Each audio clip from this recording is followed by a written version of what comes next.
Boom, boom, boom, boom, boom. Good morning, everybody. Well, it's morning out here in sunny Los Angeles.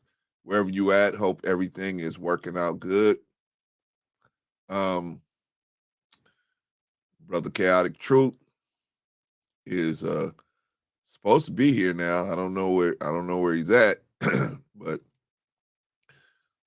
he said he was gonna be here, so we'll just wait for him. Anyway, how y'all doing? Oh, maybe this is him. Maybe this is him telling me he can't make it. Uh, how y'all doing today? Y'all out there, y'all out there in the world making money, doing things that you want to do. I can't pull him up right now. I can't pull up my phone right now, but got to get some charge on it. You guys, what you think out there? So, let me talk about a few things before brother Chaotic comes in. Maybe he'll come in a little later. Um, what you guys think about Lapeef? What do you guys think about the mothership getting pulled down? Holy smokes! I told you guys one of my live streams got they did me that way. That's why I always make people that come in. If you're a YouTuber, when people come into your streams and you see them down there sitting in the backstage, you always got to make them put a finger up or make them show you that they're a human being, that they're not that there's not going to be no problem. You know what I mean? Because I got caught like that too. Sister Don, what's going on? Hey, brother Clarence, what's going on, Sister Don? I ain't seen you in a while, but you always welcome. You always, you're my first cash apper here, so I always gonna remember you. I appreciate you. Sister Wanda, my second cash apper. Appreciate y'all, man. Y'all support. Y'all support. Hey, bro, Clarence, you were lighting it up on JP show yesterday. Yeah, they was kicking my butt, huh? Yeah, they were kicking my butt. But you know what, Sister Wanda? I run this platform. Not Daryl, not JP, not none of them. They don't run this platform. I just like I wouldn't go to their platform and tell them what guests to have on, right? I wouldn't go to their platform and tell them, hey, what guests to have on? You can't have this person come on here. I wouldn't do that to them. So, but yeah, they lit me up yesterday, Sister Wanda. Raz Girl at the Better Black Life. Hey, salute and blessing. Hey, salute to you, Raz Girl. Thanks for checking in. Appreciate you. Um, Sister Dawn off today, so got a chance to tune in. Cool, cool, cool, cool. Oh, got another celeb in the house, Juana Chica, better known as Tawana. Good to see you in the house, Sister Tawana. Good to see you in the house. Um, Thank you for stopping by, Sister Don. Talking to hey, Sister Juana is out there. Hey, uh, Seven Steel, salute all. Chaotic is the truth. Well, we'll see. The brother told me he was gonna be here, so we'll see. We waiting on him. E Black TV. E Black TV. What's going on with you, brother E Black? Yeah, man. We want to see what's going on. Y'all get a chance, go. Like I always tell y'all, any YouTuber that stops by, we appreciate them. And y'all go and subscribe to E Black TV. Go subscribe to Juana Chica. Go over there and subscribe to those brothers and sisters and show them your support. Sister Juana, bro, I was watching it all. I hope to get to speak to CT today. You probably won't because he requested that it just be he and I dialoguing. Sister Wanda, you will probably get a chance to speak after he walks off the panel if he shows up. He said he was going to show up, so I don't know where he's at. So yeah, he's about 10 minutes late, but that's okay. We'll wait for him. We'll wait for him. Uh, Brother Dominic, what's up, y'all? Good to see you in the building, brother. Um, and hey, everybody. So what's up, family? So what y'all think about? Let's talk about something else until he gets here. What y'all think about the mothership getting pulled down? That's what I'm saying. If you got a channel, what you got to do is when you backstage, you got to make sure. Because I got caught like that. I had a brother come up calling himself the biracial man. He looked like a regular dude, but what it was actually was a GIF. It was actually just what do you call that thing? A picture. It was just a picture. It was an animation, and it was just, you know what I mean. So you got to be able to, you got to have them uh, give them commands and have them respond to you, so you can see if they're a real person. So yeah, and I think it's gonna be no more, what do you call that? No more where it's just a picture. It's gonna be you gonna have to cam up, or you're not gonna be able to avatar. Thank you, brother Malcolm. Avatar. No more avatars. You have to cam up. You know what I mean? Uh, brother Dominic, I see it as an opportunity for growth. Yeah, we all will. You know, we all see. We'll see what's happening. Don't y'all get mad at me, brother. I'm waiting on brother Chaotic to check in. He said he would, so we're waiting on him. I verified it with him this morning, so we're just waiting on him to check in. Maybe he's got some business he's trying to take care of. You know what I'm saying? Things come up and get caught. Sister Wanda, I wish people would leave people alone, but that's naive. I know. Yeah, you really being naive. Sister Wanda, but we love you. Brother One Community. Brother One Community. Peace, Brother Clarence in the chat. One Community.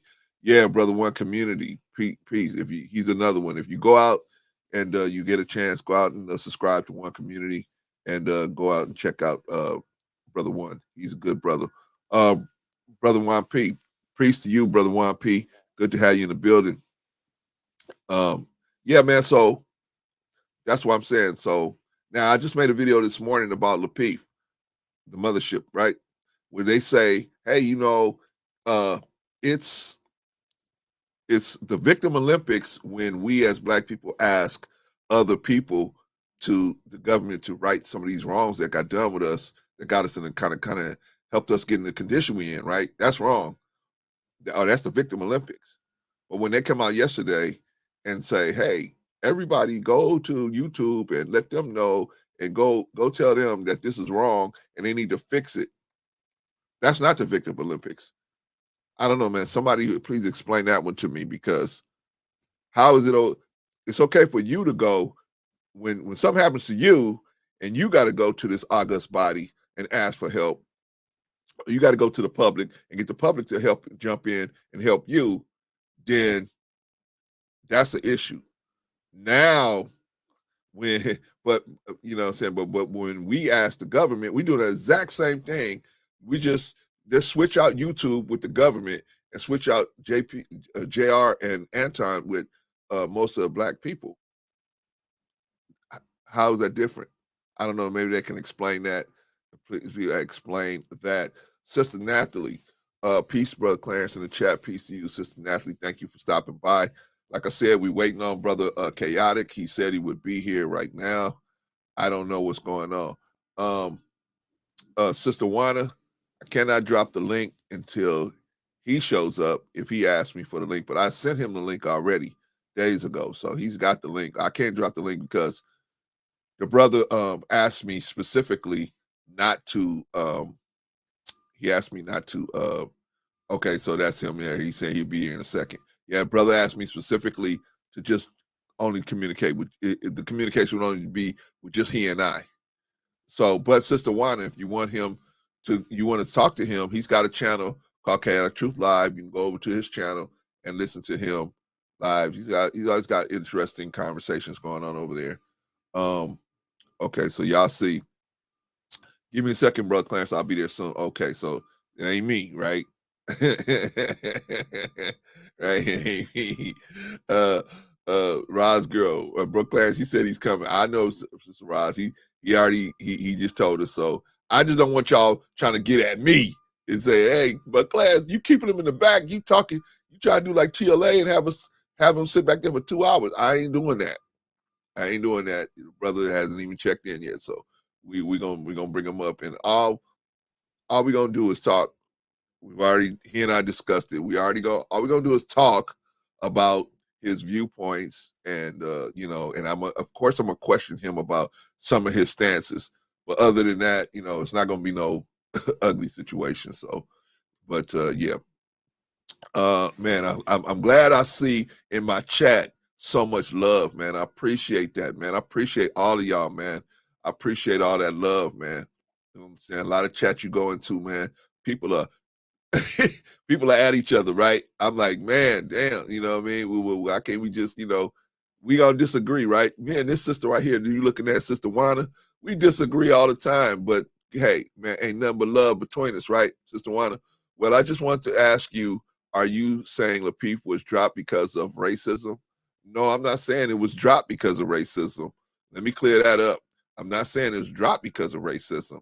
I don't know why it was dropped. I'm listening to what they said. It was dropped because they had inappropriate images on their platform in the form of Prime when they pulled up somebody from the chat. I mean, from the backstage, they pulled somebody up, and instead of it being a real person, it was a GIF, an animation that ultimately went into a Prime, and so that's what happened. So that was their story about what happened. I don't know what happened, but even if it wasn't, how how is it going? How is it bad? One person going to another person. When we ask for this, we're in the Victim Olympics. When they ask for it, they're not in the Victim Olympics.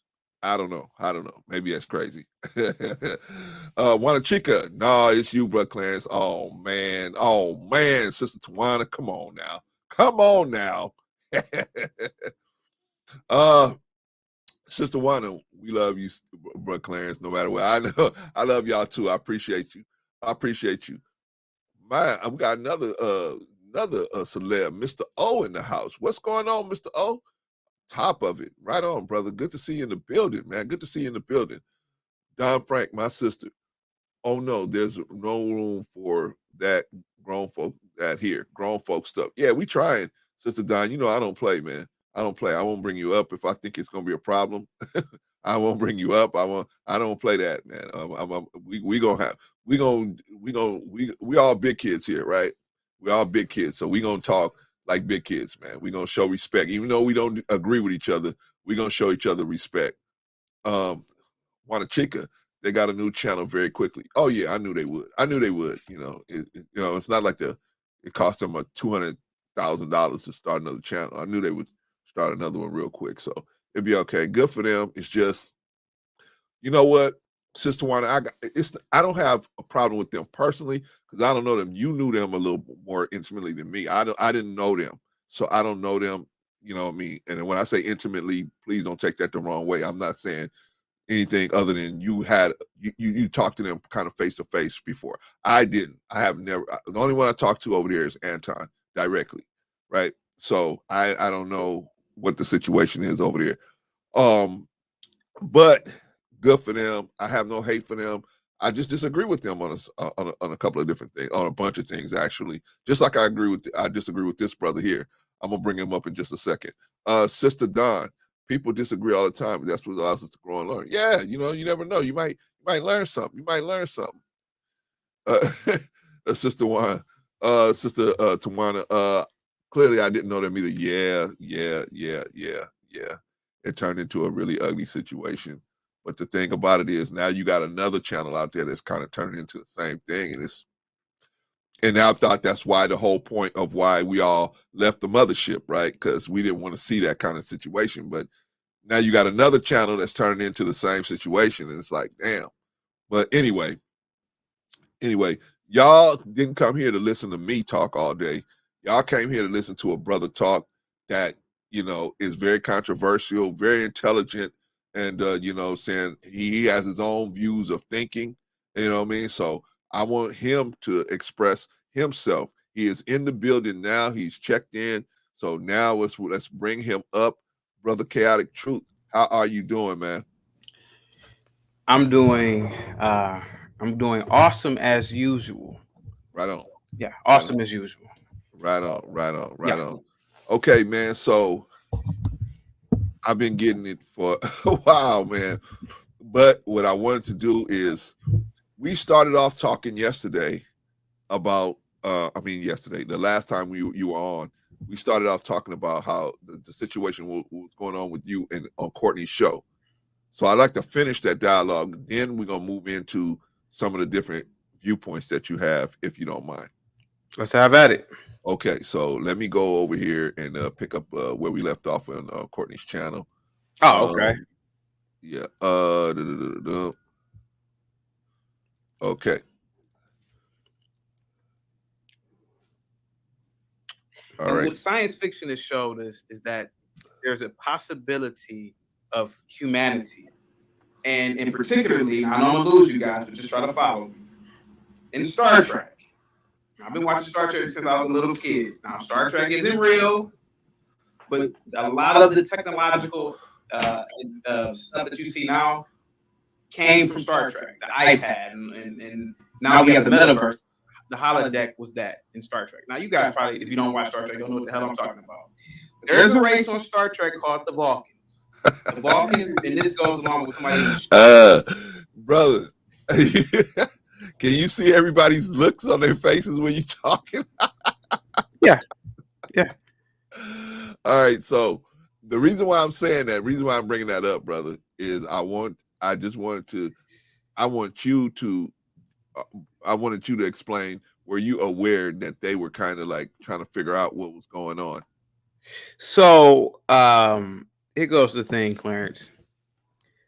Just like when people sit at a dinner table or sit amongst friends and they talk about Real Housewives of Atlanta, they talk about the latest rap album, they talk about anything in culture, we're supposed to automatically know. I've gotten chastised for not knowing the names of certain rap artists, and I'm damn near 40. I've gotten chastised for not knowing an episode of Power. Never watched Power before, but it's expected that we all watch Power. Well, it's expected that we all know the latest rap album. And if you don't know, people think that you're weird. You could be at the barbershop, you can be at a place of employment.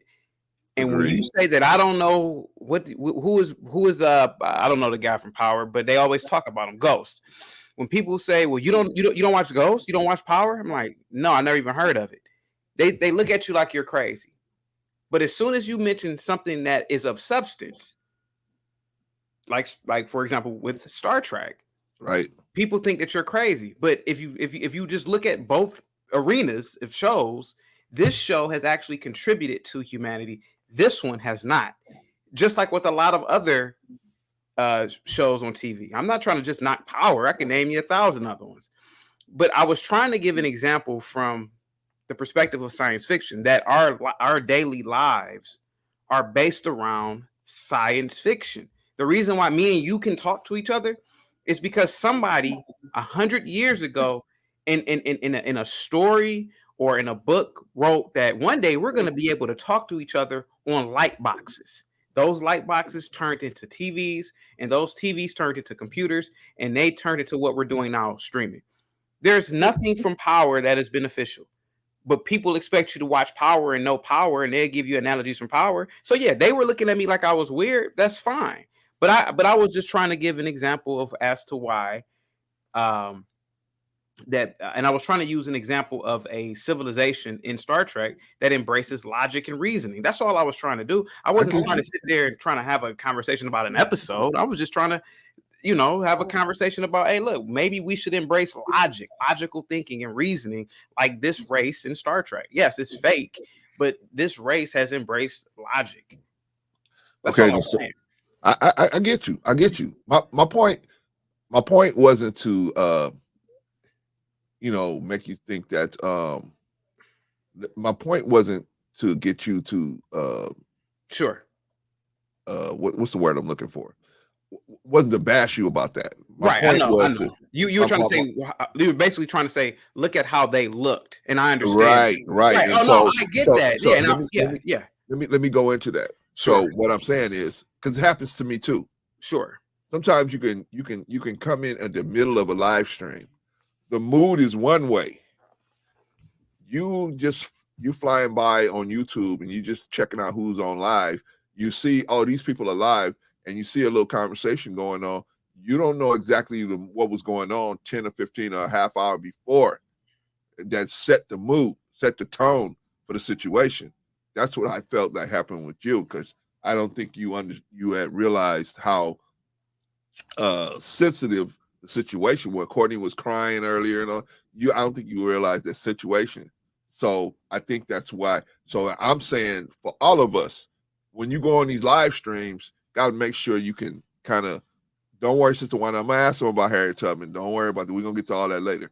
But we gotta recognize what's going on the live stream. You get what I'm saying? Well, that's absolutely fair.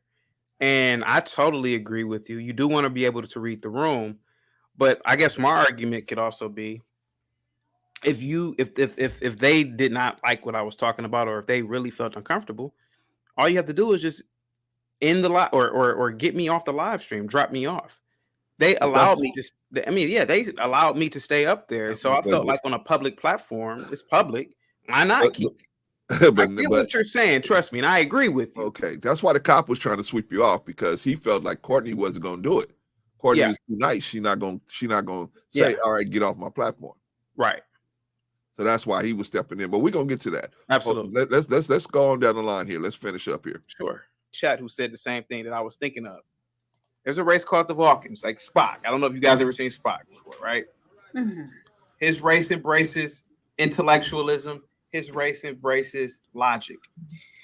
Now, with that being said, I am a strong proponent that particularly the African of the diaspora, whether you are in Brazil, whether you are an American, whether you are an island black, whether you're in Africa, I tend to believe that our people, we may, and I'm going to be careful here because I don't want you to hit the get them out of here thing. I think that we are a people that may be stuck in a particular age, not all of us, but I think that, now hear me out before you get offended, I think that large portions of people of African descent may be stuck probably in the agricultural age, probably. Okay, what did you mean by that, brother? What did you mean by we're stuck in the agricultural age? Well, I don't. Okay, so here goes the thing. A lot of times when we get online, people, we tend to speak in generalizations. A lot of us don't have textbooks of stats and data in front of us. So a lot of us just talk. Unless we're talking about math, everything is pretty much up for interpretation and opinion. Okay. The thing of the matter is, what I was trying to convey is it is quite possible that most of humanity is stuck in a previous age. Now, yes, we are in the computer age. We have no choice to be as Americans. We are in the computer age. We are in the information age.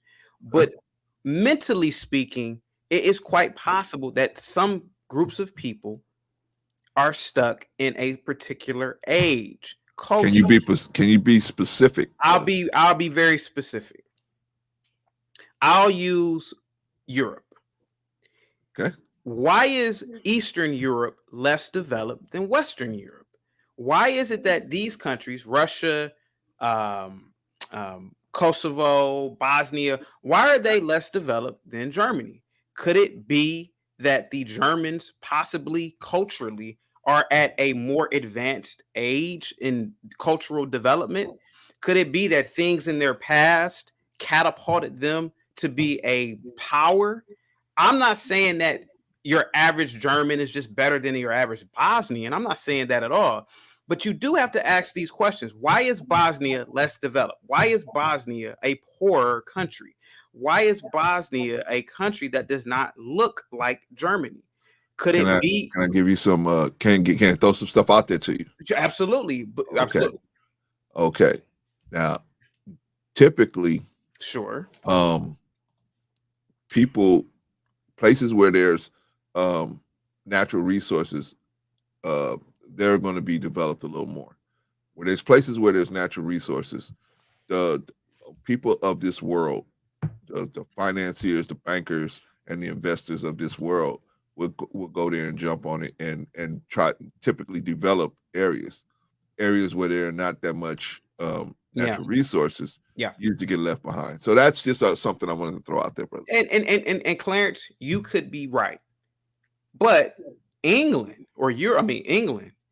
is not a natural, it's not a resource wealthy nation. It is a small, cold island. And for some reason, they dominated the planet. Could it be that they were at a higher stage of cultural development? Could it be that maybe they had a higher intelligence quotient? Could it be that things in their past led up to that? And so what I'm saying is Could that be. I'm not speaking in terms of that this is what happened. What I was saying is it possible that, because on Courtney B. Michelle, they were what was it? We were talking about Ray J. Black, right? Correct. All I was saying was, could it be that maybe Ray J. Black is probably from a lineage that is probably from a different, they are probably stuck in a different time period. I'm not saying that, all black people or all white people.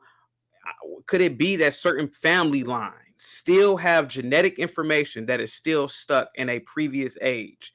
That's all I was saying, or I was trying to say, but I guess it went over people's heads. I'm not saying that it's true. I'm just asking questions. Well, I mean, it's possible. It's It's possible. possible. So, I mean, Yeah. I can't say for sure one way or the other. We just know the brother had a problem, and Absolutely. it went undiagnosed. But And and that could be a possibility as well. yeah, man. But you asked some good questions, man. So we're gonna get into it. Let's finish up our let's finish up the stream here Yeah. on you. This is Brother Chaotic Truth live on Courtney's broadcast about 3 weeks ago. So let's do it. I hate to say this. Can I say this? I am Courtney Michelle, please. Yeah, we waiting for you to If you don't go ahead and get it out. Yeah. There's a strong possibility. I'm gonna be careful. I don't believe this. I'm not trying to say that this is fact. There's a possibility that our people may be stuck in the Stone Age. I know I've gotten chased out of barbershops for saying this. I've gotten chased out of lectures. Okay. Now you're saying some of our people may be stuck in the Stone Age. Yeah. So now that's a direct quote from you. So I want you to explain that, brother. What exactly do you mean by the Stone Age?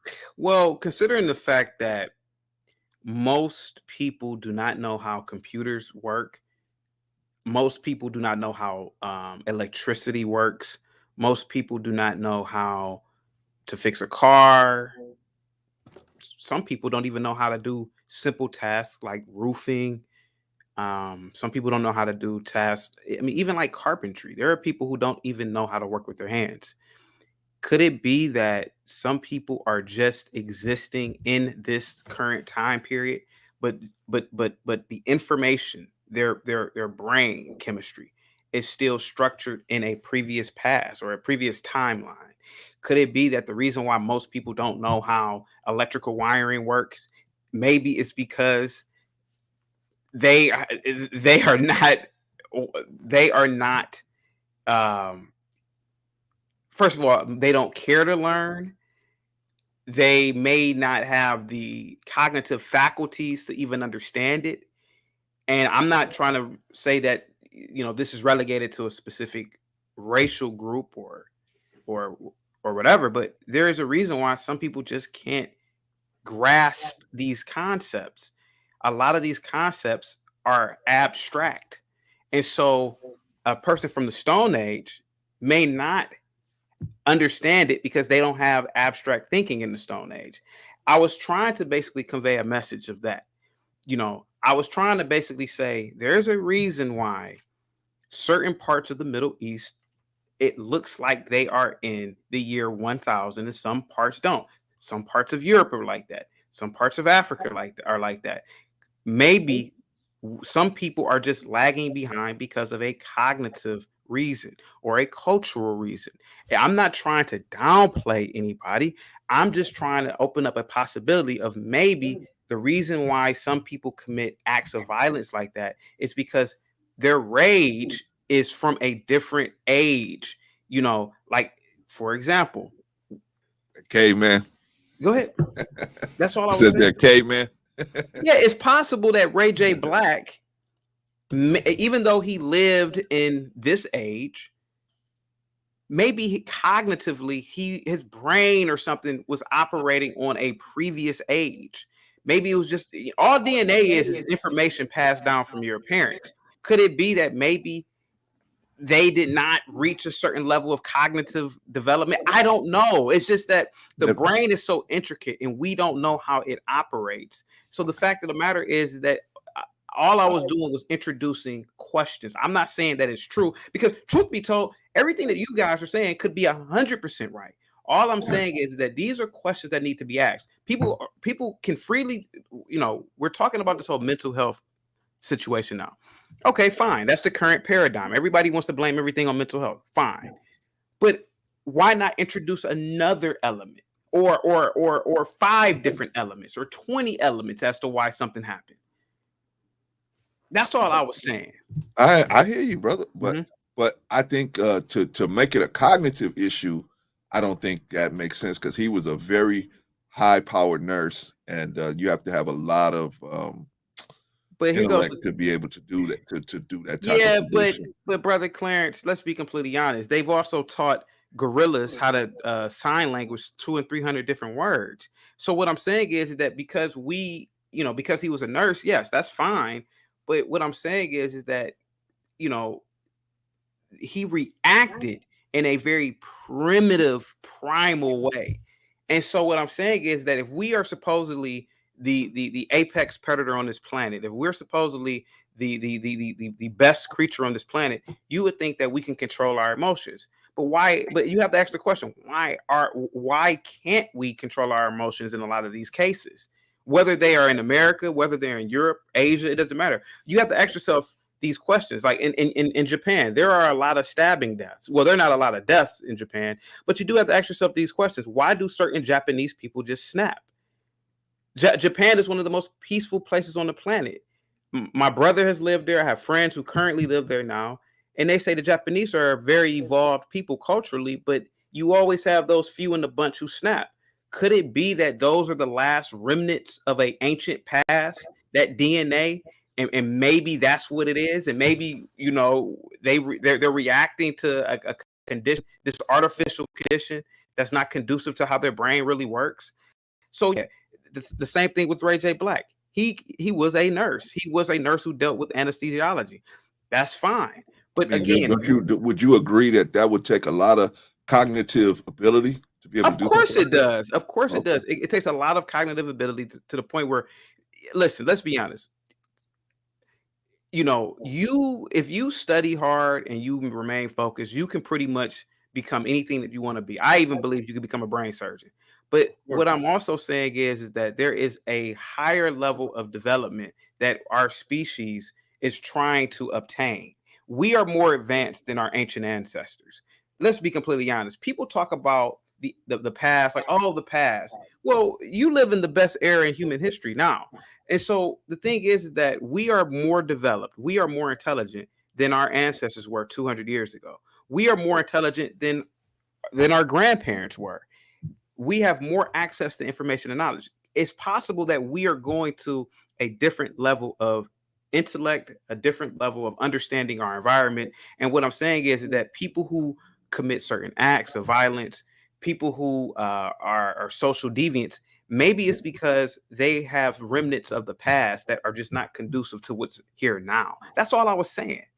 I mean, I got it. That's all I'm talking about. Yeah, I got it. I just see, when I hear you say something that is definitive, yeah, I'm trying to get you to explain it, brother. That's all. Yeah, so no problem. No you problem. make some definitive statements, I'm gonna give you an opportunity, because sometimes you make definitive statements, and you know this. Sometimes you make definitive statements, and sometimes people get so upset with you, they don't allow you to give you the opportunity to clearly define it, because maybe they took it the wrong way or something like that. So I want to give you the opportunity to fix whatever you feel like you can make clear.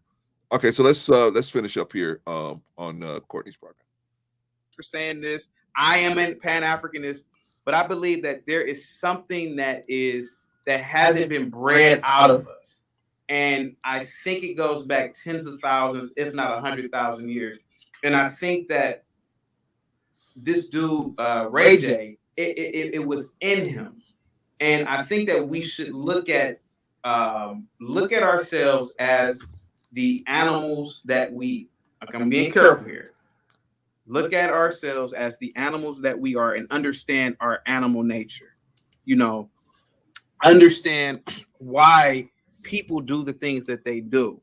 You know, and I really believe if we embraced logic and stoicism, I think that it would drastically change us. Now, will we ever evolve past our animal state? I don't know. But I know that barriers are set up, artificial barriers, like marriage, for example. Marriage keeps people like me, Nelson, Nathan, respectfully. I don't know if you guys, I'm not gonna lie to you. Before I was married, I used to sleep around. But I think marriage, just hear me out. Just hear me out.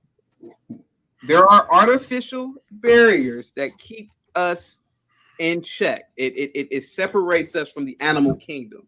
And what I'm saying is maybe Ray J, when he said that I did something I didn't think I would do, maybe his snapping was him going back into an animal-like state. Now, Nathan, with you being a cop, I'm pretty sure that me going left field, you understand what I'm talking about to a degree because of the things that you've seen. Hopefully. If I haven't lost you. Are you trying to say that because you were saying that we're Black people have not evolved? I'm not. No. We are supposed to be right now. That's in essence what you're saying. And no. That's not what I'm saying. Being a barbaric. No. That's not what I'm saying. Okay. Be careful here. Okay. So she said to you, well, first of all, thank you, Ron P. Appreciate you for that cash out, brother. Appreciate you for that. Thank you so much, man. Appreciate you. And everybody that does cash out. You guys do those cash apps. I'm on my way to the Maserati place. As soon as I get done with Brother Chaotic, I'm on my way to the Maserati place right now. All right? All right, but thank you all for the cash app.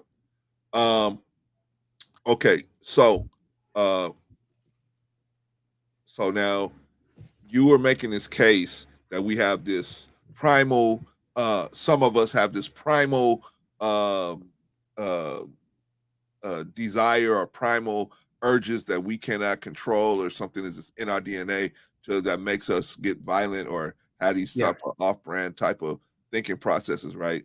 And so then Courtney said to you, are you talking about what did she say? Neanderthal type, and you said no. So if it's no, but that's what it sounded like you were saying, what is it? What's the issue? It's quite possible that going back to what I was saying is that we say that there were progenitors in terms of the human being, the human body, or the human being. The Neanderthal was one of them. What I'm saying is that because we are the Neanderthal, because we are Australopithecus, because we have been those things, or some of us probably still are, we have a primal nature. And because we've constructed these artificial environments, these cities, these institutions, it does not eliminate the fact that we are an animal of some sort. And I think that embracing that and knowing that and trying to understand that will allow us to fix a lot of problems in our society. When I brought up the whole thing with logic and reasoning, I said, okay, we know that, in my opinion, I know that we are in nature. We are an animal. I know that we get enraged and angered. Maybe our philosophies will keep us from acting primitive, or acting out our primal or instincts. So maybe if Ray J practiced stoicism, maybe if he practiced reasoning, maybe if he actually, and this is why I brought up Star Trek and used Spock, maybe instead of laughing at people who say they watch these shows and looking at the actual philosophy of it, maybe his behavior would have changed that day. All I'm saying is that Wait, brother. I want to make sure I'm clear. yeah, go ahead.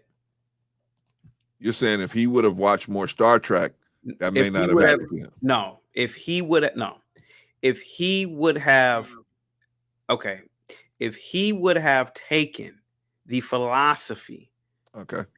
within Star Trek in terms of with the character of Spock, who embraces logic, his Right. race embraces logic I get and it. reasoning. What I was saying is that if we took these philosophies and implemented them into our daily lives, maybe that would not have occurred. Because So how was that supposed to happen? How was that supposed to occur, brother? Because if he was very intelligent, like people say that he was, why not study logic? Why not study reasoning? Why not study Stoicism?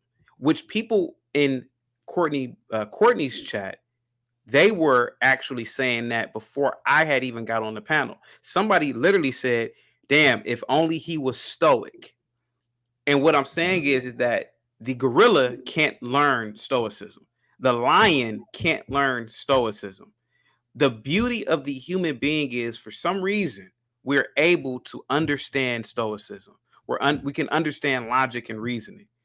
And the fact is that the man Ray J was frustrated. He was frustrated with life, and he couldn't handle, I guess, whatever was going on in his mind. And he acted like a wild animal that day. But let me ask you a question, brother. Don't you think that? What do you think?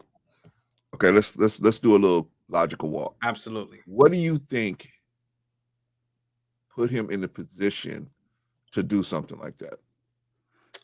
What put him in the position to do something like that was poor patterns of behavior that went back years ago, and everything built up to that day. The fact is that he didn't properly vet. The fact Right. is that he got fired from his job as an anesthesiologist because he was a whistleblower. Okay. And people always say, well, understand the room, understand your environment.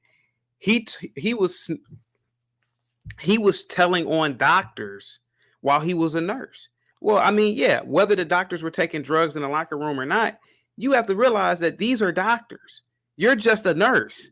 And so and I understand where he was coming from, maybe, but the fact is that everything that he did in life was, up until that point, was his fault.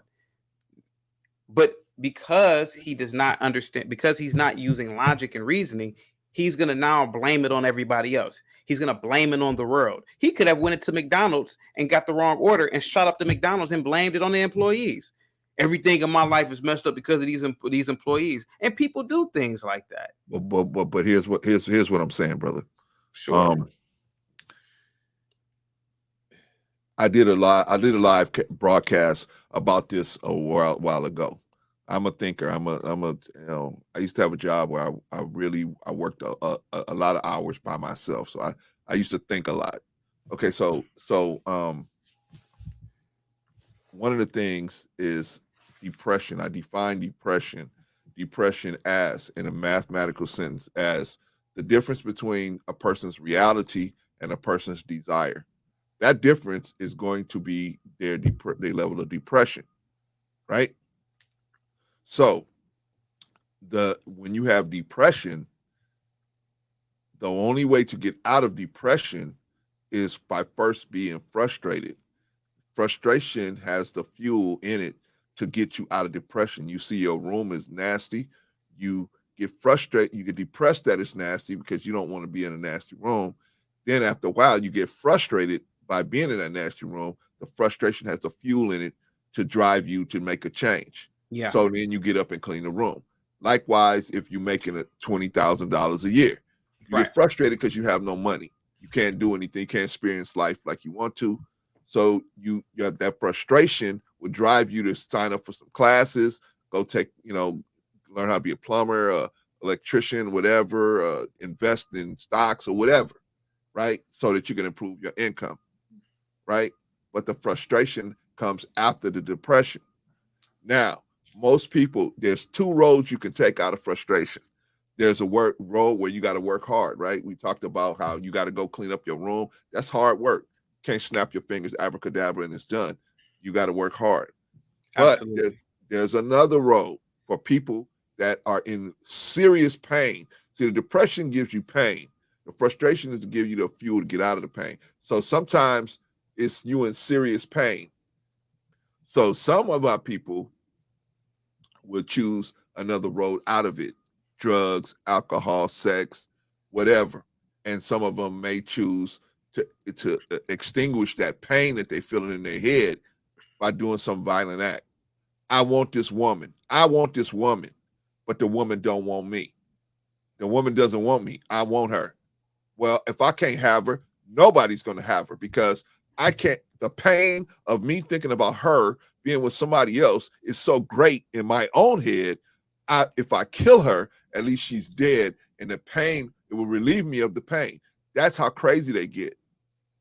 So what I'm saying by saying that is, there's a lot of factors involved. I understand what you're saying about the whole DNA type situation, but Absolutely. sometimes there's a lot of factors involved with that. And in my opinion, those were there were a lot of other factors involved with it, other than the fact that, because you might be right, maybe he did have some pre-existing condition mentally in his head, but when he got triggered by these situations, Yeah.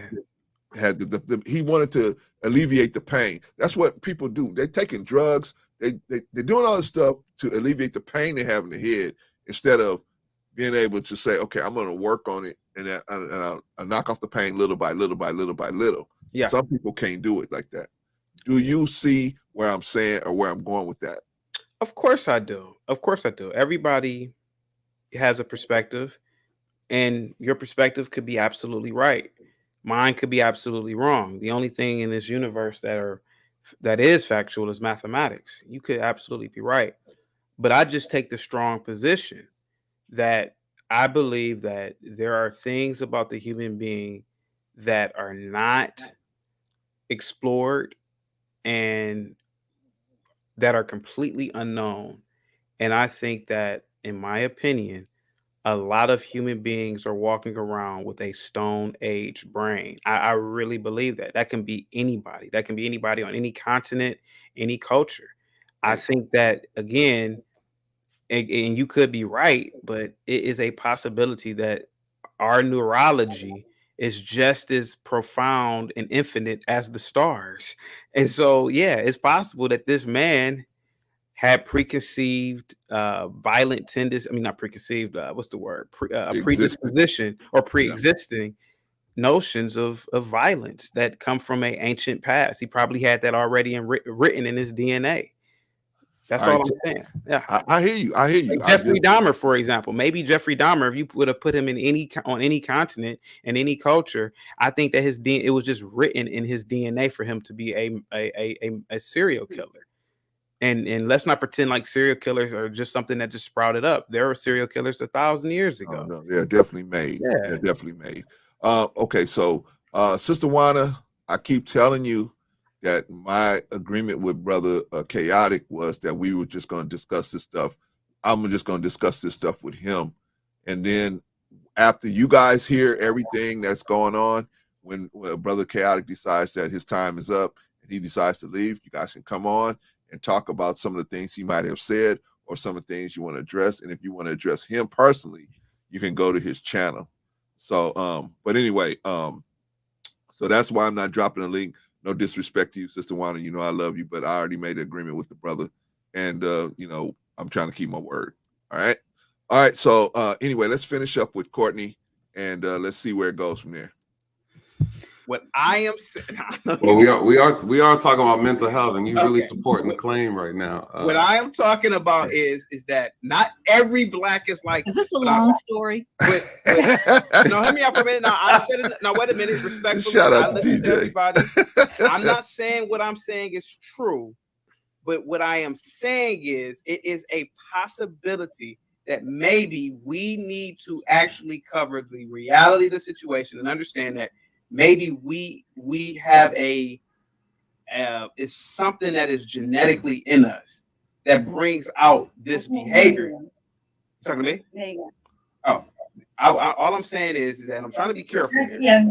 There's something that is in us.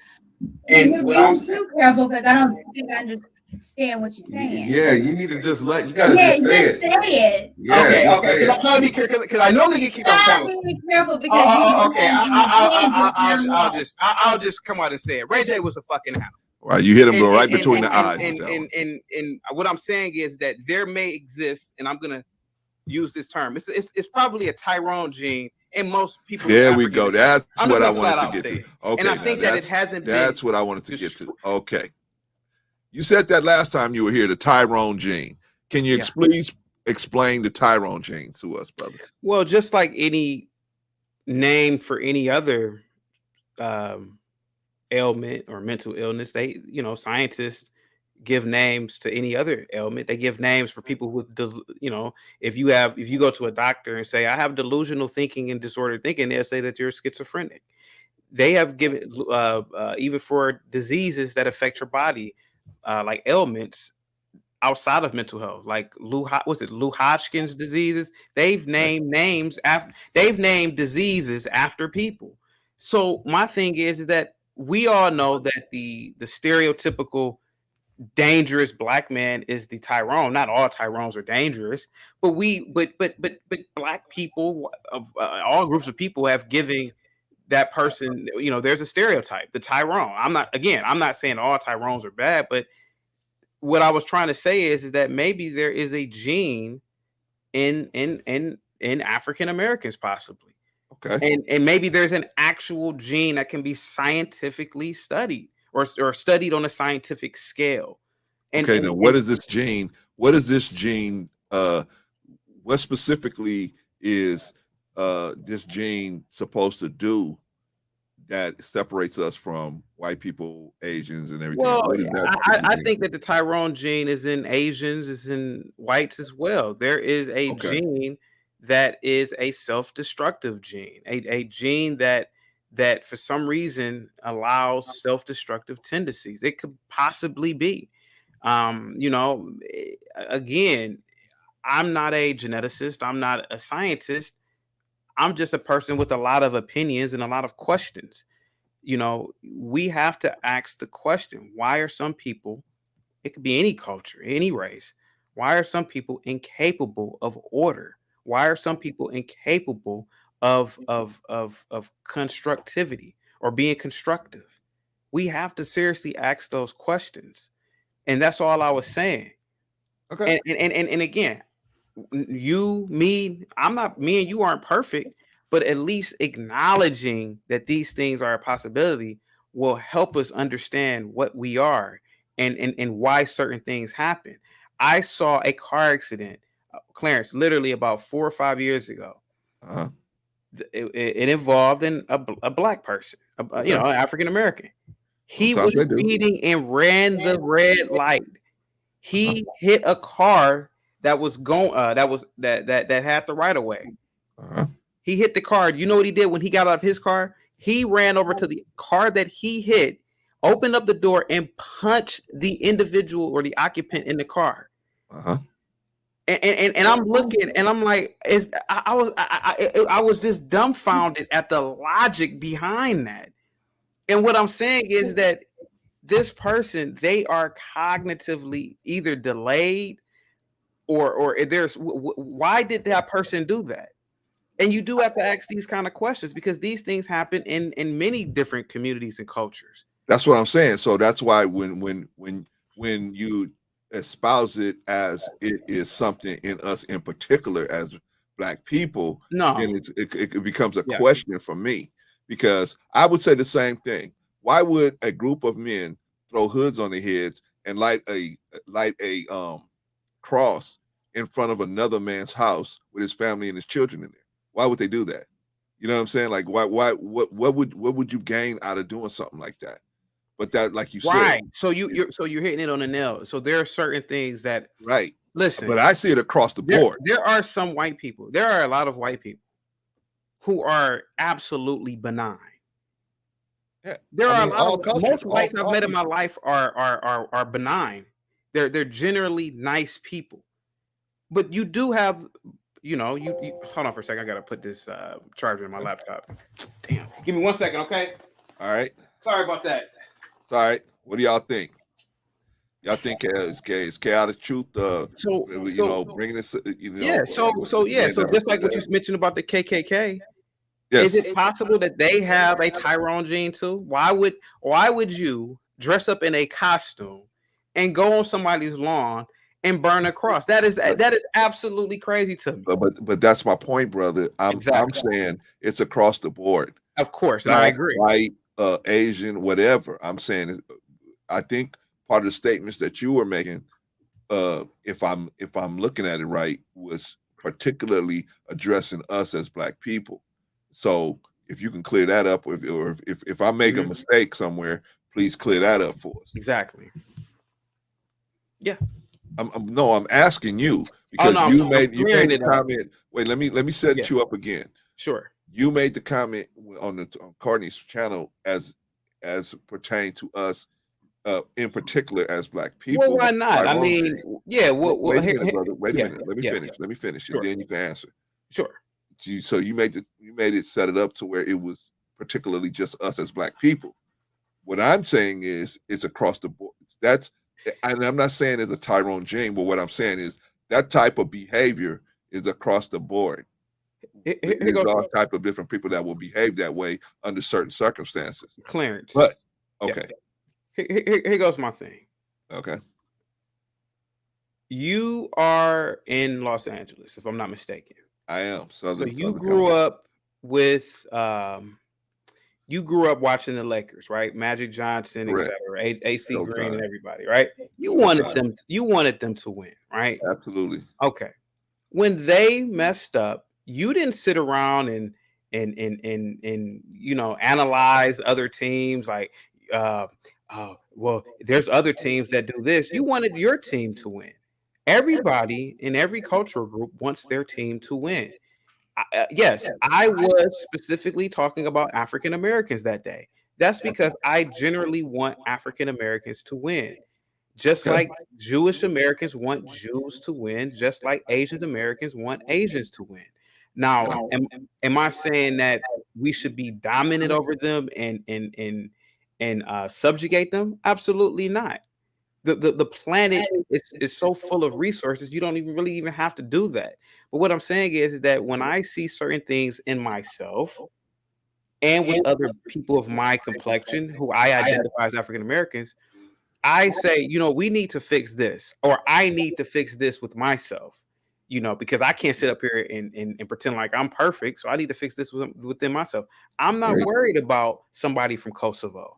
I'm not worried about somebody from Benin, or I'm worried about where the proximity of the people that I'm around, which are African Americans. There's nothing wrong with that. No, I'm not saying I'm there's not something saying wrong. you said that. Right. Yeah. But let me clarify. And let me qualify what you're saying. So Sure. What I'm saying is that we are on public, whether you will understand that or not, or I understand that or not, we're on a public platform. So it ain't like when you in the barbershop, you could say, yeah, this or that. And you say, yeah, man, these N words are, they crazy, right? In the barbershop, a person in the barbershop is not going to think that you just mean, only black people are like that. Because they're going to understand. Wait a minute, let me finish. Okay, go ahead. I'm going to let you talk. Sure. They're going to understand that you're just talking about that specific moment. Sure. Now you're on a public platform. So everybody's not going to get what you're talking about the way you're talking about it. And we have to qualify things that we say publicly. Clarence. Yes. Now, this is towards you. I think you're being a little bit disingenuous here. About what? Your generation, let's be honest. Your generation, because you're what, 52, 53, right? 53. Okay. Your generation created the most vulgar form of music known to man, which was gangster rap. Let's be honest. Absolutely. Let's be honest here. Gangster rap in the 90s was the most vulgar form of music. It was public. It was anybody who's over the age of 27, 28 knows the influence that gangster rap had over the black community. There were people that were committing murders. There were people that were committing sexual assaults. There were people. That's one of the times. Now, mind you, I only remember the 90s. I don't remember the 80s when I was a baby, but I remember the 90s. You had men walking down the street calling black women bitches because they heard it in, let's be honest, black people in the 90s had gangster movies. Remember all the gangster movie flicks. Right. Let's not pretend here that those things didn't happen. I'm not saying that you're pretending, but what I'm saying is this. I don't have a responsibility to do anything because I don't have a platform of 1 million, 2 million, 3 million people. You know who should have had a platform to do things for the black community back in the 90s? Ice Cube, Dr. Dre, all of these people who are now billionaires off of what they did to the black community. They are the ones who had the public platform to not disrespect and degrade black people.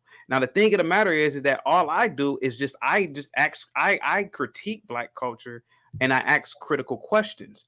But you don't hear me on YouTube calling black women you a bitch. You don't hear me on YouTube saying I've heard you. I have heard you say that, brother. No, you've heard me. No, you've heard me say. Now, wait a minute. Let's be completely honest. You've never heard me say in a derogatory manner. You never heard me call a black woman a bitch. Like, you a bitch. You never heard.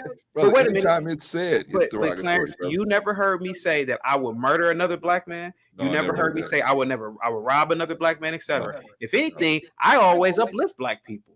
But so when I get asked these questions, well, you're on a public platform and you're saying this about black people, I'm like, well, what do I really say? And because here goes my thing.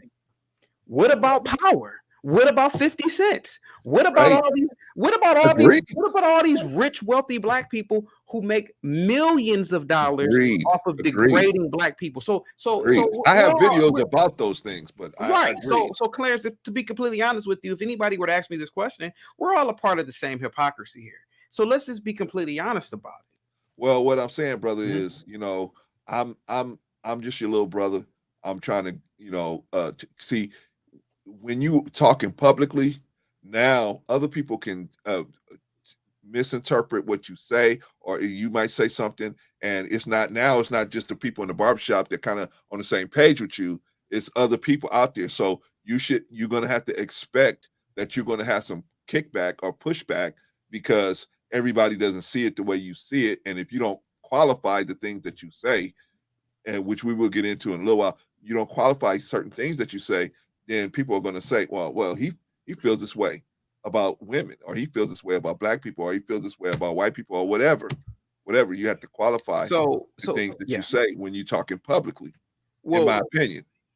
Yeah, I mean, you could be right, but again, if we're talking about full scale or in terms of scalability here, I'm nobody in comparison to what, and I can name hundreds of black entertainers, of black people who have done nothing but spew evils about the black community. But you know what that is? You know, we called that back in the 90s. What's that? We called that the Charles Barkley defense.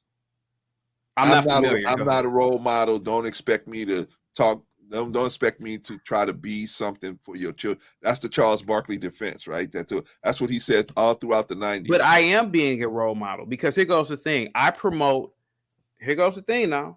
Now, people who have watched me, they can tell you I've promoted conservatism for women. I say things like, well, women, especially black women, why not be conservative? Why not wear a dress to your ankles? Why not speak with proper decorum and diction when you're in public? Why not? Why are you arguing and being loud? I've made 2 and 3 hour videos about that. I've made videos about how black men should come together and build businesses together. I've made videos about, well, why don't we as black people, we funnel money into our own black businesses? I've made videos about that. But for some reason, I don't deny that, brother. I don't doubt that. Yeah. My point is, there's an old saying, you're milking a cow, gives you a full, nice bucket of milk, and then the cow kicks it over. You're giving us the bucket of milk, but you keep kicking it over when you're doing certain things. And I'm saying, don't kick the milk over. let us take the milk, and then we don't expect you to agree with everything we say, but if you're gonna make statements, you're gonna make these bold statements, which you do. That's cool, but I'm saying you may have to qualify some of the things you're saying so that people can be on the same page. Give me one of them. Just give me one. What are the things that I'm saying? Well, one of the things you said was that Harriet Tubman was an old fat black lady that was carrying a Elmer Fudd musket. It was pretty funny at the time, but if you think about it, that's kind of disrespectful to her and the people that was working with her that was trying to save black people. Don't you feel that would be disrespectful? What if somebody said that about one of your loved ones? Do you think that would be disrespectful? Do you take that as disrespect? To answer your question, Clarence, I believe, and that's a great question. I believe for a culture to advance, they have to get over being offended by words. Again, I'm gonna have to go back to the science fiction debate or defense. A lot of science fiction shows, they display either a utopia or a dystopia environment where people are so advanced that words do not bother them. Words. Okay, stop right there, brother. Stop right there. I hear you, and I want you to finish. Okay. And I'm going to say this. Sure. Okay. If words are not a problem, if words shouldn't be a problem, sure, then you're telling me that you would be okay with somebody disrespecting one of your loved ones by saying different words to them or about them on a public platform. Again, my position on your question, and it's a great question, is that my brain is so evolved that words do not affect me. Words have never really affected me growing up, because if they did, I would act in kind to words. Never growing up, we used to, I think you call it in Cali, playing the dozens or Jonin or something. Where I'm from, we call it ranking. Right. Never got upset about what somebody said about my mom or dad or my height or anything like that. I just thought it was funny. The thing of the matter is, I'm talking about now, brother. I'm talking about now. Again, they're words. They don't have any. There's no physical or there's nothing tangible about a word. So okay, no, I personally don't get offended by words. No. Stop. If I was to make a vulgar comment about one of your loved ones right here on and continue to do that, that wouldn't be a problem for you. Is that what you're telling me? I am telling you that I would not think a second about any word that you said or anything you said. Brother, about I don't believe you on that one, man. But Clarence, wait a minute, Clarence. To be completely honest with you, there are people in your chat who have, who met me online, and there might be one or two people that actually know me in real life that are on your chat. They can tell you I don't get offended by words or comments. There is nothing behind those comments. There's not there. And what I'm saying is, and what I'm trying to convey is that people who are not evolved tend to they have a certain emotional response to words, and that really is an unevolved mind. If you walk up to, Jeff Bezos and say, "You are a MFing cocksucker," he will look at you and keep walking. He has an evolved mind. His mind is full scale planetary domination of business. He's not thinking about words. Same thing with Bill Gates. If you walk up to Michael Jordan and say, "You are a bum ass basketball player," he will look at you and laugh and keep walking. His achievements in themselves prove everything. Okay. I'll give you another example. There's this dude that trolls he used to troll me all the time. He's a legendary troll. His name is Irk the Nerve. Okay. Irk used to troll me, never got under my skin, etc. Irk said that, "Oh, you didn't run a marathon. You didn't run a marathon, Labuto," or he called me that. "You didn't run a marathon." And one day I said, "You know what? I'm just gonna show him the pictures of me when I ran my first marathon." And I felt like even then I should not have shown him that, because I responded to what he was saying. But other than that, I don't have to show anybody anything. And what I'm trying to convey is that a higher evolved people don't worry about words. If you get what I'm Okay. saying, that's all I'm saying. Okay, so let me explain where I'm Sure. coming from, brother. Sure. I hear you. I hear you. But this is why words hurt so much. This is why words hurt so much. I'm going to explain this, the mathematics behind words. Okay. As I'm speaking to you now, Sure. the vibration coming out of my mouth is going into the microphone, going out and creating this sound. Mm-hmm. Okay. Depending on how I inflect that word and what your understanding of that word is, that's your brain is going to react and respond to the best understanding of that word and its inflection. Sure. So if I say something with a with aggressive, you're not only are you going to respond to the word, but you're going to respond to the aggressiveness. And likewise, if I say something really soft and a kind word, your mind is gonna release endorphins that deal with the kindness of what I said and the way and the word that the best understanding of the word that I gave you. Here's the issue. That vibration will hit you just like an Sure. arrow can hit you if it's not, if it's, if an arrow can hit you and pierce you, right? Depending on how I say that word. Or if I say it in a nice way, it could fall like a snowflake, fall like a leaf off the tree, right into your palm of your hand. So it depends.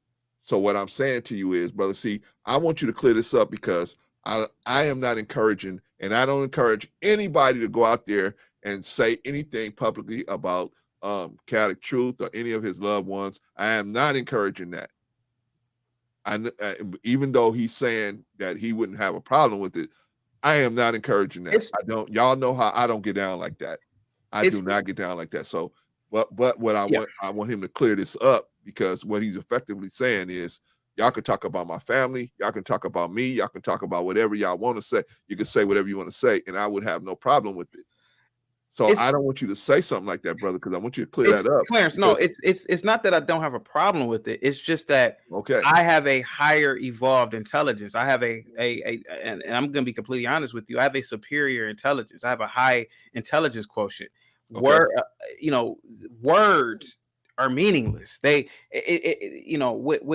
really means something on this planet is productivity. And if you look at a country like Singapore, if you look at a country like Japan, look at their industrialization. Look at what they've done. These people are not talkers. These people are doers. Okay. Look at Nigeria now. Look at what they're doing in Nigeria. They're not, talking doesn't construct skyscrapers. Talking doesn't construct roads. It's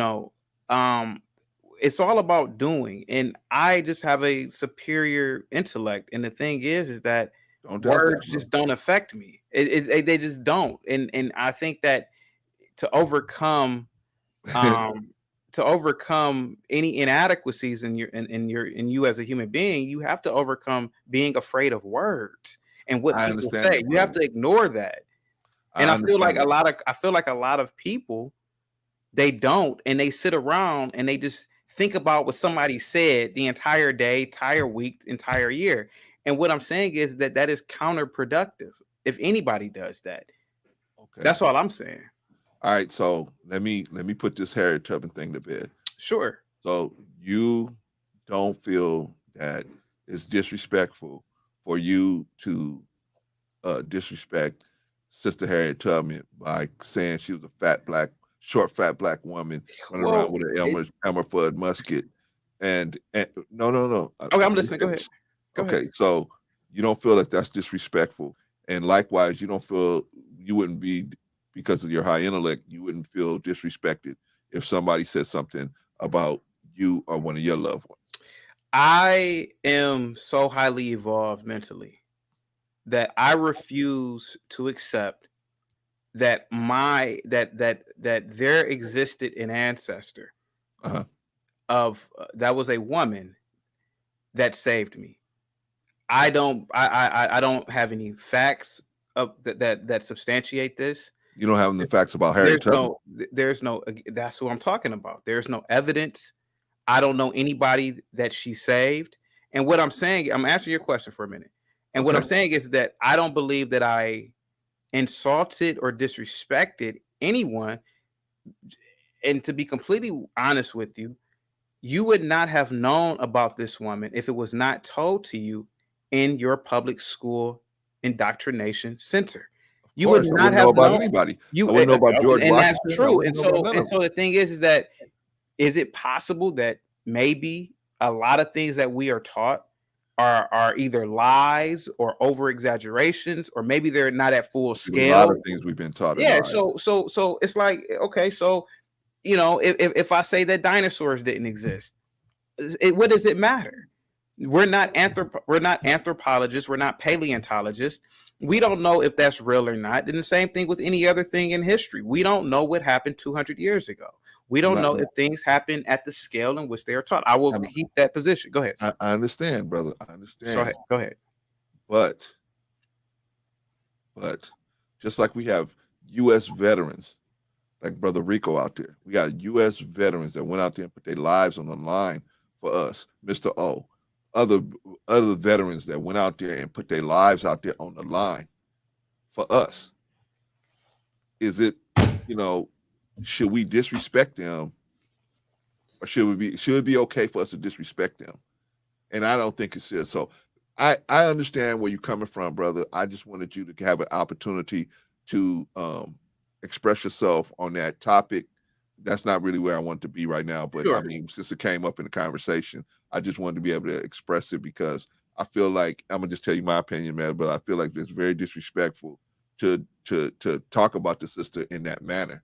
You may not agree, you may not think she existed, you may not, all of that is cool, but to disrespect somebody that you never met, I mean, and then on the other hand, be upset if somebody would disrespect you. Clarence, that don't make no sense to me. Let's be honest with me. Let's be honest. Let's be honest.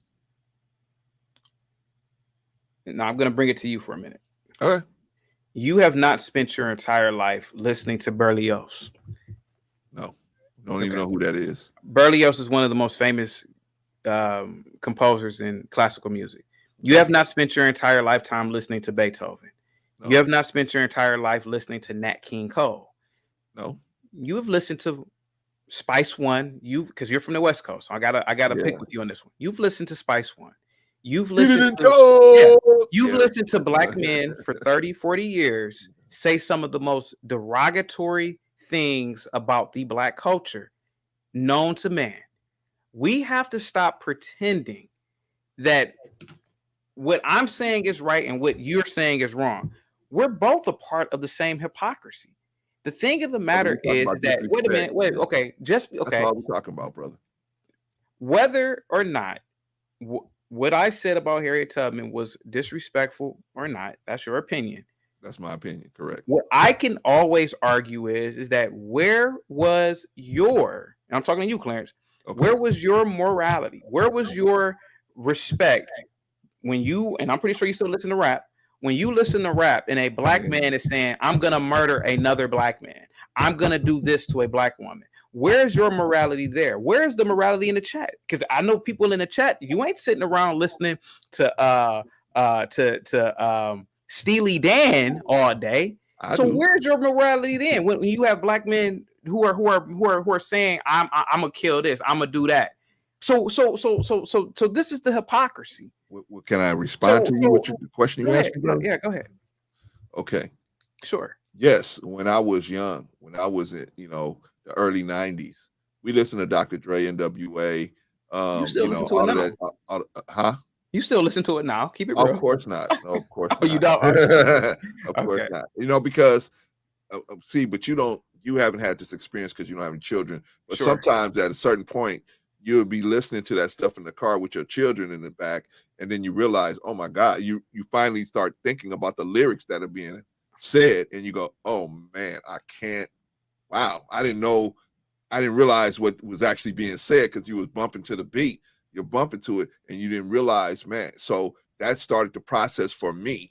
And then coming into some other information, that started the process for me to say, yeah, the beats are cool, but as far as the lyrics, I can't really listen to the lyrics of this stuff because it's pushing my mentality in a certain direction. You're right about that.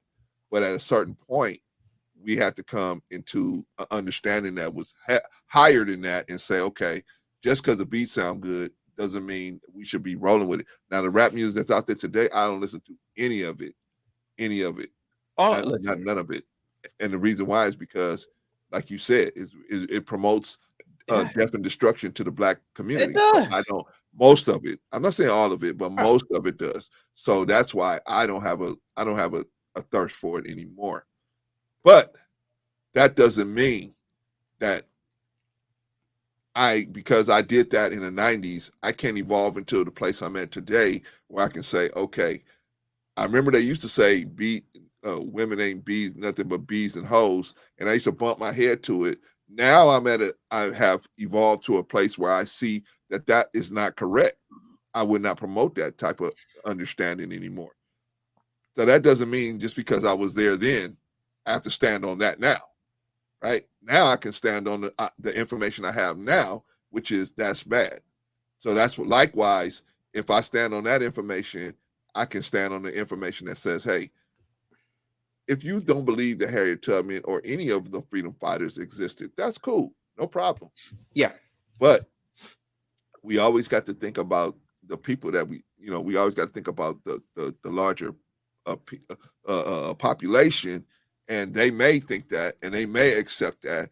And if we're going to disrespect people out there, because disrespecting her or disrespecting that class of people may disrespect some people in the general population. Clarence. Yes. Clarence. Yes. Listen, man, I rock with you, but you're being a little bit disingenuous here. About what? Black people, let's be honest. Okay. Because you brought it to the question of Harriet Tubman, and you said that it might come off as disrespect to Black people. Right. There are communities, and I'm younger than you, so you already know you've seen this way more than me. There are communities that are filled with litter. There are communities that have abandoned homes. There are communities that were once thriving communities that were completely destroyed by the same people that you're saying are offended by my statement about Harriet Tubman. Where is all of this so-called morality? Where is all of this? Well, we need to rally together to clean up the community. Where is this when it comes to that? The same people okay. supposedly. What are you asking me in particular? What I'm saying is that you're saying that my statements about Harriet Tubman may have been disrespectful to large segments of a particular population. Correct. But where is this anger when it comes to litter, trash, dope fiends walking up and down the street, loitering, people speeding, broken windows? Where is all of this animosity when it comes to that? Where's all this animosity when it comes to all of the other elements in the very same communities that these people are living in? Okay. And you know what I'm talking about. Yeah, I'm pretty sure you've seen it in your lifetime. You've seen communities destroyed. I've been in Chicago, by the very Detroit, same New York. people who can get offended by everything. Yeah. But it's not being this, brother, because I tell you, hey, you is offensive by saying this. That means I got to go get 10, 15 different trash cans and run around, clean up everything. I mean, I can only do what I can do. So if I'm telling you something, that doesn't mean I shouldn't be able to tell you, because I ain't running around, with a broom sweeping up Cabrini Greens or out here at Nickerson Gardens. I ain't out here sweeping up all of the projects or Avalon Gardens or whatever. I can't say nothing to you. I can't say, hey man, that was disrespectful. Maybe you should look into maybe not being so disrespectful. I'm not trying to get you to believe in this, sister, but at least I think you're gonna have a bigger and a tighter audience if you look at the sister at least and say, hey, I respect that you guys think that, like Sister Wanda. I respect that you guys think that, but I don't agree with you. And this is why I don't agree with you. As opposed to just disrespecting the sister. That's all I'm saying. Sister Wanda's out there and she feel the same way about but she ain't never been disrespectful. That's my Let point. me say this real quick.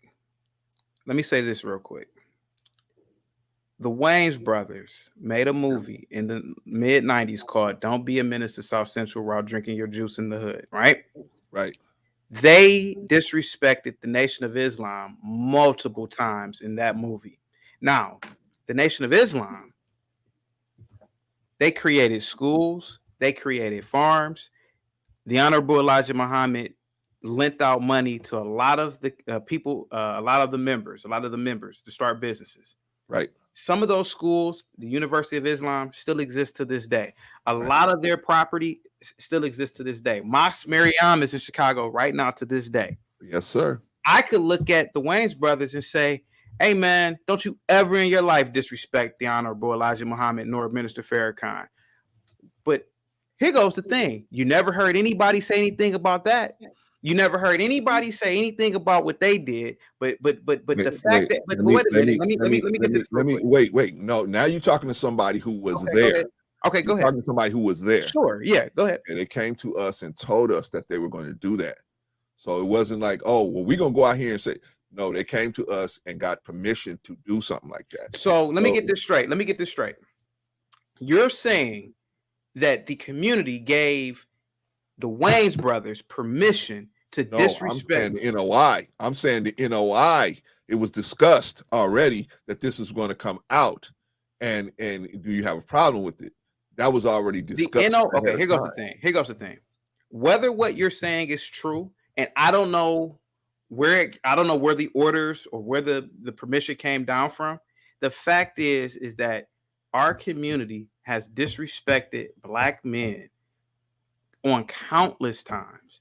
And even if Marlon and Shawn Wayans and Keenan Ivory got permission to do some of that stuff in that movie, they still should have said, you know what, we're not about to disrespect the minister like that. We would never, ever do that. Because there are Black people now that for no amount of money would ever disrespect the Honorable Elijah Muhammad. Ever. Even if they got permission from some spokesperson in the NOI or not. Because it is absurd. So why isn't that absurd? Okay, here goes another thing, Clarence. If that were the case, why did people who knew about the NOI, why did they go to the movie and watch it? They should have said, you know what? I don't care if the orders came down from Farrakhan himself. We're not about to watch a movie of them disrespecting one of the greatest. You don't know your history. You don't know. Go check it out. Give me a second. Dr. Khalid Abdul Muhammad called, you know what he used to call Spike Lee? He used to call Spike Lee Spook Lee. But again, Clarence, me and you are again a part of the same hypocrisy. We don't give smoke to people disrespecting Black men, but as soon as you say something about a Black woman that may not have existed, brother. Clarence, speak for yourself. Clarence, you invited me on here. Let me. No. What I'm saying is, speak for yourself. I want you to talk, brother, but don't speak for me and say, okay. How about this? You don't do it. I do. Okay, but Clarence, hear me out for a minute. It's people in the chat could tell you I get them smoke over stuff. Clarence, hear me. Okay. Clarence, I'm 36 years old. Yes, sir. I can name you dozens of times where Black men who really did things for the community on a tangible level have been disrespected in films, movies, news, all types of things. Nobody says anything. But as soon as you say something about a woman that may not have existed or may not have done these things on the scale in which we're taught, as soon as you say something about her, people get mad at you. Why is that? Okay, are you asking me? You want me to respond to you, brother? Yeah, why is that? Okay, brother, what do you think the chances of me being able to call Marlon Wayans up and say, hey, Marlon Wayans, you disrespected Minister Farrakhan, you know, I'm here to call. What's the probability of me being able to make that phone call? But you right here. And so I'm telling you right here, because you right here. If Marlon Wayans was here, I'd tell Marlon Wayans. If he said something about Harriet Tubman, I'd tell Marlon Wayans to his face. Or any of them, I would tell them to their face. I'm just saying, brother. I'm just saying, we don't have to agree. Did you go to the movies in the 90s and watch Don't Be a Menace to South Central while drinking your juice in the hood? Of course I did. Of course you did. You know what? So did a million other Black people. And so what I'm saying is that, again, if we have this thing about you can't say this, then why did you go watch the movie? Don't I'm you not get saying what I'm what you trying can to and can't say? say, brother. You're a grown man. I'm not telling you what you can and can't say. Oh, sure. I'm just saying, I'm just asking the question. Just like you come on here. Oh, but Clarence, I'm just asking the question. I'm just asking the question. But when I'm asking the question, I'm trying to, you are framing it like I'm trying to stop you from doing it. I'm not. I'm asking you the question. I'm trying to get an honest answer from you. And I think you answered it as best as you can without moving off your square. Okay, I guess you answered as best you can. I just want to know, I just wanted to know if you felt like disrespect went across the board.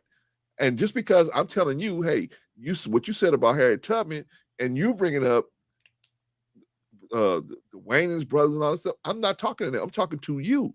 I'm talking to you about what you said. To bring them up, why they, it reminds me of my sons. I used to tell my son, hey, why did you do that? Well, the other person down the street did one, and I said, no, I'm not talking to them. I'm talking to you about you. Why did you do this? I understand you saying, well, this justifies me being able to talk like this because these other people did it and you guys didn't confront them. Well, we're probably not going to have, when's my next chance I'm going to have a chance to confront Sean Wayans? I mean, if I put my mind to it, I probably could do it. But why would I do that? When I got my own platform here, I can deal with stuff here. And you are nice enough to come on. So that I'm asking you about it, brother. Yeah, that's well, all. I gave you my answer. I gave you my answer. I just think that we're all a part of the same hypocrisy. And I have my opinions about Harriet Tubman, and I don't. Again, I stand on that. I don't believe that. I don't believe that as a man, and women will even agree with this. It is absurd as men to say one of our heroes is a woman. It's just absurd. Even women look at that like, what? Because those things are just absurd. Other than your mom, and that's because she pretty much took care of you when you couldn't take care of yourself as a child. The idea that on a full scale, we are typically the only people that will say a woman is our hero is absurd. It's absolutely absurd. Why? In the Bible, you have Ruth. You have many Sir, a different lot of women people that are. A are lot of heroes. people are not. First of all, let's be completely honest. We're not even going to go into religion because our ancestors. Let's not do this because our ancient ancestors were not Christian. There were thousands of languages in Africa. Your ancestors were more than likely followed the Orisha because you look like you come from Nigeria. So I don't know where, but let's be honest, they weren't Christian. So the thing of the matter is that you're naming things that had nothing to do with our. No. What I mean, I just threw that out to show you that there are many women that have done a lot to help us push forward into a better society. So I don't want to just throw them out. No, sir. Haven't? Clarence, no woman built your headphones. No woman built your glasses. No woman built the computer that you're looking at. No woman built the car that you're driving. We have to listen. Even women will sit there and look at that kind of commentary like it's absurd. Women are not wait. Let me ask you a question. Women are not digging, Clarence. Women are not digging ditches. Women are not going into mines. I hear you, brother. That. Wait. Just because I said some women have helped us throughout history, I never made the leap to. Now you leap into they don't dig ditches and they don't. But that's not the issue, brother. I'm just saying that we have some women that have helped us throughout history progress as a society. So that's not to say women are working every job. They're all police. Average. You're right about some things. For example, if any woman was to call the police, they're going to expect men to show up. If they call the fire department, they're probably going to be more comfortable with men showing up. If they buy a house, they're not going to say, hey, you know what? They're going to tell the realtor, hey, just find me a house that was built by all women. They're not going to do that, right? Because exactly. So my point is, yeah, men do a lot of the structural work. Yes. Right. I'm not taking that away from you. But what I'm saying is we can't discount the fact that there are some women that have helped us. Do you have a Ring? Are you familiar with the Ring doorbell system? Have you ever heard of that system where you can ring the doorbell and you can see the person from your phone or whatever? Look, man, look. No. I mean, it's a Clarence. question. Yes, I have, and I know about that. But Clarence, Okay, so a sister created that system Clarence, a long time ago. Whether a woman did that or not, and I know a woman did. Again, sir, it is my opinion about Harriet. All right, brother. And that's all I'm saying. All right, let's leave that on the burner, and let's get back to what we was actually talking about. Let's wrap it up, man. But, hey, I appreciate you staying to your square or whatever. And so let's finish up what we were talking about originally, and we can get back to all of that other stuff. All right, brother. So let's finish. This is you. Yeah. This is Brother Chaotic. For those of y'all just walked in, this is Brother Chaotic. He's on the Let's Talk the Blood Black Live podcast, and he is. We are looking at his a clip from him on I Love Cutting and Michelle show. Let's go ahead and finish that up, and let's see where we're at. I think that it hasn't been killed out of us. That's all I'm saying. I know this sounds crazy, but are you coming up here to be seen? No, I'm not. I literally sat there and listened to everybody, and I gave a disclaimer. All I said was, I go into another field of thinking, and I'm saying that maybe what I'm saying is that if you look at the European, if you look at the bubonic plague that happened in Europe, it killed off so many of them that maybe a certain type of genetic predisposition was wiped out. That's probably why they were able to conquer the planet. I think something has not happened to us. A new way of thinking, some sort of something that is. Now, you were being specific at that point when you said us. You were being specific, talking about us as African Americans. Is that correct? About the bubonic plague? No. When you said something has not been bred out of us, you talked about the bubonic plague. You talked about Europe, but then you said this is something that has not been bred out of us. Sure. Were you being specific to us as Black people? Because it seemed like that's what you were saying. Would you like me to play it again? No, I can answer your question. Okay. Yeah, absolutely. Okay. Now, what in specifically were you talking about?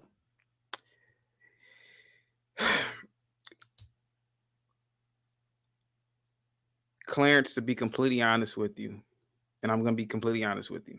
Okay. The African American, in my opinion, is the most popular, the most resource wealthy African on the planet. Okay. We don't copy other cultures. They copy us. Okay. We don't put other musicians, we may put, Fela Kuti, it's only a handful of African musicians, African athletes that have ever been on a full scale level of famous, but generally the world looks at the African American. Okay. Those are not, nobody argues that. Nobody argues the fact that LeBron could go to any place on the planet and he's probably the most recognized African compared to, any African soccer player in Africa or et cetera, right? I disagree, but okay. Okay, but what I'm saying is that LeBron is very famous. Yes, I do agree with that. He's probably the most famous African on the planet. Nobody argues with that. Nobody argues with the fact that Michael Jordan is not one of the most, or at one point, one of the most famous Africans on the planet. Same thing with Mike Tyson. I'll give you that. Okay. I believe that we are not selectively breeding. And I believe that we are not practicing eugenics. And I've made videos on this. Agreed. I believe that we're not practicing eugenics. Agreed. You have a lot of highly intelligent Blacks with superior intellect that are not breeding. I know tons of people.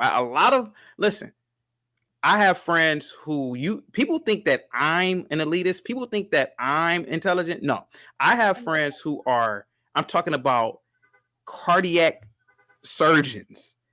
Okay. I mean, literally, I have fraternity brothers who are, we're talking about $300,000-$400,000 salaries at Fortune 500s. Okay. as managerial directors. And I'm talking about their brains just work differently. Okay. None of them. I can't say none of them, but most of them do not have children. And the ones who do have children, they have one child. Okay. We are being outbred by non-intellectual Black people. We being Black people. Black people. Okay. Okay. We are being outbred. We are not practicing eugenics. The intellectual Black is not the desired Black in the Black American culture. It's just not. We boast about it in rap. We boast about it in the movies. People boast about it.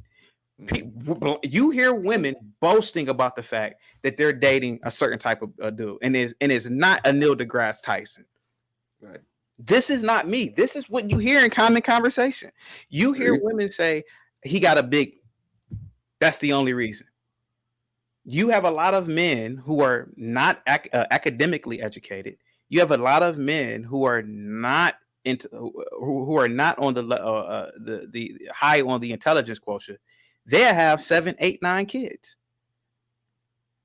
So is it safe for me to say that something has not been bred out of Black people? It's possibly true what I'm saying, actually. Intelligence is not a desired trait in the African American culture. We brag about it. We boast about the fact that we Black people make rap music and boast about how ignorant we are. Am I lying, Clarence? Am I lying? Am I lying when I say that? How come there's no Black? I don't think. Okay, let me qualify. Let me qualify what I'm saying. Let me qualify what you're saying. I'm gonna let you finish, brother. Let me qualify what you're saying. It's not that they boast about being stupid. They boast about not stupid, but ignorant. Ignorance, right? Ignorance. So not stupid. they it's not that they boast about their ignorance per se. What they boast about is overcoming that ignorance. I think that's what they boast about. They boast about, even though I don't have a doctorate degree or this education, I was able to overcome that and make a 6-figure, 7-figure salary. So I think that's what they're doing. The way they're doing it is kind of off base, but yeah, I think that's what they're doing. Yes, sir. Please finish. Name me a movie that is the equivalent of Good Will Hunting in the African American community. I mean, I don't know. I mean, yeah. Name me. Different no. Just hear me out for a minute. Okay. Name me the equivalent of a movie like Limitless in the Black American community. I never saw that movie, so I don't know what you're talking about. Name me the equivalent of a movie like Lucy. We do not promote intellectualism in the Black community. We do not promote it.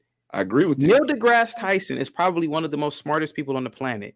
The average Black American does not know who he is, but he is certainly famous in other cultural groups because they admire, not everybody, but they generally admire those traits. Right. So when I said what I said on Courtney's channel, I wasn't trying to downplay our race. I was just trying to point out a fact. We have not bred out a certain mindset in our community. We brag and boast about being criminals. We brag and boast about being all of us, brother. I'm not saying, Clarence. I'm not. I made a disclaimer. But you have to qualify, brother. You have to qualify what you're saying. Clarence, we have to stop pretending here. We have to. What are we pretending about? I'm not talking about me and you. I'm talking about when I say we. Not okay. As a group. As a group, we have to stop pretending here. The fact of the matter is, what I said on Courtney's channel may have some valid points. There are things that probably we need to breed out on a cognitive level. We need to practice eugenics. We need to breed for intelligence, period. I would say, let me respond to that. I would say that yes, intelligence is definitely something you should look for when you're looking at trying to pair bond with somebody. Yes, you definitely need to look for a certain level of intelligence, and that would probably help us better as well. However, to say that all of us are looking at it that way, Most of us don't look at it that way. Most of us look at it like this is a travesty, what's going on. But we don't have the billions of dollars that a company like Viacom has. Black Go people add have somebody like Boosie or or one of these other Chief Keef or one of these other rappers to go out here and promote violence against the Black community. We don't have. They have all that money to promote that issue. We don't have it, so we can't effectively connect with our people and tell them, hey, you know, and give them the information that you're giving out, right? We have to. They get the information that the company like Viacom, who has all that money, promotes out there, right? No, I disagree. Okay. And I agree with you on what you said, but I disagree on this aspect. Okay. We have a lot of spending power in this country. Black people have a lot of spending power, a lot. We are some of the number one consumers. I bet you right now, Clarence, and this is to you. I'm listening. And let's be honest. Okay. I bet you have a 60-inch or over TV in your house right now. I bet you do. I do not. Okay, you don't. Okay. I was wrong on that. But let's be honest. I'm a different kind of dude, though. Okay. I'm kind of like you. I'm a different kind of dude. So. Okay, fine. All right. But let's be honest. We spend a lot of our money buying products from these very same companies that you just mentioned, and we make these companies billions of dollars. Correct. We do. For 40 years, we have been buying Jordans. And that's not a generalized statement. That is a generalized statement, but you know it and I know it. We have funneled money into Nike and into Jordan's pockets for 40 years. We have made that man and that company $1 billion+. Okay. We have funneled money into LeBron James. We have funneled money into McDonald's. We have funneled money into Cadillac. We have funneled money into these very same companies that we say, well, they're billions of dollars and they have all. Well, we give them our money. We give them our money. We don't have to buy Jordans. We don't have to buy Cadillacs. We don't have. Well, Cadillacs are, that's old school Black. But the thing is that, again, we're part of the same hypocrisy here.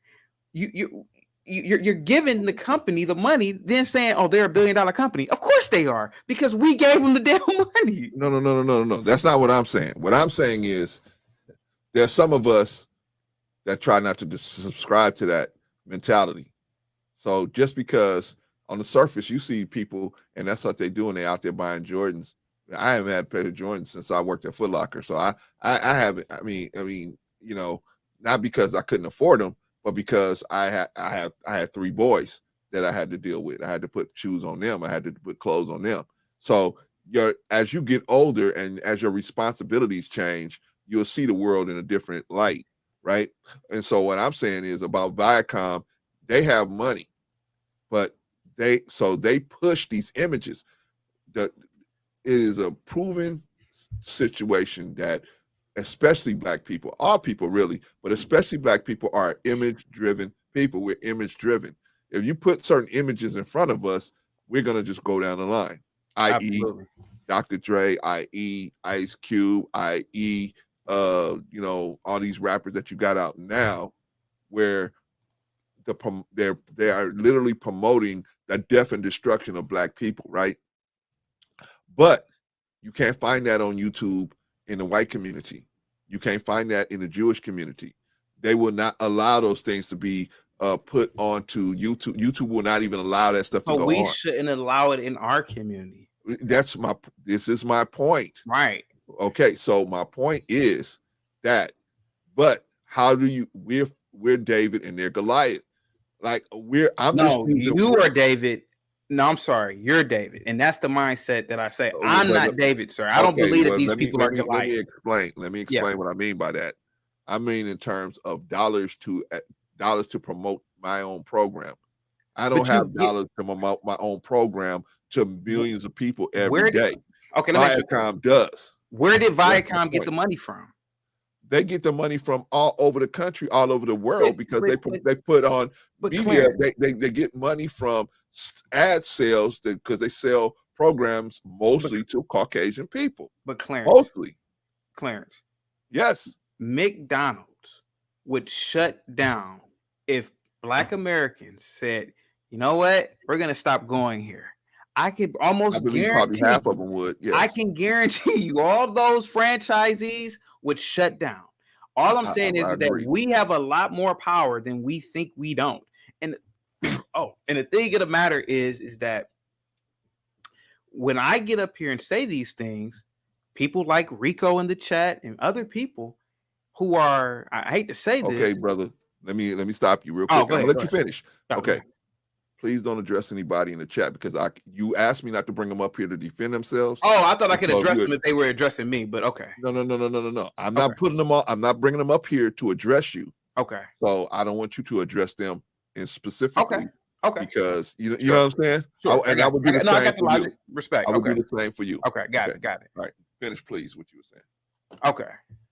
Yeah. So what I'm saying is that again, we are giving these companies power to dominate us. We don't have to make McDonald's a $1 billion company. We don't have to make Nike a $1 billion company. We make those companies $1 billion. $1 billion, $2 billion, $3 billion. Walmart. When I go into Walmart, you know who's mostly in Walmart? African Americans. Yeah. We are funneling all types of money. We are, but we are not the largest portion of their income. But I bet agree with this, you. We do. I we bet do put you a lot this, of money in there. If we did what those blacks did in the 50s and boycotted, meaning economically, because when they stopped using the bus systems, but the bus that service line, I can't think of the name of it. They shut down services. In Montgomery, they had to shut down services. So the fact of the matter is that we have the power, and that's what I'm trying to convey when I say these messages. When I say things about Harriet Tubman, it's not because I'm trying to disrespect and dog Harriet Tubman. She may have existed, but what I'm trying to say is, as men who have physical power, we should not put a woman at the forefront, even if she was real. But she's not at the forefront. Brother. No. Okay. You may not agree that you may not agree to that, but there are people who will put this woman at the forefront and will make this woman the messiah of black people. No, she's not. As men, we should dominate. We're not saying that she's at the forefront, brother. I'm just not saying that she was a helper. Sir, that's you know what that's like. That's like we say, we got white people out there right now in their graves right now. Some of them gave their lives for us. They gave their lives for us, right?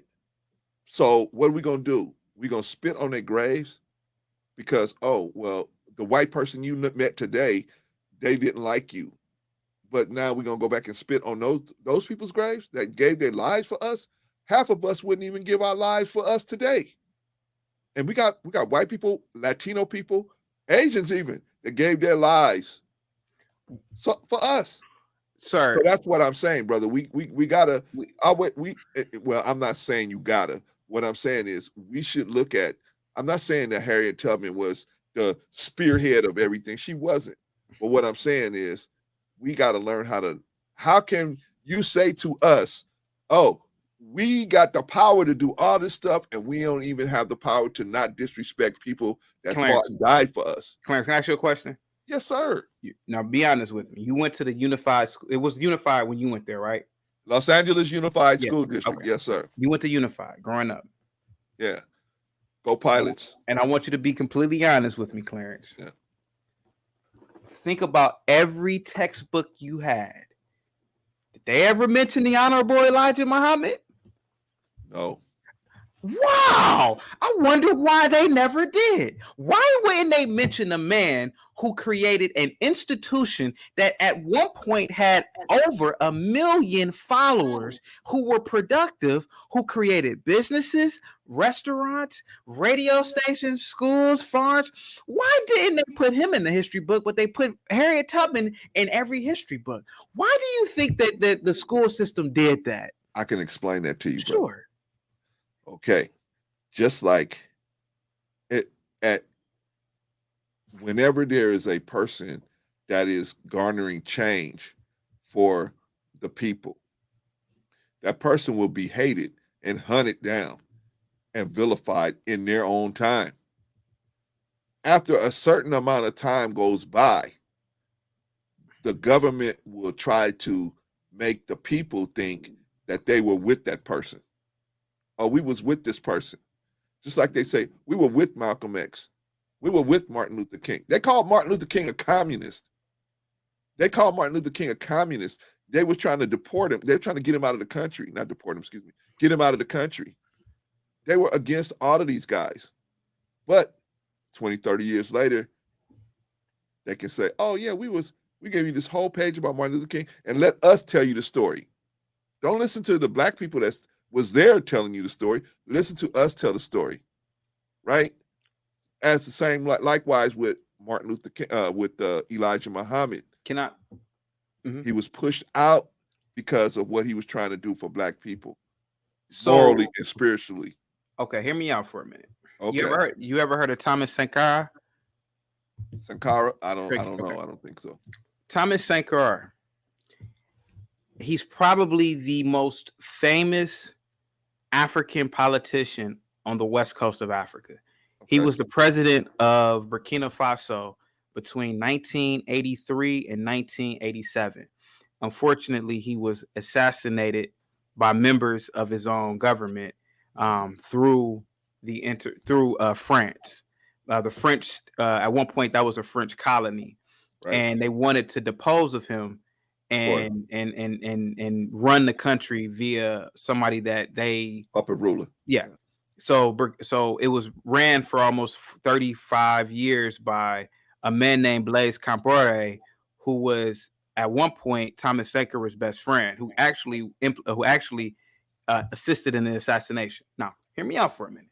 Okay. When Thomas Sankara took over, he created institutions for the people. He developed the countryside. He planted a million trees. He allowed women to work in the government, which at one point they weren't allowed to. Okay. He pretty much revolutionized this tiny landlocked country, and he was killed. He's never talked about in any textbooks. He's never talked about. The reason why I give smoke to Harriet Tubman's story is because we are presented information by non-Black people, and we will go to the grave with this information. But the people that we should be researching, like Thomas Sankara, like Jerry Rollins of Ghana, like the Honorable Elijah Muhammad, and so many other people, we just totally forget that these people even existed. They make cartoons and silly little comedies about some of these people. But then when I get on here and say that I don't think that this woman existed, there are people who get, not you, but there are people who get mad at me. And I'm trying to, and it's frustrating sometimes because the people who actually build nations are totally discarded, that are men. But we're supposed to believe that this woman somehow freed all these slaves with an antiquated shotgun. Okay. She somehow fed herself and drank water and killed the wild animals around her. It's like it's a damn movie. And so what I don't know if you're familiar with her story, bro. But what frustrates me is that when I start to critically think, and I think that's what all Black people should do. Of course. You have a lot of backlash. And this comes from my thing about eugenics. There are just Black people who are not on a cognitive level like Blacks like myself. I probably just have a superior intellect. Okay. I really just believe that. I really believe that I have the ability to critically think. I have the ability to look at something and say, damn, man, maybe it didn't happen that way. Or maybe it happened that way, but how did everything lead up to it? I don't have a cartoon or a second grade view of the world like a lot of people do. That I just don't. But brother, and I think it's healthy when you start questioning everything. I do too, as well. What is it? De-engineering? What is it? Is it re-engineering? I can't think of the word for it. Reverse engineering. Go ahead. I agree with you that we should critically think, But at the same time, brother, you know, if we're saying to each other, hey, we have we should focus our energy this way. Okay, so if we focus our energy that way, then how we at some point we're gonna have to be able to say to ourselves, hey, you know, we have to stand on the achievements of other people, right? Just like you said, 50,000 years ago, if you sat a laptop in front of the average person 50,000 years ago, they wouldn't know what to do with it, right? They Absolutely not. wouldn't know. You're right. But as the need for intelligence grew and the need for comprehension grew, now we're at this point. Well, what we gonna say? Oh, them Africans back then, 50,000 years ago, they were just dumb as hell, right? No, I would say that they are absolutely primitive. They were, but they were probably cutting edge at that time. Yeah, right? and that's fine They to were say cutting edge that. at that time. But what Yeah, I'm but saying, they're primitive.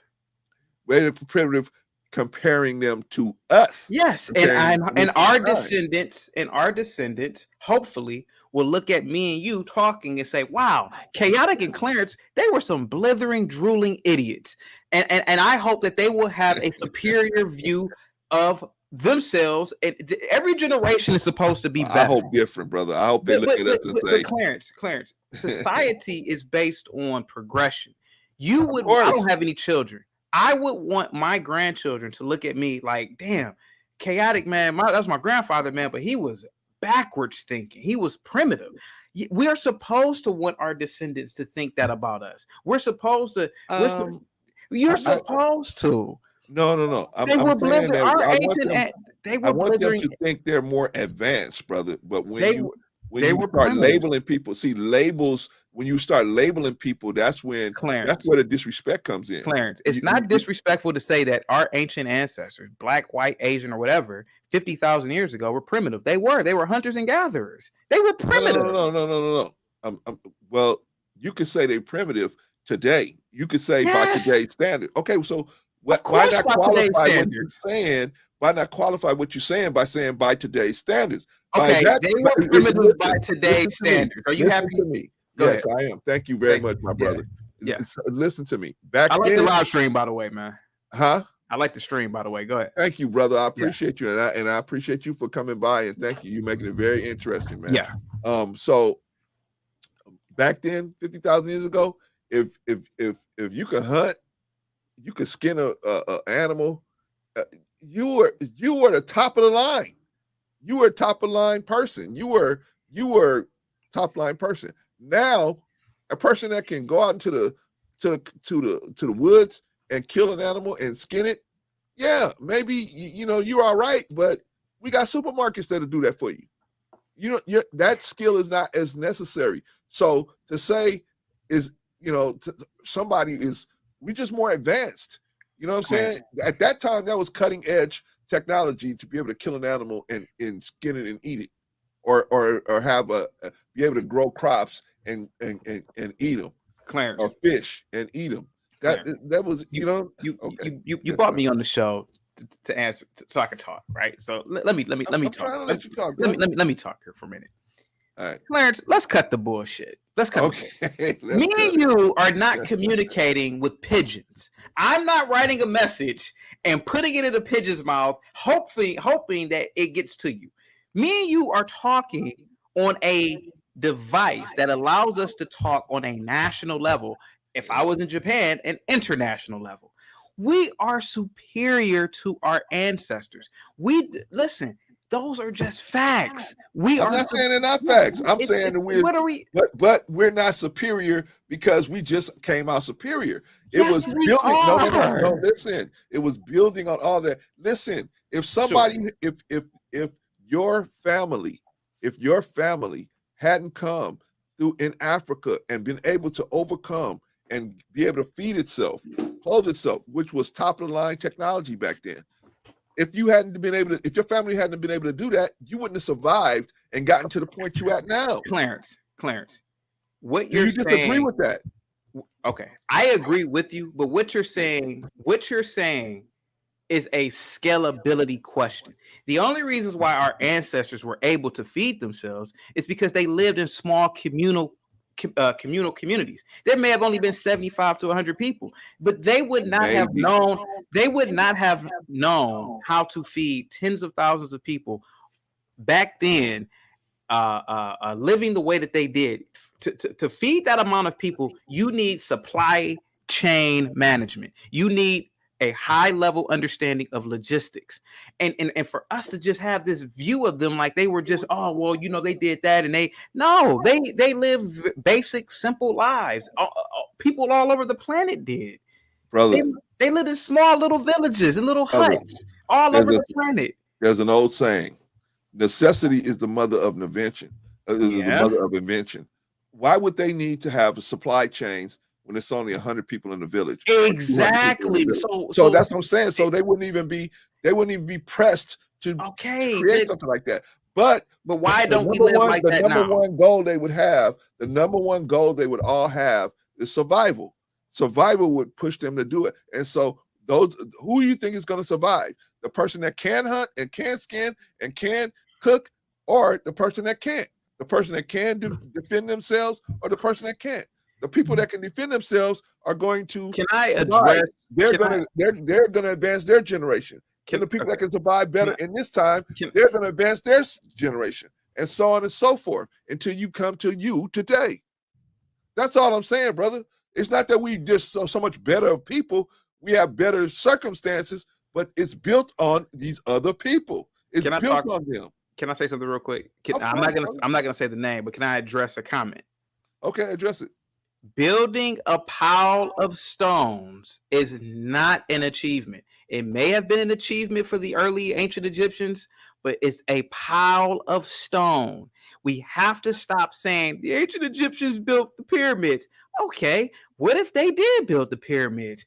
What does that have on the same scale as Singapore, as New York City, as Lagos in Nigeria? We are better than them. We are superior to them. We're not saying that we're not, brother. We're not saying that.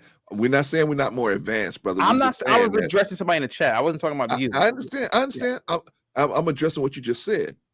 Just because that, the pyramid is built, but that was cutting edge technology at the time. Yeah. Just like now. Just like the horse and buggy was cutting edge technology too.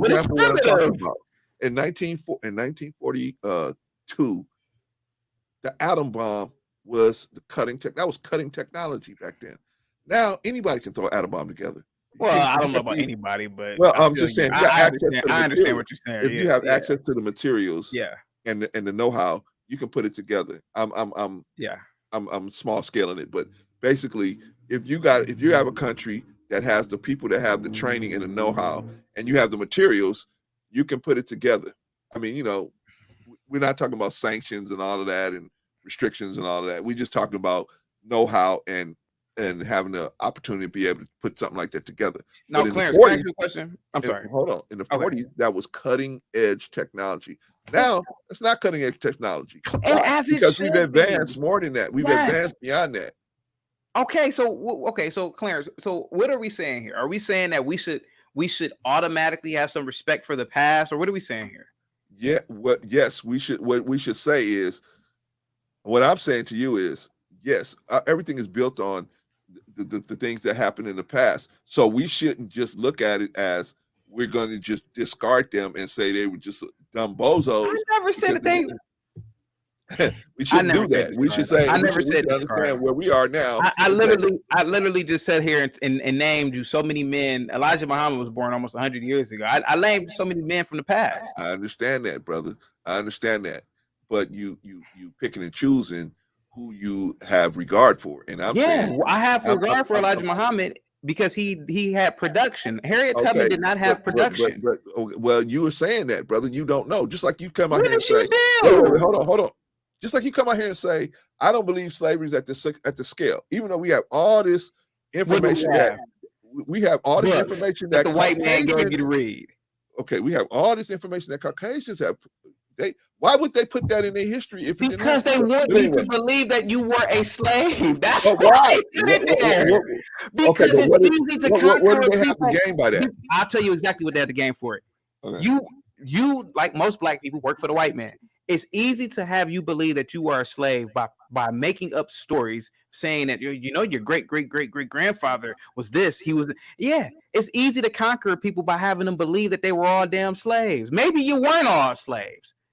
Okay, well, first of all, I work for any man that'll pay me a decent wage. So I don't care what color they are. Clarence, any man that's gonna pay me a decent wage, I'll take it. I'm just telling you the truth about me. You should have Clarence. Come on, man. Come on, what? What am I saying? Any man that'll pay you a wage, you should want. Clarence, how about this? Can we make things a little bit more juicy? I got like an hour left. Okay. Can you do this for me? Yeah. Well, I'll try. Can you bring up one person at a time to ask me a question, and I will give a response? Just one at a time. Now, okay, I'm with that. Okay. But what I want you to do is not hold me responsible. No. Sometimes wait. I know. I'm not going to do it, but I'm just putting a disclaimer out there. You want me to open up and have a discussion with whoever wants to talk to you. One at a time. Yeah. One at a time. I don't want to be held responsible for what they may say to you. No, that's fine. Or whatever. Okay. Now here goes the thing. I got like an hour left. Okay. They can add. Okay, so and thank you for allowing me to negotiate terms. They can ask a question. I will respond. And can you bring up another person? But the same person can come back up if there's nobody else in the back. Is that? Can we agree upon that? I'll try to work that out. Okay. I'll try to work that out, brother. Okay. I'll try to stay on top of it and work it out as best I can. Okay, so y'all hear Brother Chaotic. He's saying, Brother Clarence, I ain't gonna break your skull, so I got to get somebody else to come up here and ask questions. So, but no, in all seriousness, the brother wants to talk to y'all. I'm gonna put the link out there. And if somebody wants to come up, now I'll put it out there. I do have to ask you this. Okay. Whoever's asking the question, when you ask the question, can you ask the question and allow me to answer without you cutting me off or cutting me off midway during my answer to ask me a second question? Just ask one question. I gotta talk to a lot of you like your third. So what I'm gonna do, Chaotic. What I'm gonna do is what I did the last time. Is probably go to a 2-minute rule. Sure. Where you get 2 minutes, and then that person get 2 minutes. I don't think it takes 2 minutes to ask a question, but I'll listen. You rocking with me? I'm rocking with you. Let's do it. 2 minutes and 2 minutes. Okay. All right. So y'all, I need one person to come up. Probably Sister Wana. I put it like this. Sister Wana, I know you wanted to talk to this brother. I'm going to put the chat out. This is only for Sister Wana to check in, y'all. Only for Sister Wana. If you're not Sister Wana and you come up here, I am not going to pull you up. I'm only going to pull up Sister Wana because she had a couple of questions she wanted to ask Brother Chaotic. So I'm going to pull her up. I'm going to put the chat out there. I'll put the link out there. That link is for Sister Wana only. I'm telling you, if you guys click on that, I'm not going to pull you up. I'm only going to pull up Sister Wana. Now, why aren't you so you're going to pull her up first and then everybody else comes yes, I'm going to put her. I mean, you said you want to do it one at a time, right? One at a time. So I'm going to do one at a time. It doesn't matter. It's just, it doesn't matter. Yeah, it's one at a time. One at a time, right? Okay. That's what you asked me for, brother. That's fine. Okay. Let's juice this up. Okay. I just didn't want a whole panel because it turns into... I understand. So here's my beloved Sister Wana. What's up, Wana? How you doing? Sister Wana, are you there? Can you hear me, brother? I can't hear you. Hey, you got that hat on. You know I'm making tacos. Yeah, I see. But I've been listening. All right, sister. Hey, I'm not gonna waste a lot of time. You go ahead and ask Brother Chaotic what you wanted to ask him. Yeah, and great platform. The chat is amazing. Pay attention to this chat, Brother Clarence. CT, I praised you the last time you were here. I still have praises. I don't take away points away from people just for things that aren't analogous to my own thinking or my own perceived logic or understanding of things in the world. So I don't go by and take away subscriptions and undo likes and things of that nature. I'm here to learn. I think you're here to teach something and to offer something, but I hope you're also here to learn as well. So my first question is about Harriet Tubman. And now, if we are gonna just all say that all history is corrupted, I can get with that. But if we're gonna pick on little old Harriet Tubman, that she didn't exist or that she didn't do what we were taught that she did, then you have to also take apart a lot of the things that we today believe that truly exist. We don't know for sure. We don't know a lot of things for sure what is just because of the written word. Do you agree with that? Yeah, absolutely.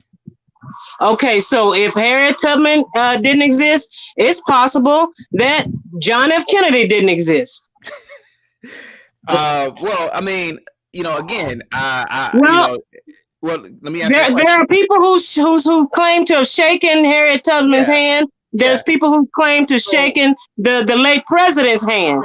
The rest of us only seen him on video and television and in books. So, I'm gonna answer your question. Give me a second. Thank you, Wanda. Okay. I'm gonna answer your question. I am a strong proponent of questioning everything and coming to facts. You are absolutely right. I believe that. I know I'm right, but I want to hear what you have to say. Yeah, just as much as I can sit here and question Harriet Tubman, we can question almost everything else in history that we did not see. And yes, you are right. I've never met John F. Kennedy. I was told that John F. Kennedy was a president. He was a president between 1960 and 1963. I was also told that thousands of people who are famous met him, and they said that they met him and he was a president. I saw speeches of him. It could be an actor too. So the thing of the matter is that you are right. You can question everything. But I know I'm right, brother. Forgive me. I only have a little bit of time because I got an order to make. But so forgive me.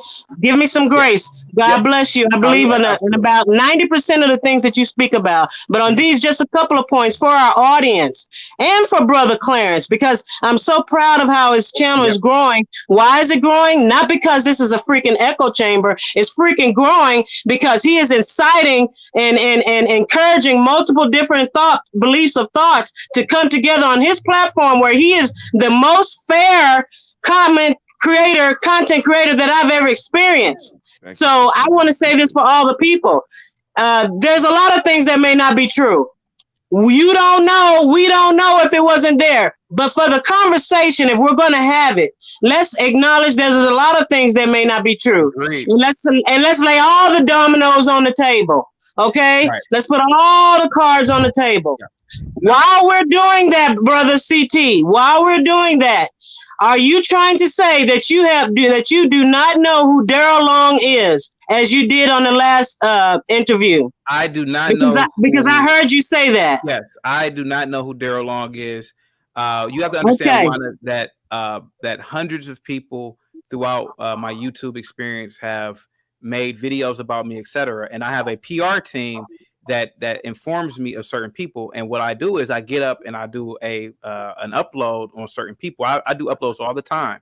And no, I do not know who this person is. Absolutely not. Okay, just because I believe that you hold on, Brother Clarence, just because I believe you CT are not being genuine does not mean that everything that you have said or will say or believe is a false in my eyes. Absolutely. But I do believe that you are being false right now, but that's okay because no one can tell us the complete truth about anything, anytime, anywhere. That's not an excuse. That's just human nature. Thank you, Brother Clarence. I love you. I support you, brother. I support you. Have a good one. All right. Bye-bye now. All right. Bye. Yeah. Okay. So I'm going to bring somebody else up. If you gotta do one question, and let me, it was, but I rock with Wanda, so that was fine. But I'm ready. Okay, so let me say this to the chat. If that person is not here on the panel, I don't want nobody's name brought up that's not here to defend themselves. Okay, so please don't bring up anyone else. If you come up to ask Brother CT a question, I don't want that's the kind of stuff we're talking about, brother. I don't want to be responsible for that. So but if that person isn't here, then we can't ask CT a question about somebody who's not here to defend Yeah. themselves. If they were on the panel and we were set up that way, then we could ask questions like that. Okay? Is anybody else? Y'all got the link out there. Y'all see the link. Y'all know, if y'all want to come up and ask the brother a question. He said he's willing to take questions one at a time. I got some questions for him too, but I'm gonna let you guys. I wanted, so until somebody hits the link, I guess I could talk. Okay. I wanted to address what Wanda was talking about when she asked about John F. Kennedy. Now, according to history, John F. Kennedy was a United States president. I think he was 37 or 38. I can't remember which number he was. 37. Huh? I said, yeah, me either. I can't remember which number he was. So Lyndon B.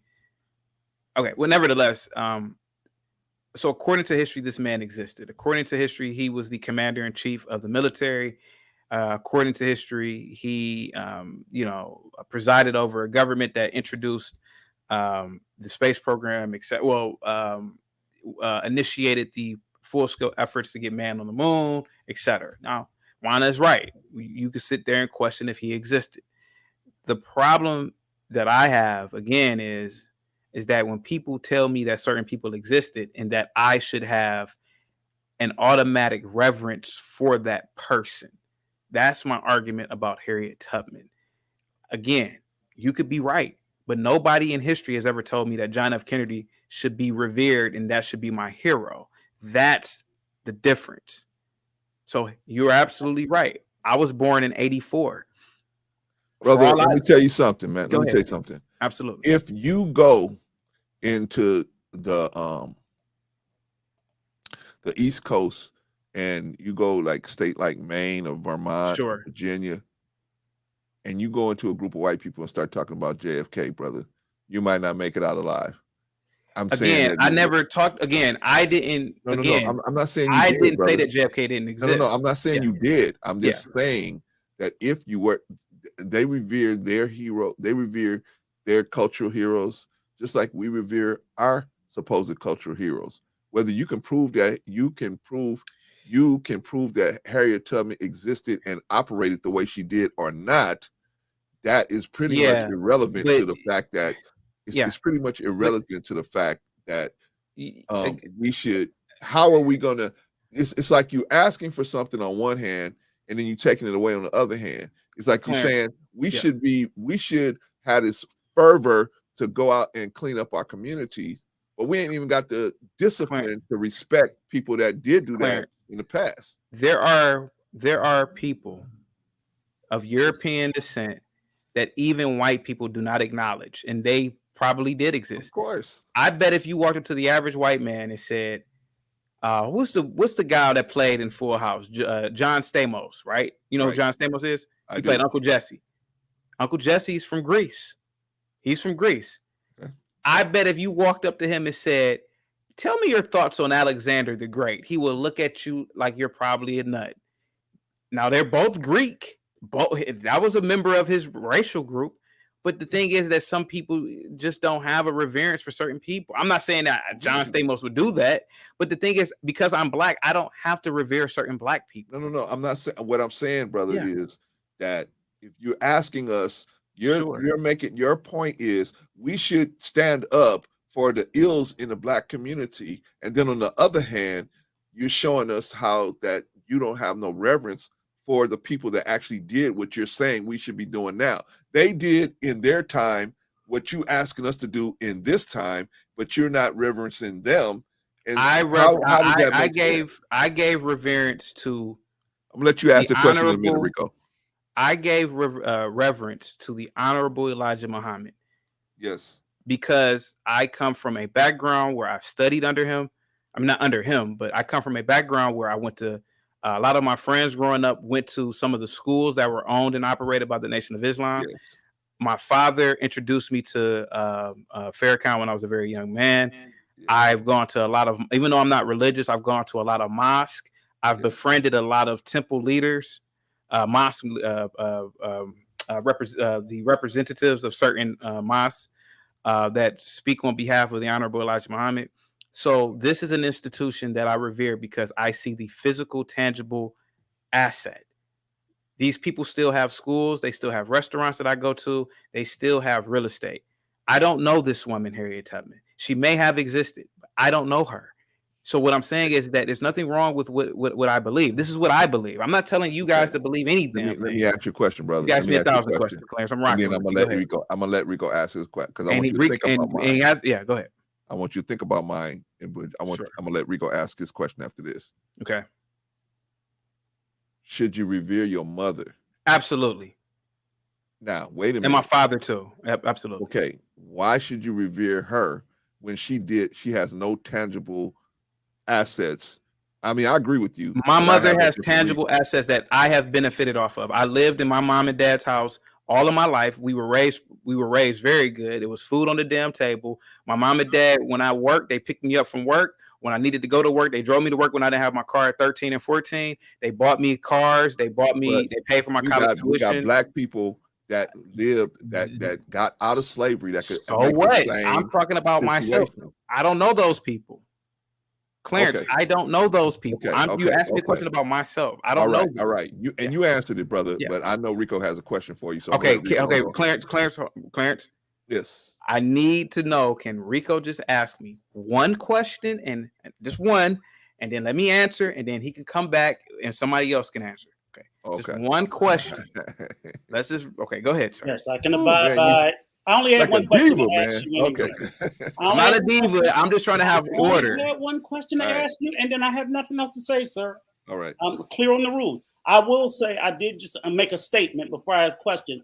Nation states decide who we are to revere. That's why we name schools after them, airports, roads, and so forth. And I understand individually you choose, but I just wanted to say that nation states all over the world, whether you're in Africa, Asia, whatever, they put up statues to them. So I just wanted to say that. So if there's any confusion, I don't think it's an individual thing where everybody decides, we have holidays. So that's just where the reverence for things comes. So that's why we do have John F. Kennedy Airport in schools, and we have Harriet Tubman schools all over America. So I just wanted to say that that's where the reverence comes from generally. Now, my question to you, sir, and I just heard you stated about, the history of what you don't believe. So I noticed you, and I'm going to shorten it, you tend to cherry pick the history of the past that you will choose to believe, and that which you just dismissed. And I'm just trying to figure out, how do you square the circle that you will cherry pick history in the past that's been demonstrably proven to be true, but yet you believe so much in the science fiction of the future, which is clearly made up and hasn't even come to pass yet, that it will be. You went on and opined about will be one collective, one thought, when you have no evidence to support that. And I'll leave it up to you to tell me how you square that circle of ignoring the past, but just believing everything in the future that has not existed. Okay, thank you for asking that question. And I'm going to answer it real quick for you, okay? The reason why I believe in science fiction is because every device, every every technological instrument that you have in front of you was created by the minds of people who were science fiction enthusiasts. I'm going to give you examples. The first example, the communicator in Star Trek. The communicator was presented to us on a fictional show in the 1960s. The show was called Star Trek, the original series. The communicator in the fictional universe of Star Trek. The Starship Enterprise used communicators to contact others both on board and off board the ship. The handheld device allows crew members to contact other starships in orbit. Now, for years, people have been using real-life communicators, otherwise known as cell phones, to regularly talk to people. Martin Cooper, the man credited with inventing the first cell phone, said that he was inspired by watching Star Trek when he was a young man to create the damn device. Okay, I'm going to answer your question again. Number 2, replicators that are on Star Trek. Now, in the Star Trek universe, the replicator has a number of functions and purposes, with some proving to be more popular than others. Sir, we have replicators today. we have 3D printing machines that were inspired by the replicator on Star Trek by the people who invented the damn 3D machine. Okay, let me keep going because I'm gonna ask you a question. What other devices? Oh, the tricorder. The tricorder is another important piece of equipment seen in the Star Trek original series. Now, here on Earth, a number of parallel products have been created to mimic the capabilities of this Star Trek device. The DNA lab by Quantum MDX can scan a patient and deliver a diagnosis in 15 minutes, while NASA employs the LOCAD to measure organisms at the International Space Station, both inspired by the tricorder. The Universal Translator in Star Trek was another technological device in a fiction series that was created by Star Trek again. Now, today, we have numerous of technologies working to achieve that. We have Google Translator. We have so many other translatable devices. Sir, do I need to go on? I can go on. Jules Verne in the 1800s, he created a device that did not exist at the time. You know what that device was? It was the submarine, sir. So everything about science fiction that I'm talking about has come to fruition. The reason why me and you can talk on this light box is because somebody in the science fiction realm created it. Go ahead. Brother Chaotic. Okay, we got to keep it down to 3 minutes, brother. Oh, sorry. I was sorry. Go ahead. Okay. All right, Brother Rico, do you have a response for brother? Yeah, I let him finish. Just one question, I'll give you an answer. I know, and I'm trying to answer. I'm trying to respond back to your question. I don't accept the premise that the communicator exists.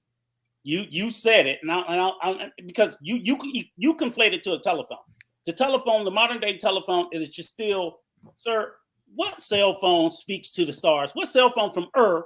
What cell phone from Earth will speak to a ship without being passed through multiple things? That is not what the communicator was, sir. You are just expounding, and you are just. I get that a lot of scientific study and devices have come out of. I've worked 35 years in intellectual property. Please don't debate me on intellectual property. Less than 1% of all of mankind is responsible for everything that we have today. Okay, so all I'm saying is, with all due respect, sir, you are extrapolating all of this stuff. You're giving this idea. Clarence, the rules were a question and an answer, sir. Okay. He hasn't given me a question. I'm just waiting for the question. No, yes. He was responding. Wait a minute, brother. No, the stipulation was a question and answer. I was going to do the answering, but I didn't know. Okay. I'll fall back. Okay. So maybe the brother was just trying to respond to some of the things you said, and you don't want his response. Okay. But Clarence, let me ask you a question. So I did say a question and the answer. They asked the question, I do the answer. The reason why I don't want to respond is because this is not a debate. This is what I believe for myself. This is just you. I don't give a damn what Rico believes.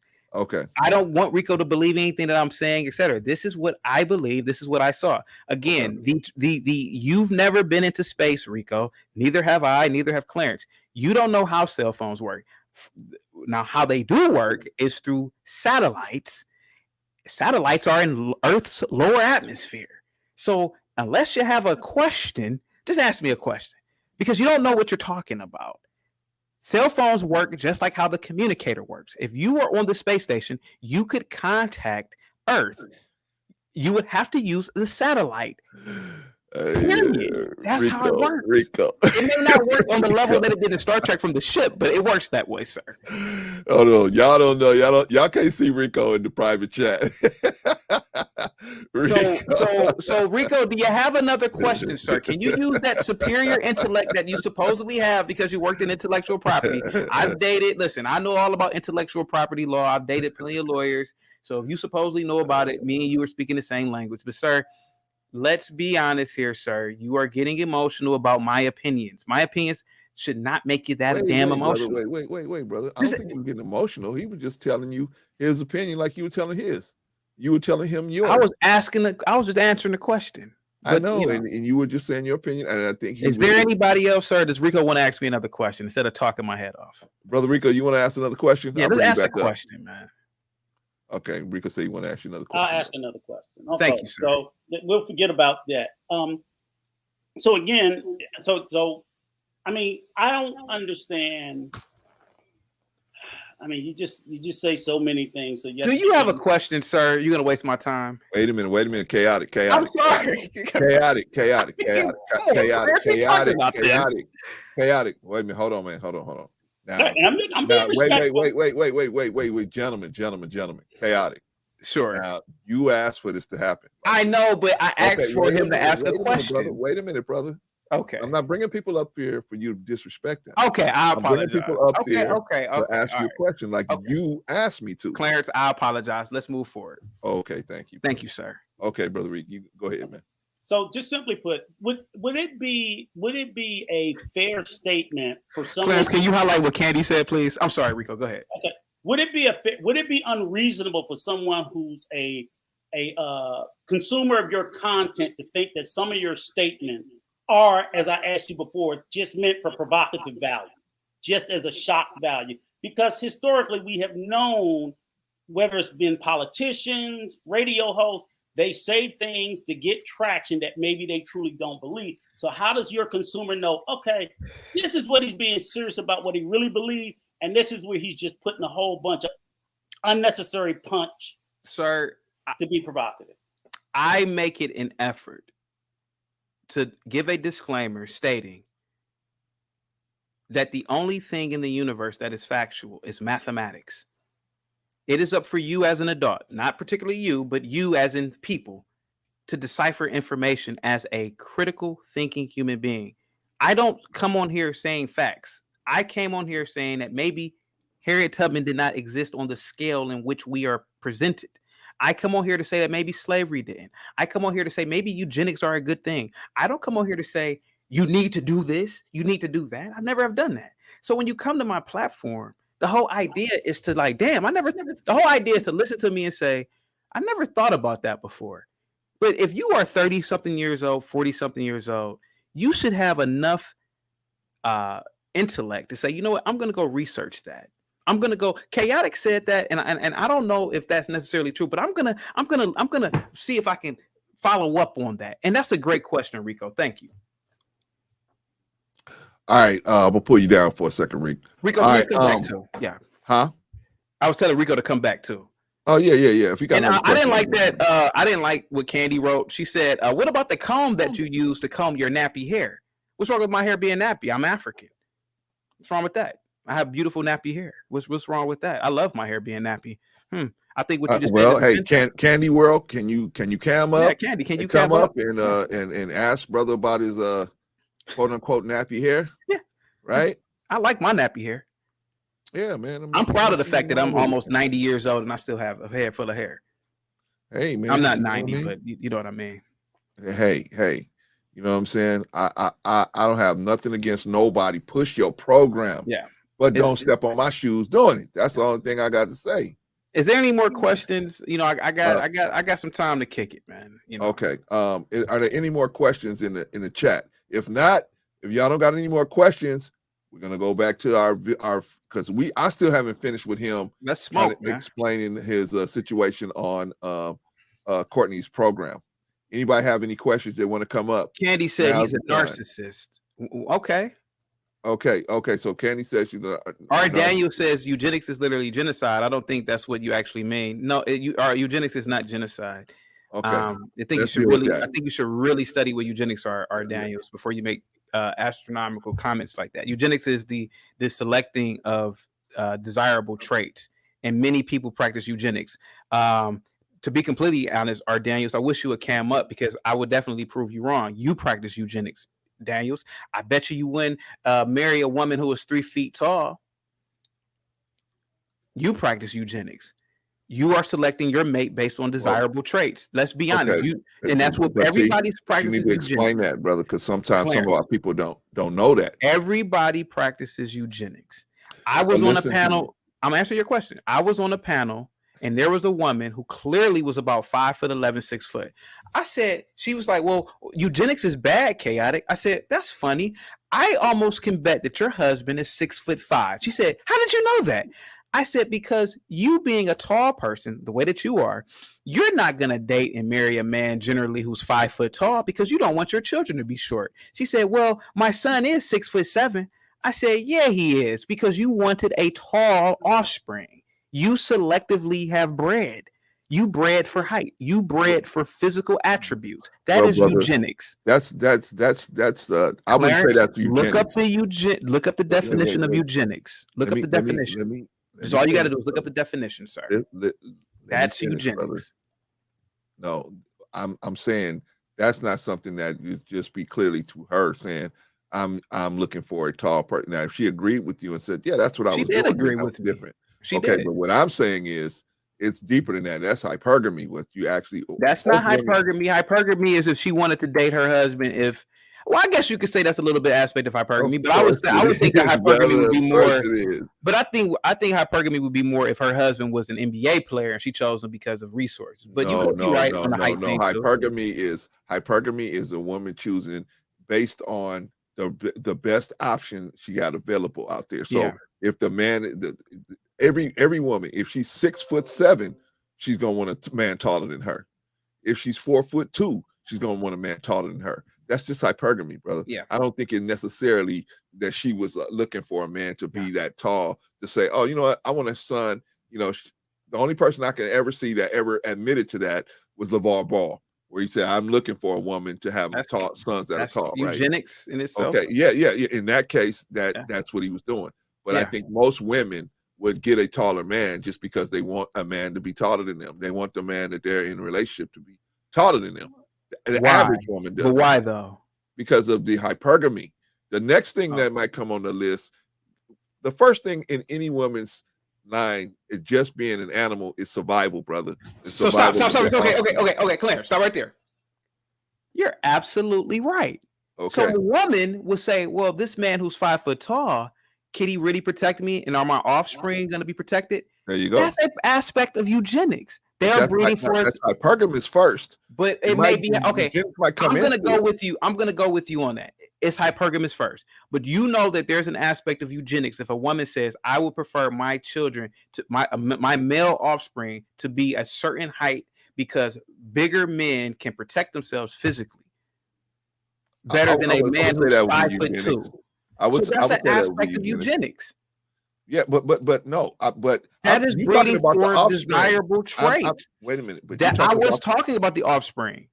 I want my children to be a certain height, or because the world is rough, and I want them to be big. Hold on, brother. Okay. But we wasn't talking about offspring at first. We were talking about just getting with a man. That's what we were talking about at first. And I'm saying the woman getting with a man. Any woman is going to try to get with a man that's taller than her. They just have a hypergamous nature that's going to try to get with somebody that they feel that if they're taller than her, they're better able to protect her. That's hypergamous. Now, when you get into, well, now I want a child, you grew up in the Black community, I grew up in the Black community, and you say, we've heard people say, oh, they got good hair. They light skinned, they got them light color eyes, they got good hair, right? There's some of our people that are actually say, I want to go be with a woman because I want my offspring to have hair like that, or my offspring to have eyes like that, or whatever, right? That is eugenics. But when you just saying a woman trying to get with a man, they're going to always try to get with the best available male in their circle. They're just going to do that. That's just hypergamous. I'm listening to you, Clarence. I want people to get up on the camera and ask me any question that they like.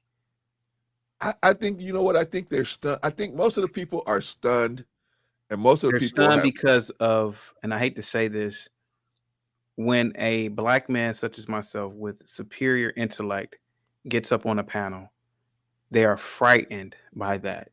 It frightens them because it destroys their system of thinking. Okay, let me ask a question, brother. Okay, let me ask a question. Go ahead. If any of you are frightened of Brother Chaotic, they're frightened. If you're frightened of Brother Chaotic, please come my superior on. I don't believe that. I think so, Clarence. By the way, go to Chaotic Truth Live and go subscribe to his channel and you can get more information about the brother Chaotic down in his channel. We'll put it out in the link. But you know, in the meantime, if you're scared of Chaotic, come on up, please. Yeah. If you got something to say against, or not against him, but that is on the other side of what he's saying, it's something that you can interject. Okay, Rico said my rules for the discussion are BS. Okay, Rico, this is what I'll do if I can get permission from Clarence. I will allow discourse between me and you, Rico. Is that all right? You want to come back, Rico? Do you want to have a discourse? If we can do it, where because I can put in here. Listen, I can put in here. That you're gonna have the 2-minute rule. Then you know what I mean. That I'm willing to do that, Rico. If you're willing to do it, brother. But you know, or anybody out here. Yeah, Rico. Now, you're not just extending that to Rico, are you? You're extending that to the whole panel, right? As long it's okay. How about this? Now, I am the guest. You are the guest, and I'm just asking for certain parameters for order. I'm not asking for these parameters because I'm afraid. Never see me. I'll never let nothing get out of order. Right. It's just that I don't want 20 people talking at me. No. We're gonna do it one at a time. Okay, just one at a time, and I will. If you will allow it, I will allow it too, Clarence. We can have this. I have no problem, brother. It just I just don't want to be held responsible for somebody. Okay, brother HB says post the link. I'll put it out there again, HB. I don't want to be held responsible for people saying stuff, and then it's like, well, that happened on your show, so you were no. I'm not gonna let nobody come here and disrespect no one. That's not gonna happen up here. I know you watch other shows and they be going back and forth. Then you ain't got to worry about that here. Anyway, the link is out there. But HB, you say post the link. I post the link out there. Yeah. Come on up. Okay. So Rico, okay? Let's do it like this. One question to the dance is Rico. Let's bring Rico up. Let's do it. Rico, can you ask me a question? I'll give you an answer. I didn't want to, I had to respect your rules, but your rules are pretty restrictive. Okay. That was all I'm saying. Okay. Well, all right. I just heard you say something, and I know I'd asked you this previously because I know you someone had told me you studied African history. I forgot your field of study was, and you admitted to me that you are in the minority of thought within that community. So my question is, when I listen to you, Chaotic, I hear what sounds like to me a large level of hubris. And I want to know, can you honestly tell me, do you ever self-reflect and say to yourself that, look, my thoughts could be, and I was glad to hear you say that you're not telling facts. That's great. I agree with that. But do you just ever think that maybe you come off as, I heard you several times, I'm smarter than, I'm this, that just lands in a bad space, that you could just pull back a little bit and say, I need to be a little bit more open-minded to other schools of thought and not be so critical. That's it. So it's more of an observation than a question, but I just want to give you a chance to address it. Yeah, I think I'm more open-minded than you and everybody else on the panel that disagrees with me. I'm open-minded to your beliefs. I never said that what you're saying is false. I'm just saying that maybe there are plenty of alternatives. What I come across in a lot of spaces is a monolithic way of thinking. Every time I say, well, maybe this happened, everybody's against me. Again, you never heard me. You could watch video after video. I never said that you guys were wrong. I even say emphatically that maybe you guys are absolutely right and I'm the absolutely wrong one. I just say that maybe certain things are not presented or told, or maybe it's a game of telephone and we really don't know exactly what happened. Even when Juana said, do you even think John F. Kennedy existed? I was born in 1984. I don't know if he existed, but I do know this. There are people who told me he did. There's media, there are books, but I'm not going to sit here and say with absolute fact that he did. It's the same way that I'm not going to sit here and say with absolute fact that Harriet Tubman existed. All I'm saying is that everything is open for questioning. That's all I'm saying. I don't disagree with what you guys are saying. I think I'm being more open-minded. But you got any more questions? Or you want to rebuttal? No, it's not even a rebuttal. Again, like I said, this is an observation, and I just think that I hear what you're saying and how you're trying to position it and premise it. That I'm just asking questions. It lands, or the inquisitiveness of it it's more palatable if you don't prefix things with "I'm just the super smart person." You know what I'm saying? So that just kind of lands in a bad space. So that even if I wanted to give you the benefit of the doubt, it makes it more difficult to do if you're like, I'm smarter than everybody else, which I know not to be true. But well, Rico, don't you believe that you're smart too? Don't you believe that you're smarter than absolutely, everybody? but I don't think I'm smarter than everyone is what I'm saying. But I continue to believe that there's so much more. Yeah. Now, I do believe in science fiction, and I know until the day I die, there will be more and more for me to learn. That's it. Mr. HB, I'll step down. All right. Thank you, Brother Rico. I'll have you back to stage. What's up, HB? Okay. Yeah. All right. Can you hear me? Can you hear you, brother? Yeah. I just, you know, I just really, I don't take offense to it anymore because I know this is how a lot of Black people are just wired. But there should be no pushback from Black people when Black people are speaking independently. They're having independent thoughts. They're making independent statements, not something, you know, swayed and championed by all these different groups of people that want us to feel a certain way about something. There's nothing wrong with having independent thought. And if somebody has a thought that totally makes you get emotional, you're a emotionally immature person. Nobody's thoughts or words or any of that should govern the way that you react to things. You're not emotionally ready. You're somebody that's very, you're just not ready to have these intellectual conversations. So okay, Brother HB. Brother HB, yeah. do you have a question for Brother Chaotic? I mean, I hear what you're saying, brother. No. That's all I wanted to say. I don't, you know, I just appreciate the independent thought. And you know, of course I don't agree with everything he says. You be a fool to agree with everything. But I appreciate the independent thought, and I will always champion for that. So if somebody can't speak on Harriet Tubman and nobody, like, just get over it. But anyway, that's all I got. I appreciate y'all. All right, appreciate you, brother. Thank you. Thank you. Once again, man, let me clear this up, man. We were never saying you can't question whether she lived or not, or whether she did what she did, or the scale, or whatever, how it went down.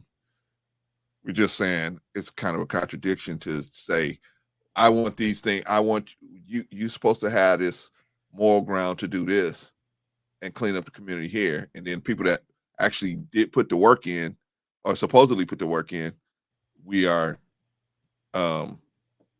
disrespecting their legacy. And then on top of that, we're not bringing up, now it'd be a different thing if you had, you know, paperwork that shows that, you know, that it was all fallacy, then that'll be a different thing. We could go over that and discuss it. But until then, it's just your opinion, and it's just what we determine to be facts based on what historical record. So until you got something to bring that, it's going to seem like it's being disrespecting these people's legacy. Now I got a question, because a lady in the chat, I wanted me to ask you a question. So sure, beloved sister asked me a question. So let me find it here. Here we go. Brother Chaotic, what books did you read to come to your conclusions? I don't have to read any books, none. The conclusions that I have are just my eyes and me thinking. And they're not really conclusions. It's just me asking questions. Again, for example, when I speak about the transatlantic slave trade, is me asking questions. What did the Africans eat? What did they drink? Where did they go to the bathroom? How were they? On top of each other, brother. That's what they did. On top of each other. Okay, and okay, and so the same thing with any other thing in history, like with dinosaurs. Okay. How do you know that they existed? Is it odd that they only started finding dinosaur fossils in the 1800s? But what happened before then? People weren't excavating and digging before then. Why did they just happen to find? So I just ask questions. And that's fine. That's fine. That's all I do. You can believe what you believe. I don't want you guys to believe anything that I say. This is just my opinion. This is my chaotic truth. Go ahead. No. I agree with you. Yeah. that's your opinion, and you should be entitled to your opinion, brother. We're not saying it, but with so much evidence to the contrary, we're just trying to figure out how you came to the conclusion that you came to the conclusion to even question the existence or the happenstance of whatever it is that we're talking about. Yeah. And there's so much historical records that confirm it or The white make man's it book, very the possible. white man's history books. Okay, so based on that, you're saying that we shouldn't believe nothing in a white man's history book. Based on what I'm saying is that you start questioning everything in any man's history. I agree with that. I'm not saying believe or disbelieve. What I'm saying is start questioning. Why? Again, that's the reason why I brought up the whole thing about Elijah. I'm talking to you. You said start questioning a lot of things that are presented to you. I understand that, but I'm talking to you about you right now. Sure. You said you don't believe that the slave trade happened the way it happened. No, I did not. I said I did not believe that it happened on the scale in which it is presented. That it happened. Okay, so I'm asking you. Yes. How is it that you came to? If we have so much historical record that it actually, what records do you have? Okay, so for example, let me ask you a question. They tell you that millions in the history books that were presented to me in school, they say millions of Africans were taken off the continent. The question I have is, how are these millions of Africans taken off the continent? In ships. Well, hold on for a second. Now you do know that those ships didn't dock at. Where did they dock at? They had to get those little boats. They docked all over the Americas, north. I'm talking about when they were in Africa. Where did they dock in Africa? I'm sure they found some place to dock. They had to get these people onto the boats, right? I mean, we didn't just show up here, right? I mean, there are. Wait. Listen. Go ahead. Let's take Sister Wanda's theory, and her theory is, hey, we were here already. I mean, actually living here already. Not that we've explored here, but we were actually living here. Because, like you said, Elijah Muhammad said, we have been all over the planet. And we settled on the best part, right? I believe the most agricultural rich part, the nutrient rich part of the planet, which was Africa, right? According to his definition, right? Let's take Sister Wanda's example, and let's say we were already here. Were we here in the numbers of now? I don't think so. And how did we just explode in numbers? Yeah. How did we just explode? How do we explain that explosion from the 1600s to now? How do we explain that explosion? Because if we were here already and we wasn't settled in little towns or villages and groups or whatever, how did that explosion happen without the slave trade? I don't know. Think on that. Let me you think about that, Brother Chaotic, and let me let Rico ask you a question, brother. And I'm going to come back to the very question, the first question I asked you, because I heard you say it again. You didn't answer it. Sure. I realized I let you get away with a deflection. I asked you specifically because you said the same thing a moment ago when Brother Clarence brought something up. You said the white man's history book. Sure. And again, my question was, why are you so dismissive of the white man's history, but you have such a strong held belief in the white man's future, which hasn't even been created? You opined about all of the science fiction. But again, these are gentlemen that were reading books about things that hadn't come true. So you can take the white man's literature and say, oh, if he wrote about this is going to happen, I believe it wholeheartedly. But what he wrote about that happened is just all made up and hogwash. You have to square that circle where you have zero belief for what existed, but you have unlimited belief for about what has not come to pass. Okay, can I answer your question? Yes. Okay, I thought that I answered your question. You went on about the communicator. Yeah, and I thought that I answered your question. The reason why I believe in science fiction is because everything around you was created. Not everything, but most of the items that you have right now in your house were created by people who wrote science fiction books. Again, a lot of the technological devices we have were created by authors who were science fiction authors who wrote about certain concepts 200-300 years before they came into existence. And I gave examples in Star Trek of these same technological devices. That's the reason why I believe more on the lines of science fiction. Now, again, I don't disbelieve in history. I don't believe with 100% accuracy or 100 degree accuracy or 100% accuracy that certain things did not happen. I just clearly just state maybe things didn't happen the way that they're taught to us, or maybe things didn't happen on the same scale. That's all I'm saying. So my question is this. So you believe, because there are endless books of literature on time travel. Okay. Okay, you're a science fiction fan, so am I. So Sure. based on that, you believe at some point man will create a device for us to travel forward and backwards through time. Yes. Okay, fine. So my question is, how can you have such a solid belief in something that has not come to pass as of yet? But let me finish. But what is demonstrably proven to be true, you will say, because I don't see it with my own lying eyes, I don't know. Well, you haven't seen the time machine, sir. You have not seen the time machine, but you believe in that. I have seen tangible items that were talked about in science fiction 50, 60 years before they were invented. Somebody invented those items and we're using them now. You are using a light box, which is a computer, because somebody in some science fiction book wrote about it 50 or 60 years before it was invented. The fact of the matter is that maybe history is more political than anything. And the reason why I don't agree that the transatlantic slave trade happened on the scale that it did, maybe it's not because that it really didn't happen or not. Maybe it's taught to us because they want you to believe that you were a slave. It is pitiful and pathetic that grown men your ages believe that you were slaves. That is horrific, actually. And I stand on this and I will keep saying it.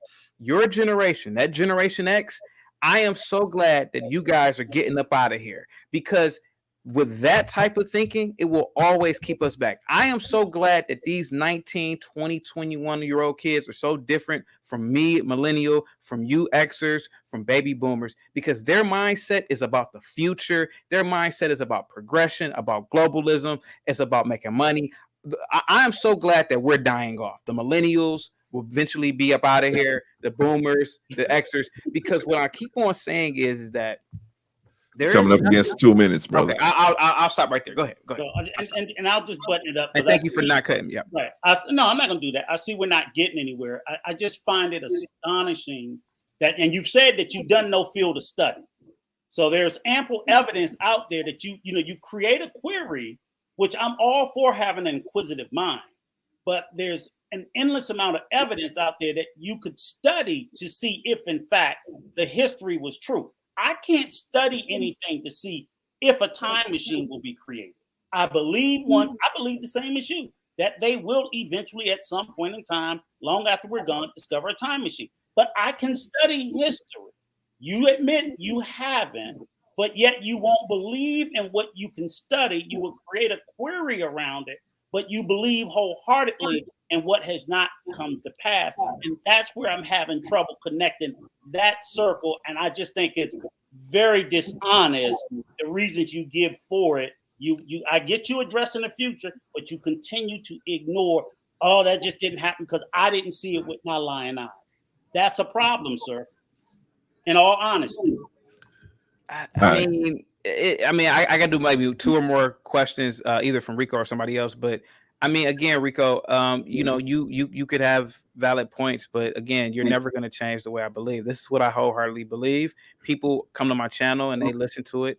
I don't have an echo chamber at my channel. People come up and give their own opinions. People disagree with what I say, and I don't care. It's, again, the only thing that are factual within this universe are mathematics. 2 + 2 here is 4, and 2 + 2 on Sirius A and those constellations equal 4 as well. So the fact of the matter is that we're just primates living on this rock, floating around, and we really don't have any idea what's really going on. So I say question everything. And I don't think there's anything wrong with that. Why does that drive so much fear in people? Are you asking Rico a question? I'm just asking a question that's a broad question. Anybody can come up, or Yeah, I would like. Hold on, Rico. I would like anybody else that wants to come up and talk to Chaotic, because it's a different thing. I gotta get up out of here. I could do one more question. One more question. Okay. Yeah, 1 or 2. Yeah. Okay. I'll just answer this. There's no fear. I just think, again, as I it's crystal clear. It's disingenuous if you tell me you haven't studied the evidence that's there, but you create the query of thought. Because again, if you ask me, and I agree, I'm not going to change your mind. I think if I presented the evidence before you, you still will find another way to dismiss it. So it's almost a pointless exercise to do it. Because if you don't want to believe it, you don't want to believe it. And that's why I don't know, is it genuine query or just to be a contrarian to be a contrarian? And I know we have a lot of that in our community. We're like, nobody gonna tell me what to say, think, or do. And I'm for all the critical, independent thinking. But contrarianism, just for the hell of it, is not helpful. It's not even inquisitiveness to the community. It's not asking for a school of thought. It's just saying, I'm not gonna believe the sky is blue because everyone says it's blue. Okay, I got a couple of questions out here, Rico. I mean, it was a nice response and everything. I got a question in the chat here. I'll get to your question, Brother Scorp, but let me get to JP's question real quick. Let's see. Do you believe dismissing those who are older and look like you is a harm to the overall melanated image? Yeah, I think we had that discussion. I think that I think it's paramount that we as a people begin to critically think. Just because you are older does not mean that you are more knowledgeable, you have more wisdom, etc. That is a ancient belief that a lot of cultural groups used to have, and it's one that this culture should shed. Just because you're 90 doesn't mean that I have to respect you, or I'm talking about respect you in a sense that I don't have. I could question you. Now, does that mean that I'm gonna question? Yes. Yeah. Question, now, yes. would would I ever physically harm somebody? Oh, first of all, I don't physically harm anybody, but yes, as an older person, you should be more catered to in society. There you If go. you're 80 or 90 years old, absolutely. There was an old lady the other day who needed help upstairs. I waited for her to get upstairs without falling. Yes. But if she were to start talking and giving advice, I would cut the conversation short because she was born in a time when they still had a horse and buggy. I'm not listening to you. Good for you, brother. Yeah, I'm not listening. That's not the question that's asked. The question is not asked, should they be, revered or so those why? Is it a harm? You're dismissing them. Yes, so old people are old adult fools, and that's a different question. Yes. There was a movie in the 70s. A lot of older people are fools. There was a movie in the 70s called Logan's Run. I know what Logan's Run is, yeah. Okay. And in that movie, the whole point of the movie was anybody that turned, I think, 30 years old had to be executed. They didn't let nobody get over the age of 30. I'm very familiar with the movie, yeah. Okay. Is that what you're suggesting that we should do? No. Is just push, I mean, not executing, of course, but just push people that are older out of the way. No, yeah. In terms of, yes. So if that lady would have started, okay, there are men right now who know how to work on motor engines, but with cars being ran on electricity now, yes, your ancient trade was very valuable at one point. It was looked upon as being very prestigious, and I will admit, the mechanic was a part. It was integral to society at one point. But just because you know how to work on a 1963 Mustang doesn't mean that these kids should listen to you talk about a Tesla. I mean, yeah, it's over with. Older people are Model T cars now. And I can't wait until this new generation takes over. I can't wait. I embrace the day that they do it. Okay. But you're saying older people are useless. I didn't say that, no, sir. I did not, sir. I'm asking sir, you that. Sir, I didn't say that. I didn't say that. We're not talking about an older person telling a younger person anything. I'm just saying, at what point can't older people just get old and die natural without you or without your thought seeming? It sounds like, as Brother Clarence said, oh, okay, they hit 50. We don't need no more of their knowledge. And they can just. I didn't say that. I'm asking. I'm not putting words in your mouth, but that's the impression I'm getting because I said the question was. Your impression is wrong. The older people are being dismissed, not listen to them. just they're older people. All through, that just seems weird to me. Older, and I'm gonna say this, and I got to get the hell up out of here. Yeah. Oh, wait, brother Chaotic. Yeah. Please I think Sister Wanda wants to ask you one more question. Okay. Okay. Can you I please gotta let get her the hell come up in out. and I gotta. ask? Okay. Okay, I hear What's you. up, I hear Wanda? you. Hey, brother Clarence. Hey, how you doing? My dogs are saying hello too. All right. Hey to the dogs. Brother Chaotic's got to get out of here, Sister Wanda, so you got to ask your question. Okay, brother. This is a question. I know it's difficult. Hush. I know it's difficult to have these conversations with the so-called collective.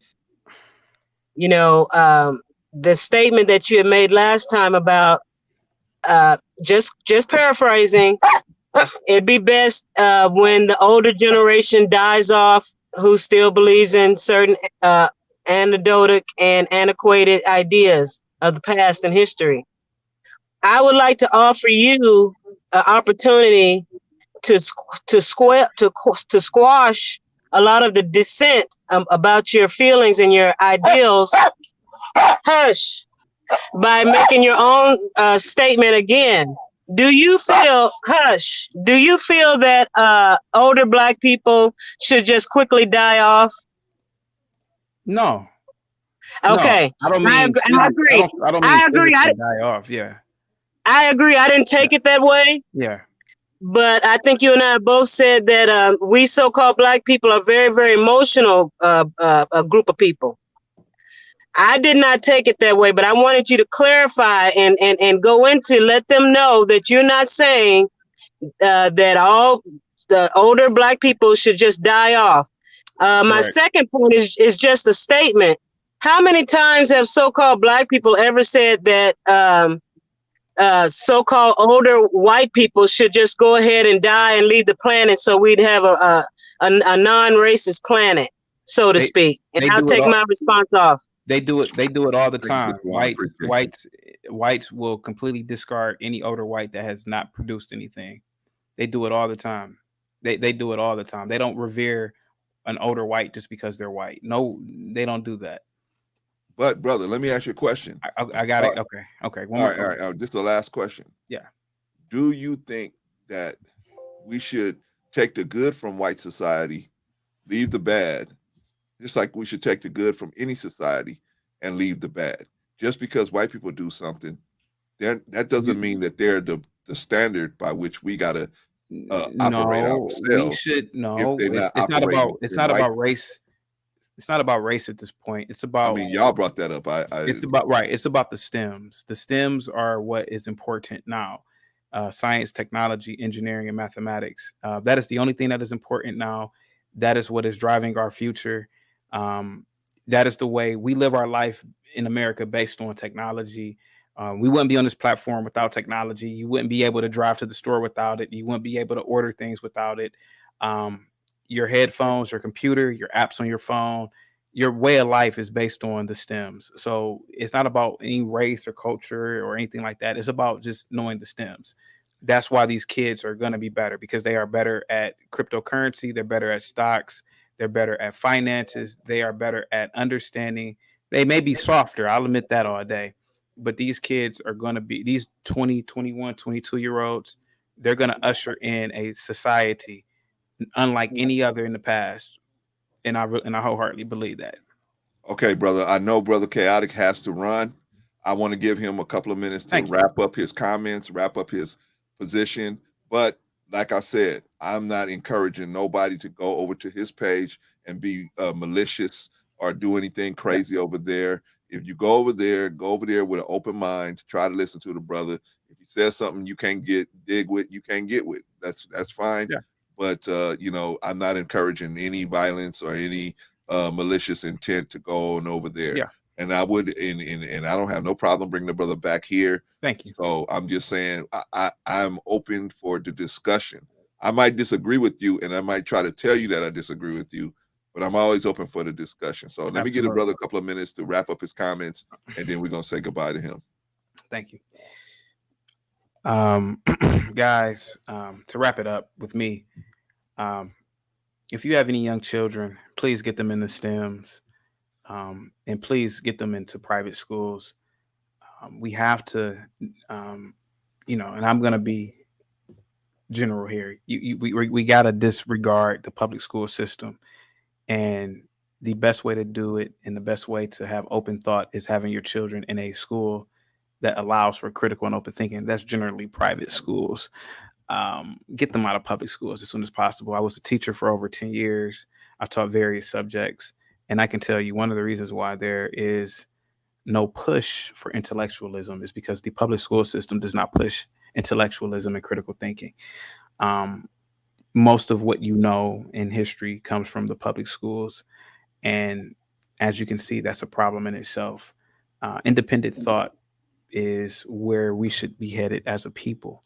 And I'm talking about the human people. So thank you guys for allowing me on the panel. This has been an awesome day. Rico, salute to you, sir. Juana, salute to you as well. And Clarence, please, man, thank you. And thank you for me or allowing me to be a guest. And thank you. And hopefully you invite me back, man. Salute to the chat. Yeah, no problem, brother. No problem. Yeah. No problem. Yeah. Thank you, brother. So salute to the chat. Absolutely. Have a good one, guys. Peace. All right. So that was Brother Chaotic Truth. Brother is walked off and he had to go back to I guess do some other things in his life. And we appreciate the brother for coming.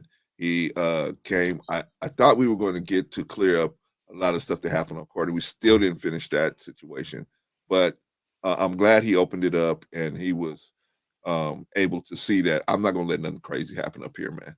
You know, my people may disagree with you, but they're not going to go crazy and start hollering and screaming at you and stuff like that. So no, it's not going to happen. We're just going to have a hungry debate. So I'm gonna deal with everybody that's on the panel. Brother Rico, what was your overall opinion? And I'm gonna get to you, Sister Wanda. What was your overall perception of Brother Chaotic and his views? I mean, pretty much the same as it was from the last time. I can't say that he changed me in any way on my thoughts on him at all. I still think he's very much a provocateur. You know, I don't know what he believes. And if he truly believes all the things that he do, that's troubling. You know, again, I'm all for the school of inquisitiveness and query, but certain facts are just beyond debate. And I can't believe that we're even having them. I could debate I could say that a dog is a dang-on cat. Yeah. But come on, you know, I mean, like, no one has to entertain all kinds of nonsense just because we want to come up with it. And that's all I'm saying in a general statement. I'm going to say this. Mm-hmm. I was really, trying to keep an open mind with brother. Yeah. Until he made some comments that I know personally, and I'm not going to say I'm out here, but I know personally that he was not being truthful. I know personally that he was not being truthful. So I don't. Mm-hmm. But that doesn't mean everything he's saying was crazy out the window. No, I'm not saying, and I won't call him a liar on anything because I don't know. I'm not going to do that. I'm not going to do that because I got too much respect for the brother, even though I could see he was capping on a few things. But that's okay. I let it go because I didn't bring him here to hook him into telling the truth about something. What I brought him here was to show us what somebody like him thinks and how he thinks. And I think Sister Inya was trying to get him to try to show where, as far as books and media, how he got to that point. Where what did he study? Because she was thinking, I think she was saying, well, if he's questioning, I would like to question too, because we all want to question. We want to make sure we stand on solid footing. There's nothing wrong with questioning everything. But that's where I get to the field of provocateur. And the reason why I say it is because he's not the only one. There are many of them out there. They've always been around. You know that through the history of time where people, they toss out queries that they don't even believe it's to get to try. And that's why I asked him that question in particular.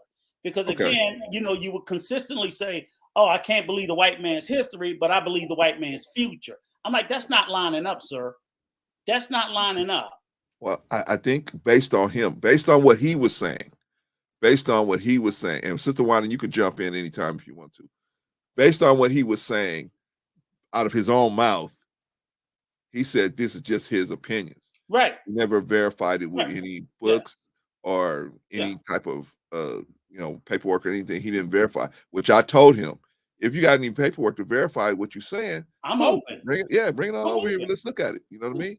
But until then, it's just his opinion, and he's got a right to his opinion. Sure. But I would ask that he drop the truth out of his name then. Yeah, that's kind of I mean, I'm just being fair, right? And I'm not taking a shot, but it's like that's a little. I'm the chaotic truth, but I ain't stating no facts. Yeah, that's all I'm saying. You know, and that's where I'm talking about where I'll listen to anybody in opposition to me. Just be fair and be honest about the opposition. And I'm there are more things I'm wrong about than right.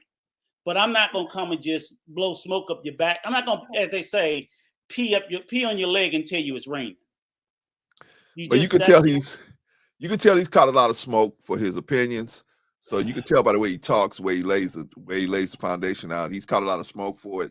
So he's not weary, Now I will say this: if you really want to know what Chaotic thinks, go to his page. He's more open. He was here. No, I'm just saying, if you really want to know, if you really want to, like JP said in the chat, I don't really know what he thinks, but I'm saying, if you really want to, because he'll be more free on his own platform. He'll be more open on his own platform, and he'll, as a matter of fact, he invited me out there earlier today. But I'm so he's gonna, like you see, when he's sitting in the seat, he's gonna be more open to say how he really feels. Here, I think he didn't want to get jumped on, so of course he's going to obviously try to prep everything and set everything up, and that takes a lot of time. I tried to tell him the last time he was here that he probably shouldn't do that, because that makes people automatically get tense when you start saying, okay, now I'm gonna say this, don't kick me off, don't I'm gonna say this, I'm gonna say that, and that's something that he does a lot. And I was trying to give him some advice about next time he goes on the platform, and he didn't do it here. Thank God, he didn't do it here. So, but I was trying to tell him, don't do that, because it makes people tense. But I would also say, like, and I would say, replay this video back, and I would even tell him, rewatch it, because a lot of times on panels I'm on, I go and rewatch it to watch the things I say and did, and there's a lot of tails in his language. So again, like I said, he has a high level of hubris when he constantly makes statements about how smart he is. And I'm like, that's a tale for smart people, because then they think they're too smart. And I'm like, again, like he asked me, I'm like, yeah, I think I'm intelligent, but I never think I'm the smartest person in the room. That's a weakness. That's a blind spot, to have that. But do you think the brother's intelligent? Do you think I think he's intelligent? I think he's very intelligent. I don't, by any stretch of the imagination, think he is as smart as he thinks he is. Yeah. That's what I'm saying. And he would be smarter to say, I'm not as smart as I think I am. That's what I tell myself every day. There are more things in this world I don't know than I do. Be mindful of that. Keep your mouth shut. Keep your ears open. What do you think he could improve to be received better by people when he comes on these platforms? What do you think he could do to improve that? Other than change his views, which I'm not going to ask him to do. No, not change his views. I think I offered him that opportunity when I said, as an observation, your message would be a little more palatable if you don't walk into, because he kept telling me, I know more than him. I don't care. So that's just, now you're telling your audience, I'm like, I'm not listening to this. Even if you are smarter, so the combativeness of, I get it. Okay, you got your degrees in your study, and you already readily admit that you're in the minority position, which I knew. I'm like, okay, you took African studies, you're in the classroom with 50 people. You're the only one that holds these views. The other 49 hold views closer to the line with me.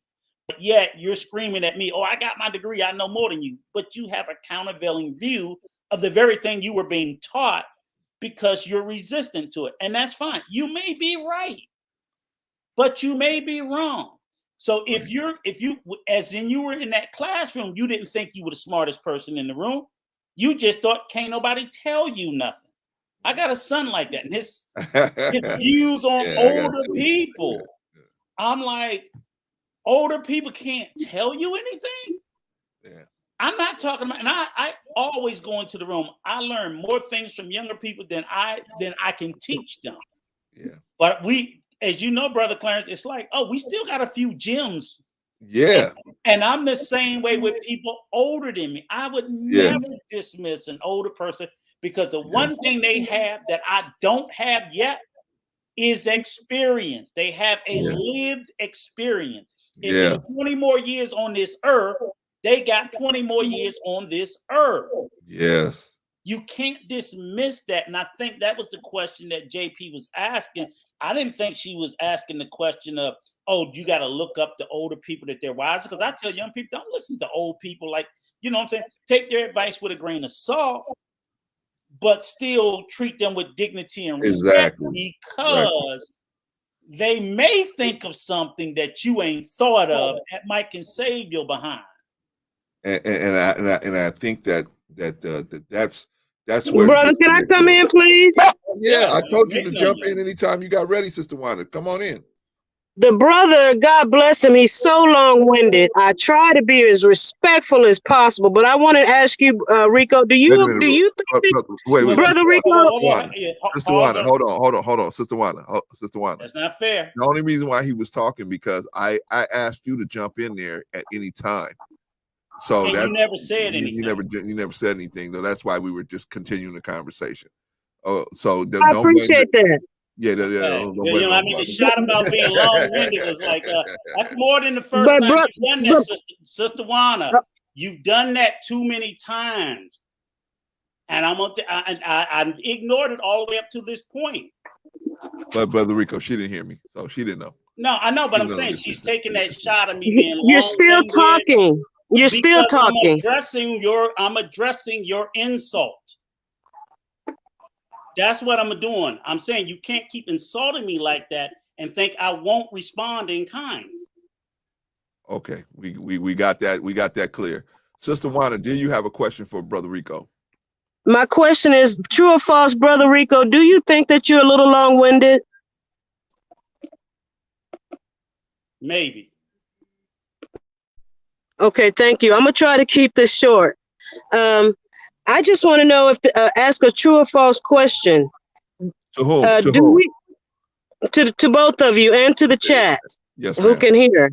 Okay. Do you all think that history is entirely truthful, true or false? I'm sure there's errors and gaps in there. Yeah, but that wasn't the option. I believe it's true. If it's the entire, I can't. If you're going to use the word entirely, then I can't say that's true. I can't say it's entirely true. I can't. But I won't say it's entirely false either. Yeah, I can't. Okay, so that's how the brother came to us. He's asking for you to open your mind to other possibilities, to open your mind that it may not be entirely true the way we were taught. It may be somewhat true what he is saying, but there should be room for thought instead of calling people hubris. We say we don't like to call people a victim Olympics. Well, maybe we shouldn't call people narcissists, or maybe we shouldn't call people hubris. Maybe we shouldn't label people when our ideals don't line up. That's all my point is. And we shouldn't take so long just to make that point. All right. Thank you. I'll address the comment about hubris since I made it. The actual, it's the definition is when you have an overinflated ego or confidence in yourself. And as the man told me repeatedly how many times, how much intelligent he was than everyone else, I thought it was an applicable adjective to apply. It wasn't an insult. It was just my perception of his sense of grandiose of himself when he kept opining about his intelligence. Short enough? I appreciate that, because that gives everybody a chance to, keep their thoughts in rhythm with the conversation. Because I'm not here to be combative, but by the time I get to the point I want to make, Brother Rico has moved the conversation 2 or 3 generations down the line. So I just wanted to make that clear that the brother did say that these were his opinions, and who doesn't have a high opinion of themselves? I know I have a high opinion of my thought processes. I think that's only fair. Narcissism is measured on a scale. It's not a complete thing. You can't be completely narcissist or not narcissist. We all have a little healthy narcissism. Whenever you go to see a so-called black meme about our ancestors, that's pretty much what we would call hubris as well. When we inflate ourselves to a degree over others, when we talk about our melanatedness and things of that nature, that can be considered or perceived as a hubris. By saying we're the first people on the planet, although I do believe that's true, that can be perceived as a form of a sort of hubris. So, I just want us to be fair and to understand that we don't know everything. As Socrates said, the wisest person is a man who admits that he knows nothing. And I'll take my response off the air. Funny thing about it is, I agree with everything you said, and I don't ascribe to any of that. I don't ascribe to any of that. We're the first people, the melanated. I agree with what Socrates said. I agree with all that. So I don't ascribe to any of that. So I still think he is a man of hubris based on his words. And to the comment that you allowed him an opportunity to clean up, I will say this to you, Joanna. I believe you were on the panel, and I think he cleaned it up. But the way he spoke about his exact words were, "I'd be glad when y'all die." And I'm not paraphrasing. I don't believe he said, "I'm glad that I'm we are glad y'all leaving." dying. Yes, that's what he he said. used the word death. And I was like, okay, so don't conflate it like people took his words out of context or in the wrong way. That's not fair, sister. I know you are a fan of his, but that's not fair. I agree that making that statement was crude, but I still am consistent that when I think that we are a little oversensitive. Brother Rico, you and I had a dialogue in the chat about Stoicism. And I think a healthy amount of Stoicism can go a long way for medicine for our so-called group. I do think, though, as a human being, as a woman, that statement was egregious. Just like I pretty much let him know what I thought about him saying he didn't know a certain person whom I know he knows. And so that's twice he showed his face and made his lips to move in a non-truthful manner. I can call him on that. I didn't call him on that because that goes against my faith, to call people. Let me ask you a question. I'm sorry to interrupt you, Sister Juana. I usually don't. But since we're there and you brought it up, let me ask you a question. Do you think the fact that he was less than 100% accurate while he knew, do you think that is give us a reason to not listen to more of what he said? I think the most of us here are more intelligent than that, but don't you think that the average person might just say, hey, since he wasn't accurate about this, why would he be accurate about anything else he's saying? Brother, that's a great question. I spoke to it and I'll speak to it again. Most of us aren't truthful about a lot of things, but that doesn't mean that we're liars about everything. Most of the people that we listen to today that are so-called leaders have lied to us about some things and truthful with us about some things, all the way down to our own parents. They will lie to us about some things and they're truthful about other things. That's why scripture teaches us to discern the actions and the motives and the mouths of other human beings and trust no one but the Lord. And so I was just giving the brother a second opportunity to see what he would say, knowing I know he knows I know the truth. I got the receipts. So I know. So I know. But when you know someone is being untruthful or infactual, there's no even need to go back and forth with them. That's when you let it go. It's only when you don't know for sure that you spend hours debating. Even the scripture teaches us don't debate with a fool. That makes two fools. Right. But we sit here on these panels, and anybody who disagrees or has a different philosophy or ideal or belief system, we go back and forth. That means that we don't really trust our own innate belief systems, in my humble opinion. Okay, so Sister Juana, if the man comes here and he says something and he questions something that has been documented as U.S. history, and then we question him, that are you saying that we're scared of, we have some type of issue because we're questioning his belief? Yes, we do have an issue because we don't question all history the way we question that brother. We do have an issue. We, as a so-called collective, we do have a inferiority complex. We do have an emotional stunt. We do have some type of psychological, emotional stunt in our emotional development where we cannot hear. Unacceptable. Rico will tell you it's just unacceptable. This is just crazy. This is just crazy. Everything he's saying is just crazy. Although the brother kept saying, these are my opinions. Can I? We can't handle other people's opinions. That's a sign of immaturity, in my humble opinion. Okay, would you like to respond to that, Brother Rico? Yes, I would. Again, okay. To me, an opinion is a thought that's formed about something that's generally unprovable, untrue, unprovably true, undemonstrably true. Then we all can opine about what it happened because none of us knows. But when we have demonstrable evidence of a fact of something that existed, we can't, other than that, we have to put into doubt everything. And I don't think Sister Juana or anybody else, you wouldn't deny that you was on a taco truck. And I'd be like, well, I don't know. My opinion is she was in a car or she was in a plane. I mean, we can't be saying that just because someone attached the word opinion to it, that they can say, I can have an opinion. You're a woman of faith. All sorts of outlandish stuff. Is that the place where we are, where you say you have demonstrable evidence that he wasn't inaccurate? He was not honest about, I won't use the other word. He was not honest about knowing that gentleman. You have demonstrable evidence. That's his opinion. So you shouldn't even, he just get away with willy-nilly. No, I don't think he should get away with it willy-nilly, which is why I just got through speaking on that issue.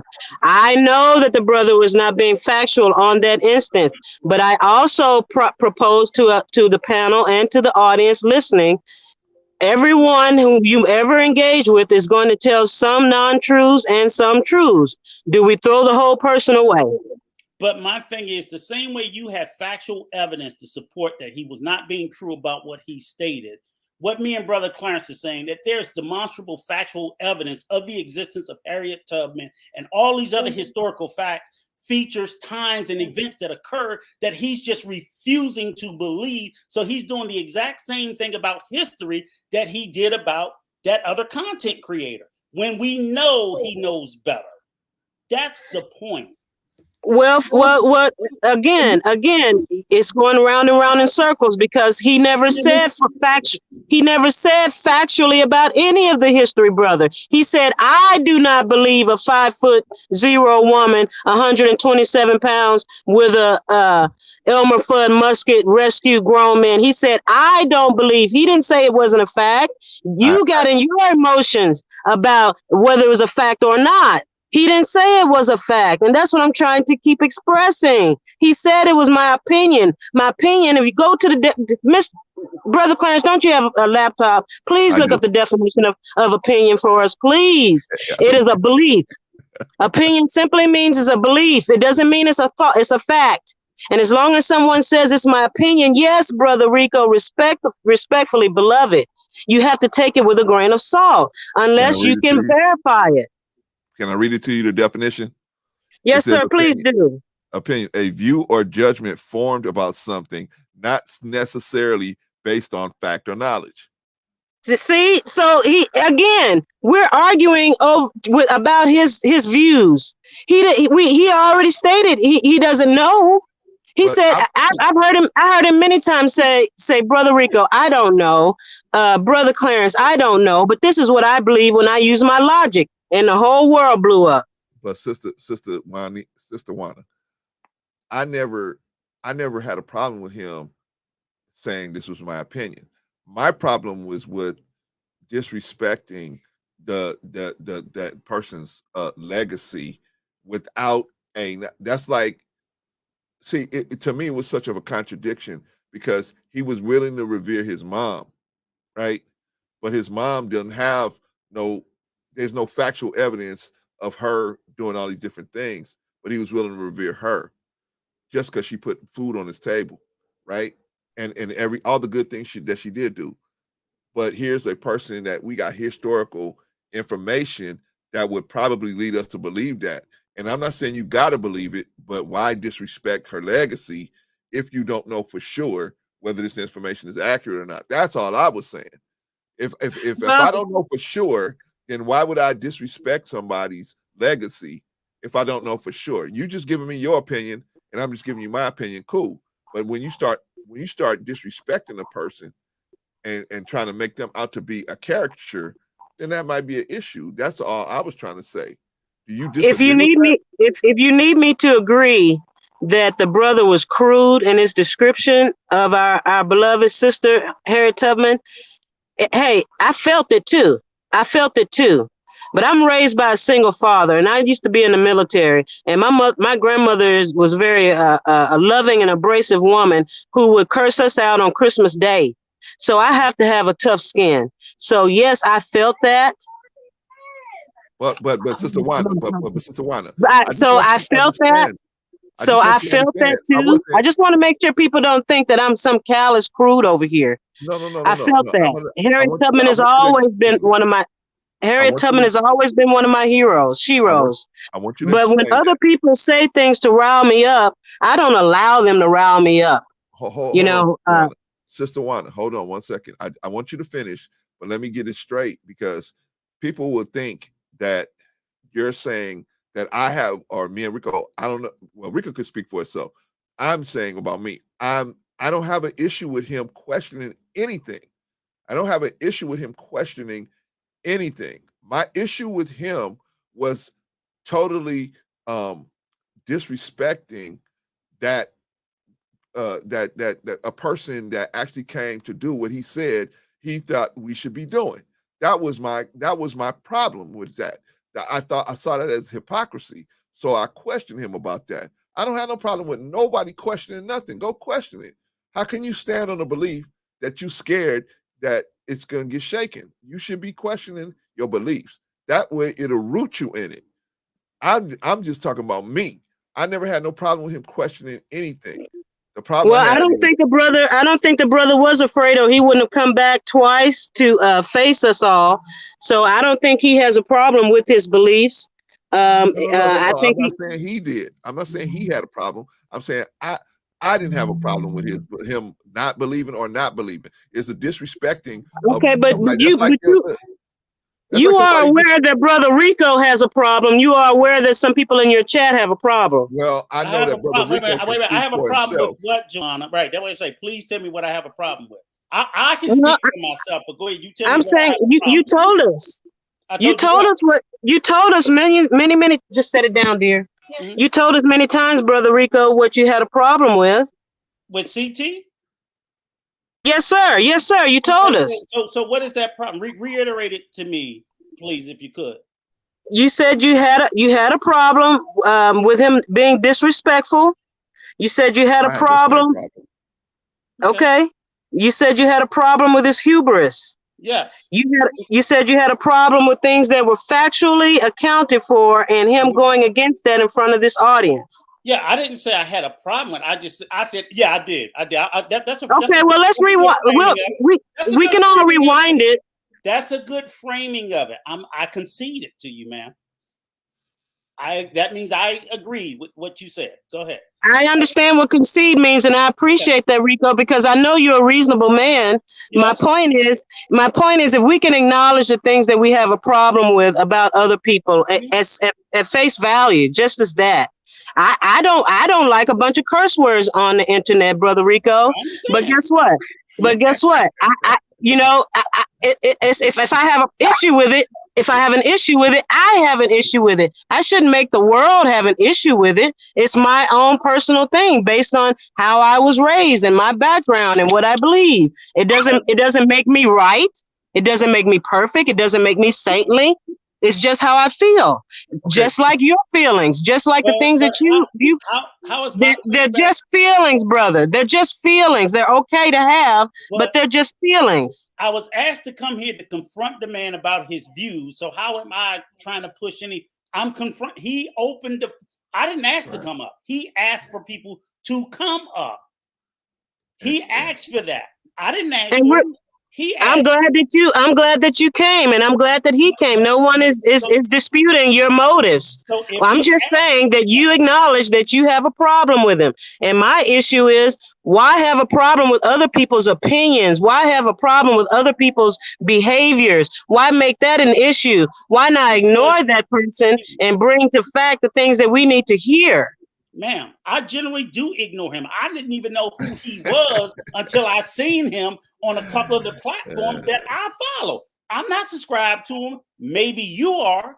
I'm not. I was unaware of him, honestly, when I say I didn't know who he was prior to him being here on Brother Clarence's platform, or the first time I saw him on King, and then I saw him on Lucky. So I don't follow him. I'm not looking for his content. I'm not interested in his content. But if I hear something said problematic, I, just like any other member of the community, hundreds of people got into the chat on the cam and spoke against his views.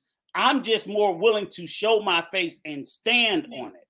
I don't have to hide in the chat. I don't have to hide behind an avatar. And I will confront the brother, and he can say to me what I can say to him, because that's what adults do. But no one's not going to tell me not to push back on what I see as problematic views. And again, if in fact the brother's speaking the truth will withstand scrutiny.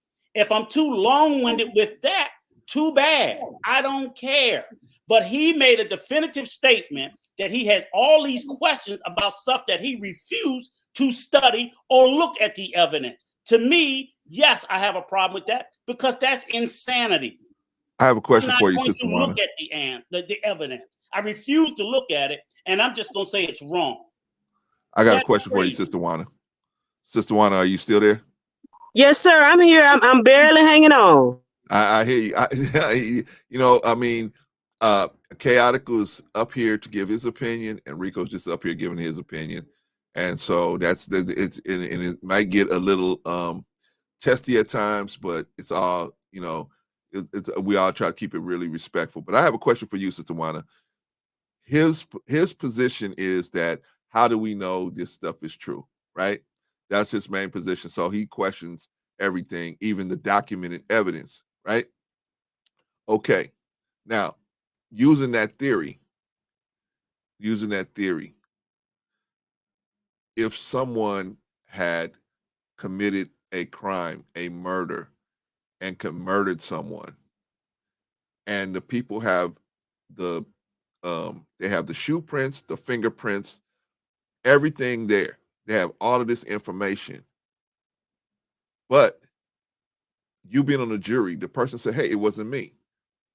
But we got the DNA, we got your DNA, we got the fingerprints, we got all this documentation that this occurred. But he say, "Well, you didn't see me, so how can you prove that how can you prove it? It was my brother. Those are my brother's fingerprints," right? Or whatever, right? I'm saying, at what point do we can question things, but at what point do we be like Brother Chaotic, which is like you dismiss everything? And so I'm trying to figure out where's the line of demarcation there. That is a brilliant and magnanimous question. I love that. Very, very thoughtful. I have to almost pause for a minute just to answer you.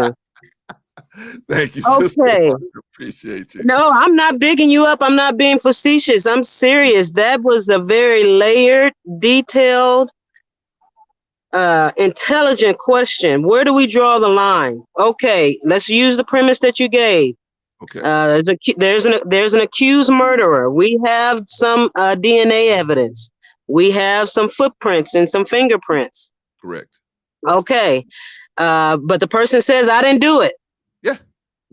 And now you didn't mention that the person had an alibi or not, but so we didn't see it. So it's assumed that we didn't see it. We just have these what they call circumstantial evidence. Correct. is what we have. And brother, I'm sure you probably have done a show on how many so-called black men have been convicted of various crimes on circumstantial evidence. So we know that circumstantial evidence is fallible. We know it's not perfect. And for the most part, circumstantial evidence is allowed. Right now, if we were in the 1600s and Brother Chaotic Truth came up to this panel saying what he was saying, he would be convicted of heresy. That's what it'd be called, of going against everything that we were taught to believe.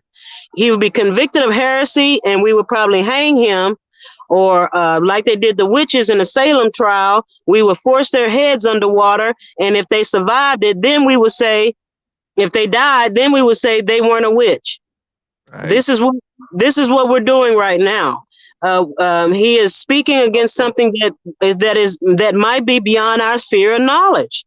Everybody doesn't know all the same things, but one thing, that's why I asked the first question. I said, do we all agree, true or false, that history is entirely correct? And y'all, for the most part, said it's true that it's not entirely correct.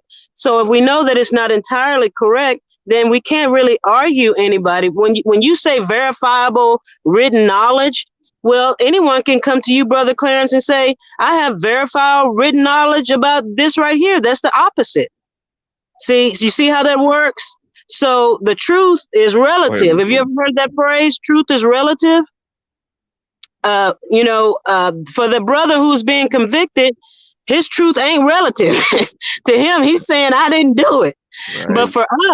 But for us who have the DNA, but for us who has the fingerprints and the footprints, he did it, and we're going to convict him of it. But I'm grateful that we don't always convict on that. If we convicted on that, then OJ, for the first time, would have been convicted instead of exonerated, because all the evidence was there except for somebody seeing him.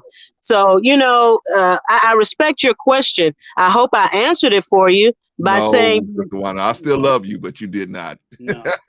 And I was getting ready to say that, because my only thing was the question that, and I do think it was a beautiful question that Brother Clarence asked. I think it was eloquent. That was one of the first questions I asked Brother CT, just in a different manner.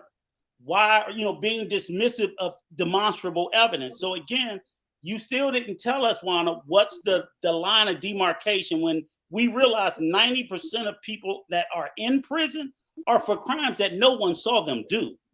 Rarely ever, whether it's a robbery, a break-in, a shooting, a murder, most people, 90% of the people that are convicted are based off of evidence that not another human being saw.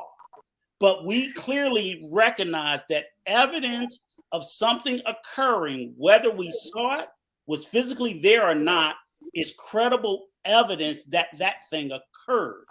And so if that's true, then we would have, then what we're saying is that we accept all history.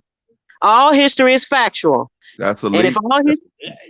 All demonstrable evidence-based history is considered to be true until it's proven otherwise, is what we're saying. And that was the pushback to Brother Chaotic, was you believe in a future that hasn't occurred. When I asked him about a time machine, which doesn't exist, since he wanted to do the whole science fiction thing, I'm like, you believe there's going to be a time machine because there's nothing we have today, but you don't believe in the evidence that, you don't believe in the history with evidence to prove it. The footprint, the bloody, all these things. Oh, that could just be made up.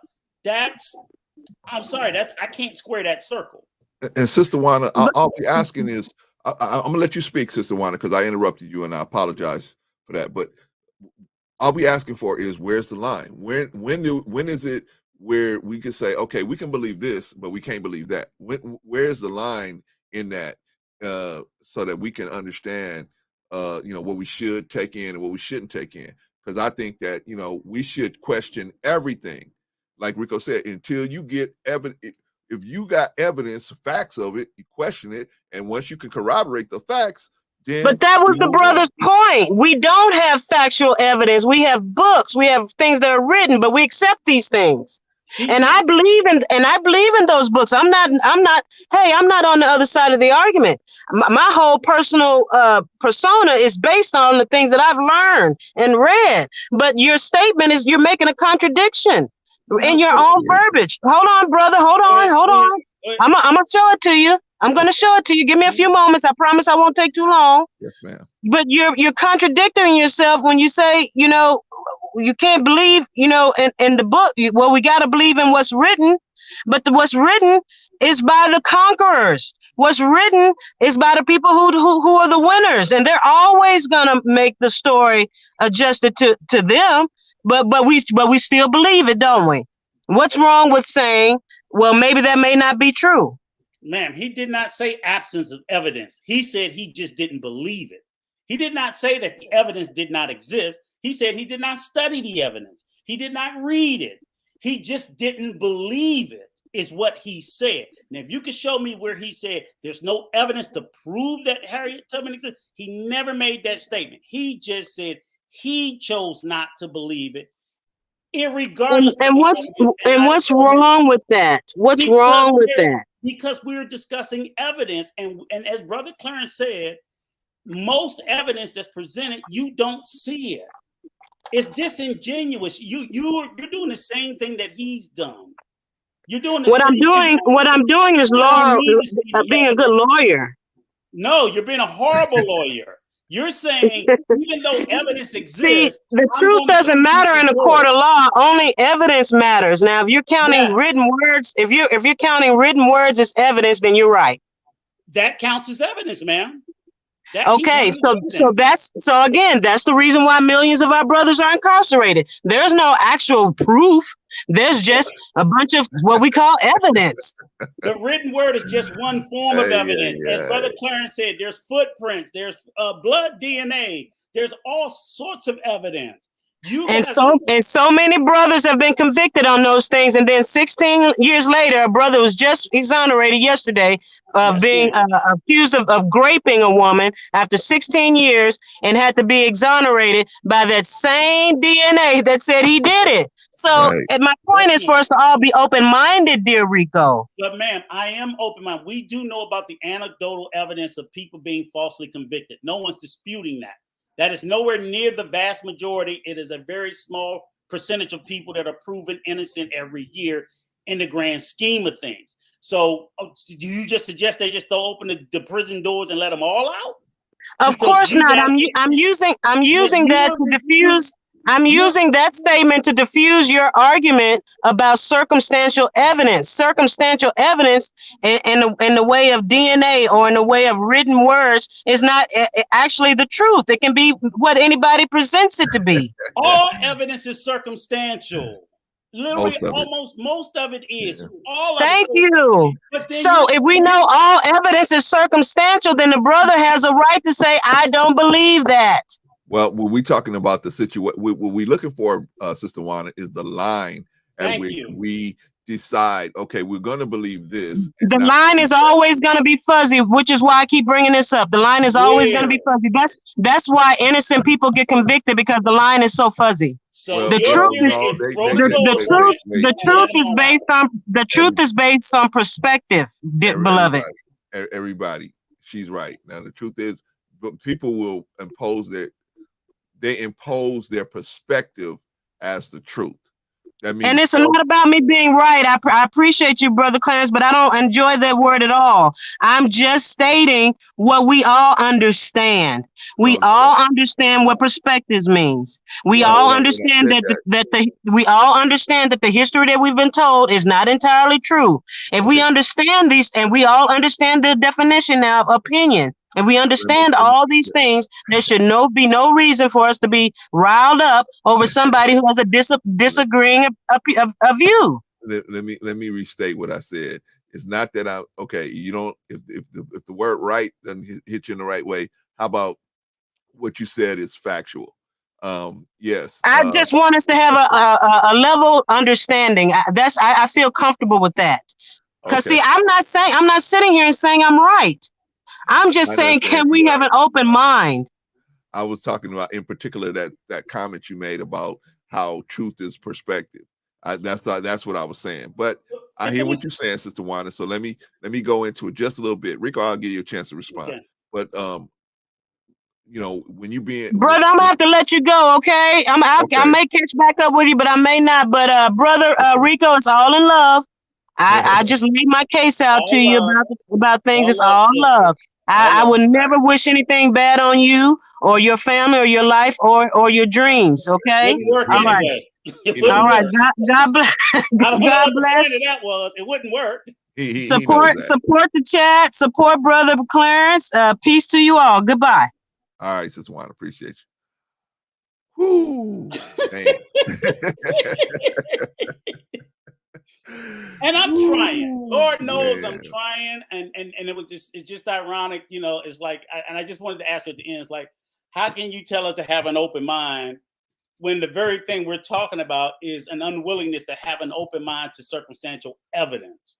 You know, that's all we're saying. Sister Wanda is one of those kind of people that will take in a stray cat or see a dog suffering in the street and bring it in.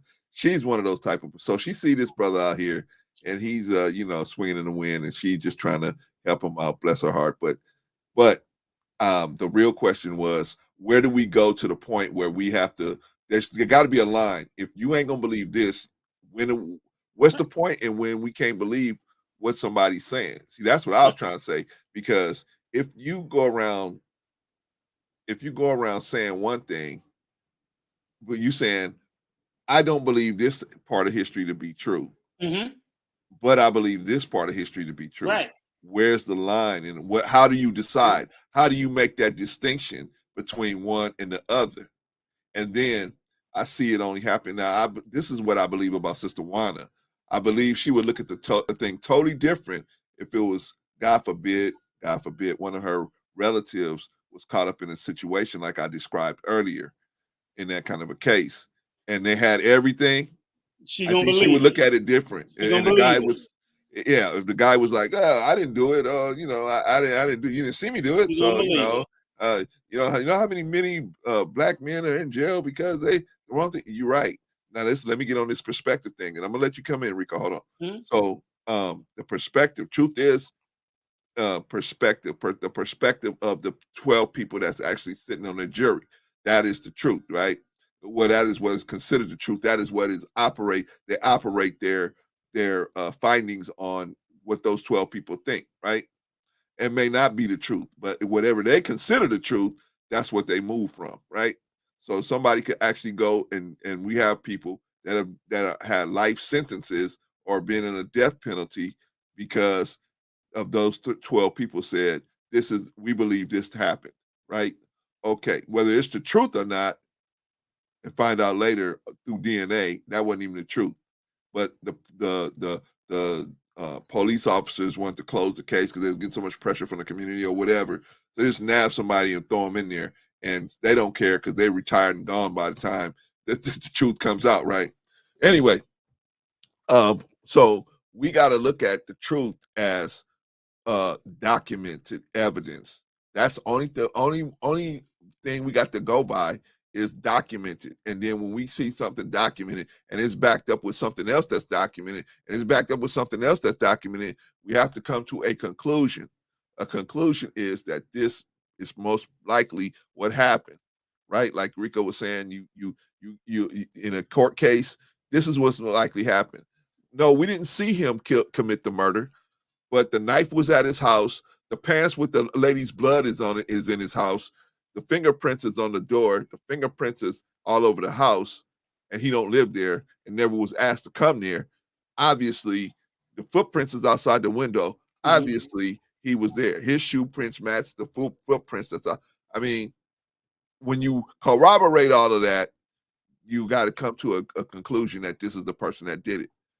Just like if in history, we have all this corroborating information that says this person did these things, we have to look at it like, okay, they did. Now, if you come when you say, I got the paperwork to show, I got the receipts to show that this person didn't even exist. This person didn't even, okay, bring it on. We talk about it. Right. But until then, this is just your opinion. Okay, it's just your opinion. you got just as much of a right to espouse your opinion as we do to espouse our belief in that what happened. Here's where the line is crossed, in my opinion, Brother Rico, and then you gonna have the floor, brother. The line was crossed when he decided to disrespect that sister. That's, to me, where the line was crossed, because who did he disrespect? He disrespected Harriet Tubman. He said she was a short, fat black woman walking around with an Elmer Fudd musket. Yeah. You know what I mean? I thought he was kidding about it the last time. I said I thought he was just being facetious. But then when I realized he actually feels that way. Yeah, I was like, oh, he actually really feels that way. And so we can't allow that to take place if we don't believe that.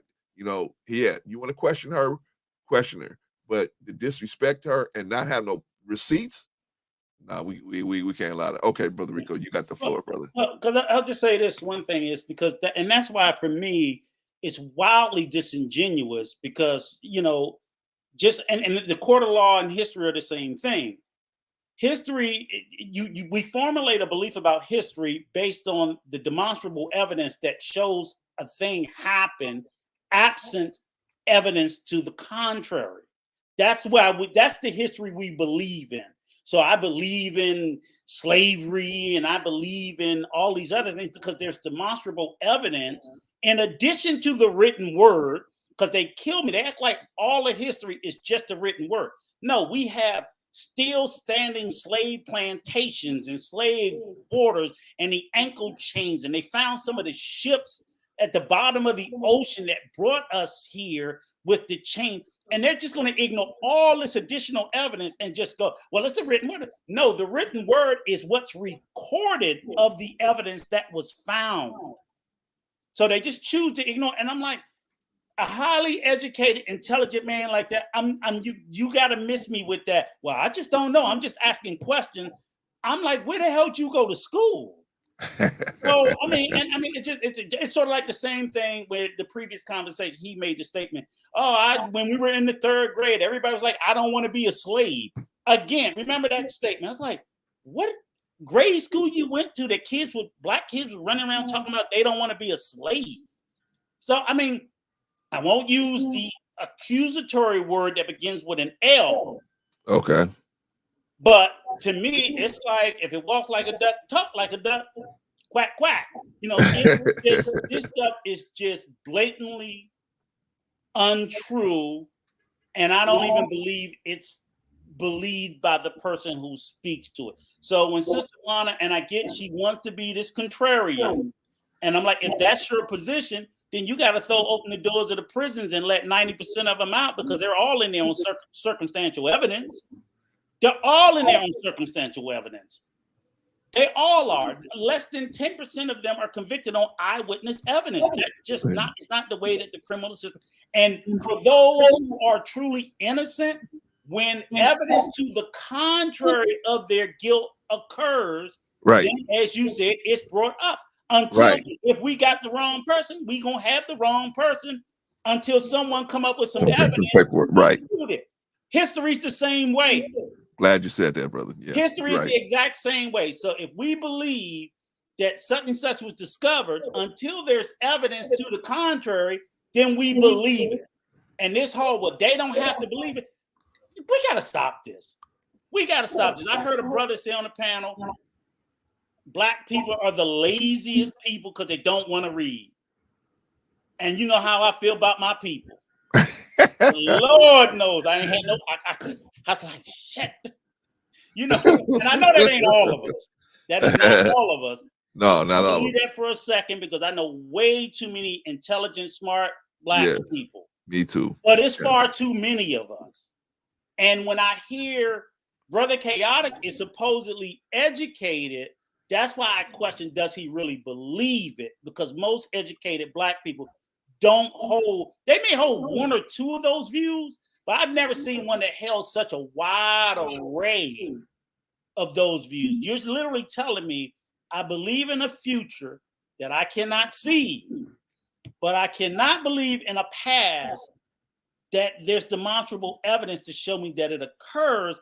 I gotta just say, look, you're just pulling my leg. You're foolish. for lack of a better word. There's no other way to couch it. People are saying, "Oh, well, it's just questions." In fact, it's not. It's dangerous, and I don't believe they believe it. So why are we giving them cover? That's crazy. I just think that, you know, brother, we unfortunately we got people that will dismiss that stuff, and I'm cool with that. But unfortunately they dismiss it. The part I got the problem with is they don't bring nothing. They don't bring, like you said, any other documents or evidence that back it up. It's just my opinion, right? It's just my opinion. It's like somebody saying, "Oh, you know, I got a cell phone, you got a cell phone. Cell phones operate off of GPS satellites." But there's a person saying, "Hey, man, there ain't no satellites up there." Yep. But, right, but we exactly. got the phone to prove that that's how it's working. We know that's the technology that's being used. Yes. But they saying, "Hey, no, there ain't no satellites up there, man." You know, it's just okay. Well, do you have some evidence to prove that there's a different technology being used here? No. But I'm so smart that I know that it's not like that, right? But that's the issue. And I can't call that hubris, you know, or you know, you're Kyrie Irving. It's the world's flat. I mean, come on now. I mean, basically, I'm sorry. What makes him any different than a flat earther? That will literally say, "You can't prove to me the world is round because I walk and I would fall off." That's all. We're entertaining that, and Sister Wanda will say, "Well, it's his opinion," and I'm like, "All that's her opinions dude. are not equal. That's her guy, They're man. not equal. You can have an opinion of something that you can, you know, like I said, if an opinion applies to things that are not provable, once it becomes provable, it goes. You take everything's an opinion, a theory, a belief until it's provable." Then we slide it over into the bucket of facts. Yeah. Well, that's how it goes. Well, Rico, they have to accept.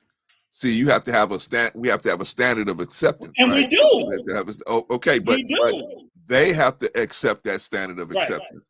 If they don't accept it, then they can say no. You know what I mean? And that's why I had a relative that was like didn't accept that Different Strokes. Remember that show, Different Strokes? Mm-hmm. This relative thought we were little kids, but he thought that was a reality. That was a real. These were real people. Mm-hmm. And I kept telling him, "No, this is just a TV show." You know what I mean? No. He would not accept that. You know what I mean? And then obviously he got older and he realized, okay, you know, but at the time you couldn't tell him no better, man. You couldn't tell him. But Clarence, you go with the they have to accept. Again, it's like, so I need someone to explain to me, what do we do with flat earthers? Are people literally telling me that flat earthers are given the same? And the thing is, this is when you have a YouTube platform or any social media or just a platform with a higher voice, that's where it becomes problematic. Like normally, most flat earthers pre-internet, they be standing on the street corner ringing a bell. The world's going to end. Ding, ding, ding. Skid Row. And people walk by and just ignore his crazy ass. Nobody pay him any attention. I mean, and that was and that's what people don't understand. But I'm starting to see those voices in spaces that they shouldn't be. I'm not going to censor them. Yeah. I'm like, let them stand on the internet and ring their bell and scream that the world's going to end. Yeah. What I will do is I'll tell their audience, y'all know his ass is crazy.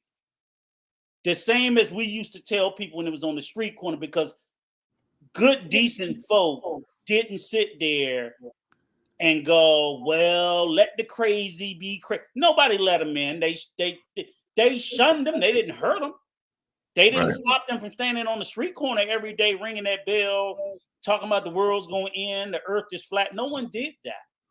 But nobody paid them any attention. The problem is they're dressing this stuff up. Well, I tried to see, the reason why I bring him over is because actually I like the brother, man. He's typically really respectful. Typically, I mean, if you get his motor started, but typically he's really respectful, even though he has those contrarian views. He's a very respectful brother, and you know, I think at some point he's going to grow out of this the thinking process that he's got going on, right? But and the funny thing about it is, speaking on the respect thing, is they both took their little shots at me. I know you saw, even when I first came up, I'm like, dude, I'm following your rules. I'm doing everything you said. Yeah. You told me to give a rebuttal. He's like, shut. And I'm like, right.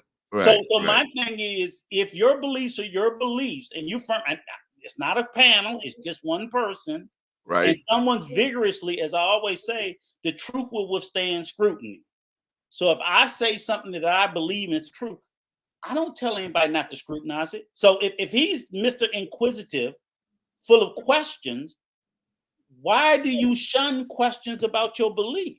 You question factual history, but I can't question your beliefs, or you want to control how I can question it. Let me tell you something That's about nuts. I know you just got here, Rico. Let me tell you something about black people, man. Let me tell you something about black people.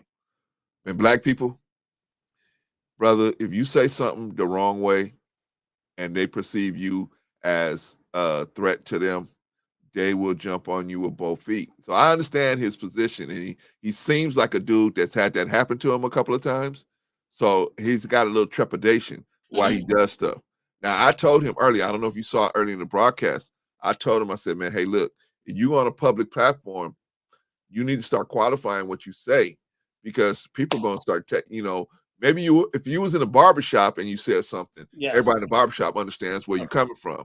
Now you're in a public place, and now you got all kinds of different people listening to you, and with they're all over the place.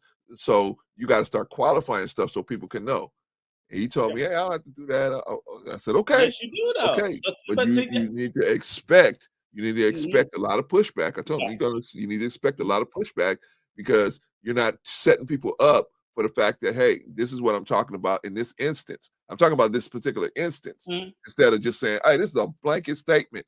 This is a blanket statement. You know what I mean? So, but he didn't see it that way. I'll tell you a perfect example, Clarence, right? I'm subscribed to you, and I'm a supporter of you. Thank you, brother. Appreciate it. And this is the part that gets me. It's like, so I know, I know Sister Wanna rock with him, this, that, whatever. She's a subscriber. That's fine. I'm not singling her out. I'm only discussing her because we've been in the discussion, so I feel, a little bit more comfortable about it.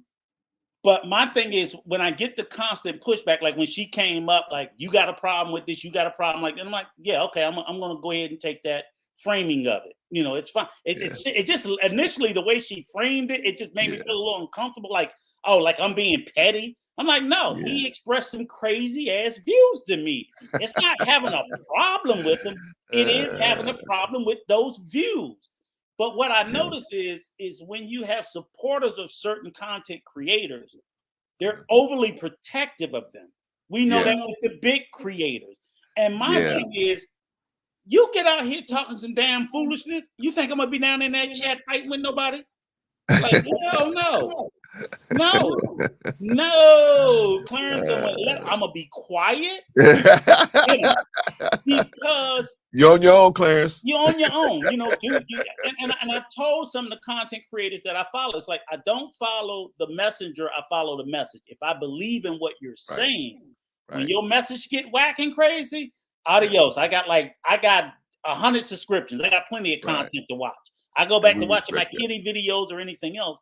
But my thing is the protectionism, and I'm like, and every time I see it, those are the communities or the content creators I go harder at.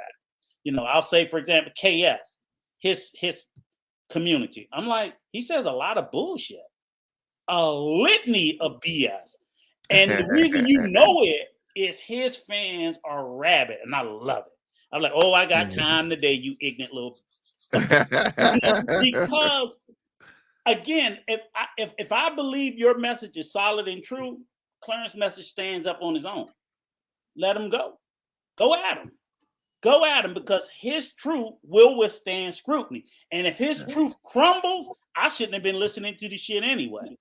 Right. Oh, somebody pointed it out. Oh, wow, I didn't think about that. This, that, whatever. So when I see them constantly pushing back on you, and I'm like, look, if I'm part of the community and I'm asking on behalf of the community, why are y'all telling me not to ask the question? Yeah. You put it out the stream. I'm like, anybody can come up. I went up, I asked my one question. He didn't want any rebuttal. So I'm like, but see, now you're not even being fair about I was like, yeah, questioning, right? And I wasn't being combative. And he went in, and I was like, okay, I'm gonna let him take his little shots at me. Cause I'm like, I want your show to go well. And he take a little snipe. Then she come in hot, taking a little shot. Oh, you're a little long when I'm like, I think you up first. I think what's happening, I don't know about Wanda, but on I think on Chaotic side, his wife is really trying to make sure that he doesn't get pushed out the way and pushed in the wrong way. So she's directing traffic on that end. So, but I didn't do any of that. But I didn't do any of that. That's the thing that got me. It's like, I know there are people coming for your neck. Right. I'm gonna come for your position's neck. Right.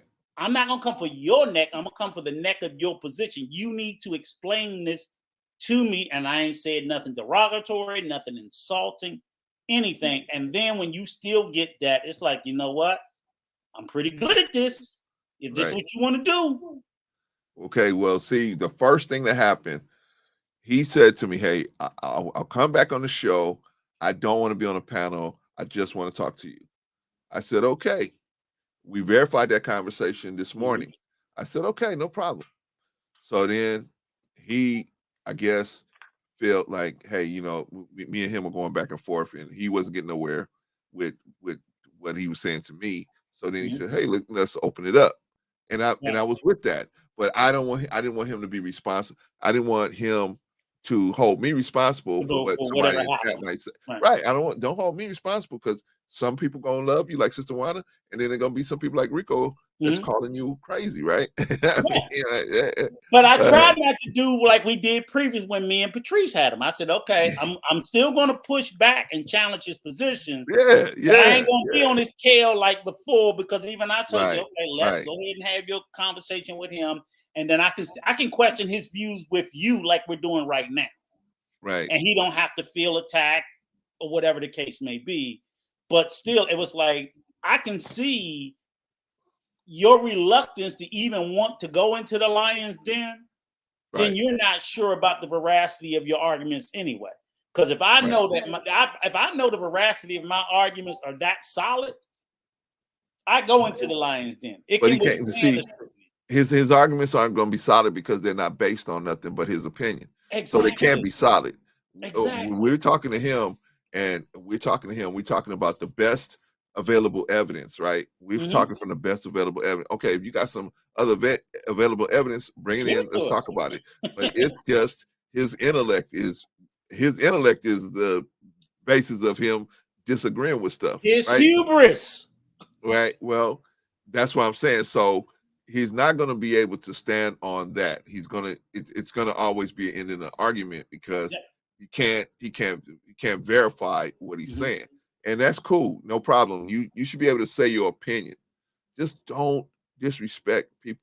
Don't disrespect other stuff and other people in our history that we know have fought that fight. And you can't bring those receipts. Right. He could have stated his opinion, as you said, without discouraging, Black historical figures. So like I'm like, there you go. That was my point, Rico. When you talk about reverence, again, we don't individually decide who we revere in a country. The nation state decides that. Right. Typically, every president is revered and honored through statues, naming of schools, airports. Every president has a library. Yeah. Every president, there are major roads somewhere named after them, usually in their home state. I'm like, that's reverence. Statues are put up, that's reverence. Whether I participate or not, it doesn't matter. Americans revere. So when you want to go, well, I don't know if John F. Kennedy, I'm like, yeah, I could say that because I never met the fucking man, but I just feel really stupid questioning demonstrable things. That's all I'm saying. Well, you see, when I asked him, I said, hey, brother, would you go into a white barbershop talking about, I don't believe that John F. Kennedy was actually, you know what I mean? So, but I noticed that people like him, not only him, Sister Wanda did it a couple of times too, where they don't answer the question. They just reintroduce another issue. But I'm they both smart people, but they they know, they got enough sense to know, hey, we just talking about opinions, so I'm just ready to introduce something Too smart else. by half, so they pivot, deflect, throw it to the smoke screen, and then because like you said, when we asked her with the line of demarcation, she went into all the unjust and all that was true. And I'm like, all that was true, but that ain't answer the daggone question. Well, hold on, Rico. You're right. Hold on, Rico. Let me ask the chat. Anybody out there? Is anybody watching? Anybody wants to ask me a question, or do you want to ask Rico a question? Now you got us for yourselves, because I'm probably gonna do another 10 minutes and then we're gonna shut it down, because I know me and Rico, we about to go to sleep. We old men, we about to fall asleep here. So all right, so yeah, but yeah, just to wrap up. So let me wrap it up, man. So you guys saw Brother Chaotic. He came on the platform. What do you think? What do you think? Tell me in the comments. Would you like to see him come back? I would like to have him to come back. I got a lot of flack for having him come the first time, and I'll probably get flack for having him come back the second time. The big question I tried to ask him was, do you think it was disrespectful the way you were speaking about Harriet Tubman? I never got a straight answer for that question. But once I saw him deny some information that we all know to be true, or not all of us, but most of us know it to be true, and he denied that, I said, well, I can't expect him to tell me, anything. I mean, he can decide when he's going to tell the truth or not. So I can't, there's nothing I'm going to do to take him down the hole to make him tell the truth on that. So, but I like the brother. He's a good brother. It's just that I wish he would be more respectful of other people. I wish he would be more respectful, but maybe he'll grow into that. So we keep working on him. Maybe he'll grow into that. I would like to have him back, to finish up his thing with Courtney. But what do y'all think about him? Do y'all think he was solid? I think he was pretty solid. Other than the fact that he was inaccurate about a couple of different things, I think other than that, I think he's still on his square. Let me say it like that. He's still on his square. You know what I mean? I think he's a solid individual, and I don't dislike him as a person. I don't. Right. Me either. I think he's a decent dude. His views are what trouble me. I think if you needed some help and Brother Chaotic could help you, I think he would help you. I think he would actually help you if you really needed it. So in that instance, I think he's a solid cat. Now his views are a little, I can't understand some of the views he got, but anyway, let me let Sister Juana cut in with us. Sister Juana, are you there? Thank you, brother, for letting me squeeze in. Thank you, Brother Rico, for letting me squeeze in. I'm not sure where you all are in your program. I think you're trying to leave, so this is a gracious moment for you let me to cut in. But when I leave your panel, I'm still listening, Brother Clarence. Yes, ma'am. So I'm working and I'm listening, and I hear you say that you're pretty sure that if I had a family member who was up against something like you describe about the murder charges, then my views would probably be different. Now, just like it came up in your chat today, the same thing was proposed. It's what the brother is saying. You don't know me. I don't know you all. Yes, ma'am. I don't know your background.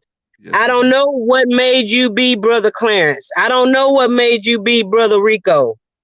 You don't know what made me be me. Yes, but since you brought that up respectfully, and I say this to you in love, I know I have a very serious criminal element in my background in my family. I do have a cousin who was accused of murdering his own wife. Wow. Not his own wife. He was married. Accused of marrying his pregnant mistress, girlfriend, whatever you want to call it, side chick, whatever the young people call it, accused of murdering her, burning her body, and disposing it. Wow. Now here's why I'm bringing this up, because you said you were sure that I would feel differently if it was me and somebody in my family. Well, let me qualify it. Sister Well, Wanda, we can qualify it on the repeat because it's already there. I just got through listening to it, so I know what I'm responding to. No. But you're setting it up not like the way I said, because what you're saying is not the same instance of what I was speaking of. As a two totally different issues. So I just want to make sure that we're on the same page, Sister Wanda, because I was saying if it was a family member of yours that had got murked, and you were, and somebody else, the offender was telling you, hey, you didn't see me do it, so oh well, you know what I mean? That's what I was saying, not the situation. Okay, I stand corrected. You did say if it was a family member of mine who was murdered. Well, I stand corrected, but I do have a family member who was accused of murder, and it split our family down the middle because I know he did it. I know he did it. So you know, how do you know that, Sister Wanda? How do you know that? How do I know that? Yeah, because I know the person. But see, and this is why I agree that circumstantial evidence shouldn't be enough. Circumstantial evidence shouldn't be enough to convict someone. But I know he did it. Circumstantial evidence. Let me finish. Okay. Yes, you let me on. You let me on. I'm sorry. You let me on. Go ahead. Please go ahead, Sister Wanda. Yeah, you're gonna hear the full scope if you can hear every word that comes out of my mouth, but you can't hear it if you cut me off. Please forgive me. Now, circumstantial evidence is what I'm convicting my own blood relative on, which means nothing. The printed word, what I think I know about this group of people or what they're capable of or whatever, that means nothing. That shouldn't be what a person is convicted on. Right. But I know he did it. So my point is the same thing. When you talk about things that are verifiable historical facts because they're written, those things are just theories of what we agree on that happened. For instance, brother Einstein came up with the theory of relativity. E equals mc squared. Do you know why it's called a theory of relativity and not the truth of relativity? Because theory and truth are two different things. He can't say definitively if this is a fact, but we all accept it. It's just an accepted hypothesis. It's an acceptance of the hypothesis that we agreeing on. The history that has been taught to us in school, that we watch documentaries on about Harriet Tubman and Frederick Douglass, all these people, Denmark Vinci, VC, all these people, all these historic people, we don't know for sure. It's circumstantial evidence. It's just something somebody placed there before us. That's all it is. But we convict each other every day on these things. Some of them we cherry pick. Some of them we choose to dismiss. That's our human nature. That's our human nature. You know what I'm saying? So, again, but I do have a relative on the other side of the deal who was murdered, and he shouldn't have been there. My family knows this. He shouldn't have been there in that situation. What had happened? That's all I'm going to say about that, because it was a very brutal situation. But, you don't know me. You don't know my background. Just because I can put a few sentences together and use some fancy words doesn't mean I didn't grow up in the hood. I understand about a lot of things, and I've had the same knowledge and processes that you guys were indoctrinated with. I grew up in the same public schools. All these people are my heroes, but I can't stand up here and say those things are completely factual just because it was written down in a book, when I know the history is written by people who want to use it for propaganda for their descendants. This is just natural. Okay? So I'm going to keep listening, but I know you got some pushback for me, so I'm going to keep listening. Okay, listen, Ron, I appreciate you. I appreciate you. I'll just push back on one point. Okay. A theory is a theory until scientific evidence proves it to be a fact. So Einstein had his theory of relativity until it became a provable fact. So it's not, we don't just believe in theories that are unprovable. Generally, you come up with a theory, a hypothesis. That's the basis of a theory. I think this does this. Then you must conduct scientific experiments to prove if your theory is true. If your experiments don't prove a theory ends up becoming true or a failure. So you can have an idea of something in science until you can prove it. It doesn't go over into the realm of fact until it's provable. So the written, as I said before, the written word is recorded evidence of other evidence that prove the existence of slavery, i.e., slave plantations that still exist today, slave bodies that they found, chains, ships from Africa, Portuguese and Italian ships that transported slaves that still show these shackles in the bottom of the ship and so forth. You shifted the argument, but go ahead. You shifted the argument, but go ahead. I'm just and the recorded written word. So you said all theories are just theories and they're never proven, and we just believe them, and that is. I didn't say they were never proven. Well, if they're proven, then they're no longer a theory. That's my point. That's my point. That's my goddamn point. They're theories. Einstein didn't prove that E equals MC squared. That's why it's still today called a freaking theory. It's not a fact. They haven't proven it. Sister Juana, wait a minute. Hold on. Sister Juana, calm down. Calm down. We just talking, Sister Juana. You just said that I did not say that theories are not proven. Did you not say that? You said that. I said a theory is a theory until you prove it. And once you prove it is a theory. A theory stays a theory until it's proven. And then it becomes what? If it's never proven, it's a theory. It stays a theory. Proven, it becomes a what? If it's proven, it becomes a fact. E equals MC squared has not been proven a fact. That's what I brought to the floor. I didn't bring up slavery. You moved the goalpost to slavery. I moved the goalpost, but I didn't bring up E equal MC squared. You brought that up. All I said. I used that to show, Brother Clarence. Please, we're not angry at each other. Let us talk, please, so we can get this out. I'm just trying to get the volume down. I'm not saying we are angry at each other. I forgive you. Forgive me, brother. I'll take my volume down. I'll take my volume down. I brought up Einstein. To show that there are things that exist in this world that we believe that have not been proven.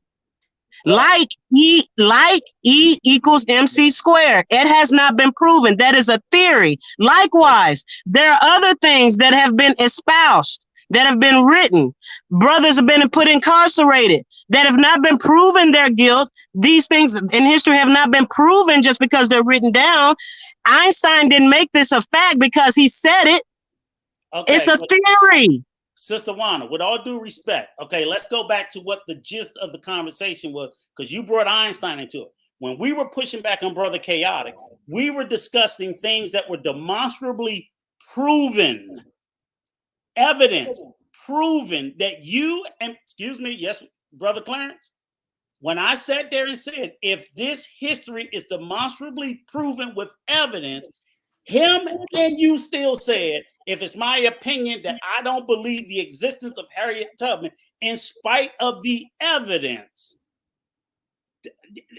we can roll the tape, because that's all I pushed back on, was that if it's demonstrable and it's proven to be true, why are we still sitting there giving credence to people's disbelief? Because it has not been demonstrated. Because it has not been demonstrably proven that it's true. It's been demonstrably proven that it's written. Her existence has not been demonstrably proven as true. Her existence, Harriet. It has been demonstrably written. Can we agree that it's been written? Like he said, we were not there. There you go. I choose to believe it. See, but I choose to believe it. Okay. I don't care what anybody thinks. I believe it. I choose to believe it. It's not a fact. Okay, it hasn't been proven. But here's the thing: you're moving the goalpost, just like I told Brother Chaotic earlier. So here, let me finish, if I may. Again, and he relied on what he saw. If he didn't see it, You can't prove it. But yet he believes in something that has not come to pass, that he has never laid eyes on. I asked him, does he believe in the existence of a time machine, which doesn't exist? He strongly believes in it. So if you can believe in something in the future that you don't see, why can't you believe in something in the past that you don't see?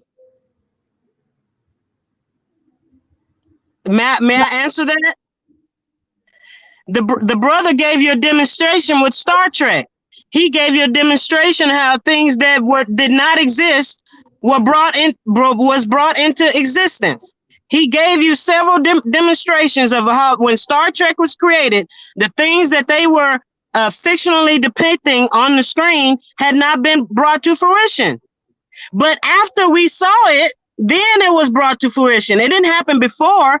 It happened after. So when you ask about the time machine, we can think about it with our brains. Our brains are that powerful. It's the original computer. We can map out in our brain cells how to make a time machine, and then 40 years from now there'll be a freaking time machine, just like how the writers of Star Trek, when they would zoom down and speak on their little telecommunicable devices, they flip it up and it was just like a flip phone, and they could talk to people. Wait a minute, and they can talk to people. They can talk to people back on the mothership, and here it is today. They would dissolve themselves, like a crystal, whatever, to transport themselves and to see inside each other's bodies, to decide what was wrong. Well, we're doing that today with the MRI machine and with the radiology and things of that nature. All these things have been brought to pass from the mind. You don't have to believe it right now for it to be achieved later on. So can I ask you a question? With all due respect, if this great computer that we have, a brain, can envision something in the future that we have not seen, we have not made, it has not come to pass, but yet it's incapable of believing something in the past that we have evidence to show is proof that it existed. That, man, defies all logic, that this computer is so great that it can envision what it has never seen, no one has ever crafted, it's never been made in the history of time, but it's incapable of envisioning the past. That just makes no sense. And because it makes no sense, does that make it invalid, my dear brother? Yes, absolutely. That's an opinion. No, that's a fact.